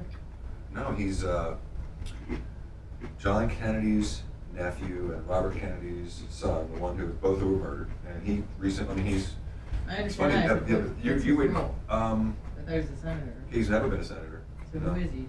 He's been a big wig within the Democrat Party. I don't know that he's ever held any offices. He's an attorney, but he's like the most common sense talking Democrat you'd ever listen to. Ever. I think you'd find him to be super interesting. Well, he came out and said the CIA were behind the John F. Kennedy thing, and we all know it. And there's like overwhelming evidence. He said that about Yeah, I'm sure that's going to help him get elected. That's what I'm like, your father was killed by one of them. What's up with that? Yeah. So, but what's interesting is they're protecting Biden so much that they don't want him to get on the stage with Trump or anybody, let alone a Democrat. They want it to be like, here's your golden ticket. You are the Democrat candidate. He has a bigger percentage of the vote than DeSantis. He's got 19%. DeSantis is at 16%. So of the Democrats, or somebody almost has 20%, 1/5 of the votes, and they won't even let him speak. You don't even know about him. It's ridiculous. I mean, you would, because if you heard him, you'd be like, I love this guy. Yeah. I could actually consider voting for a guy like that. Yeah. Yeah, when you listen to him, you're like, okay, he's just anti-establishment. He's an independent thinker. He questions things about lockdowns and things that you go, okay, that's common sense. What do you think about Robert Kennedy? You've seen any of the stuff recently, last few weeks? He doesn't know anything about him. No, he does. He's got some good views. I'll tell you, thanks. Yeah. He doesn't quite know. But he's not really anti-vax. He doesn't quite know.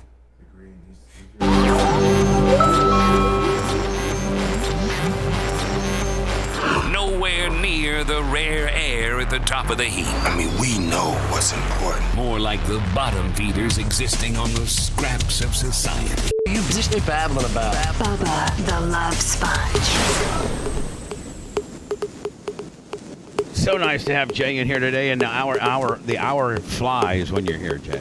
I know it does. One of these wish days, I should come back earlier. You think we could do me, you, and Steve, and Danny? Yeah. Just us three, I'm sure. shooting the crap. Not necessarily about you guys, but just about topics. Yes. You want to do an after show, or you want to do it on air? Whatever you want to do. The answer is yes. Whatever. And not necessarily, hey, Steve, tell me about when, Danny and you used to beat each other up with nunchucks, but more like stuff that's, because I don't know how, does Steve politically wired like you and Dan? He's so smart. He's so smart. He's the guy I'd like to see at a congressional hearing cross-examining someone with no rules of evidence. Oh, my God. He could destroy somebody, Bubba. I love him. How's he doing? He's good. Is he allowed to talk? We have to ask Kristen. If we do a state of the Diacos with the three slinging ish, can we? We have to make a caveat that no Krista's allowed. Like, Steve, can you do a 2-hour show? I mean, can you get here by yourself and put your clothes on and get here? Reasonable time, maybe 10:30. Yeah. What time does he sleep till every day? He gets up pretty early. I would say he's up by 7:30 every morning. Is he like exercising, biking, goes on walks? Doing deals? He walks the dog a little bit, but I don't know if that's really exercising. I thought he goes on long walks with the boys. No, he does do that sometimes. I guess he's relatively active. How's Union doing? I went there for dinner for my birthday Saturday night. It was incredible. It is on. How's the nightclub part doing? Good? It's good. I went upstairs. The upstairs was full. The outside lounge looked great. How about Bouillon? Equally as good? Yeah, they're doing great. Jay, we'll see you tomorrow? Yes. Fantastic. Let's do 10:20 for the podcast. Sounds good. Don't forget today's after show is available only on our podcast. So go to wherever you get podcasting and search the Bubba Army show. And I'll have that up to you by noon today. Otherwise, we'll see you tomorrow. Appreciate you. Thanks for letting me finish. You've been listening to the Bubba the Love Sponge Show, starring me, Bubba the Love Sponge. Co-host and show historian, Lummox. Co-host, Anna Hummel. Co-host, Dr. Dan Diaco, Esquire, of Council. Co-host, J. Diaco, Esquire, the Spitting Cobra, of Council. Rhett, the Filthy Ginger, video editor. Yeah, back here wiring up. It's Mini Macho. The BRN agent, Thomas Buttoned Up Bean. And for everything else, go to thebubbaarmy.com. Now, time for the legal disclaimer. Exactly. The Bubba the Love Sponge show is intended solely for the enjoyment of our listening audience. Any rebroadcast, retransmission, or other use of this show without express written consent of the Bubba Radio Network is prohibited. We must dissuade him of this delusion. Until next time, always remember. I'll repeat hello.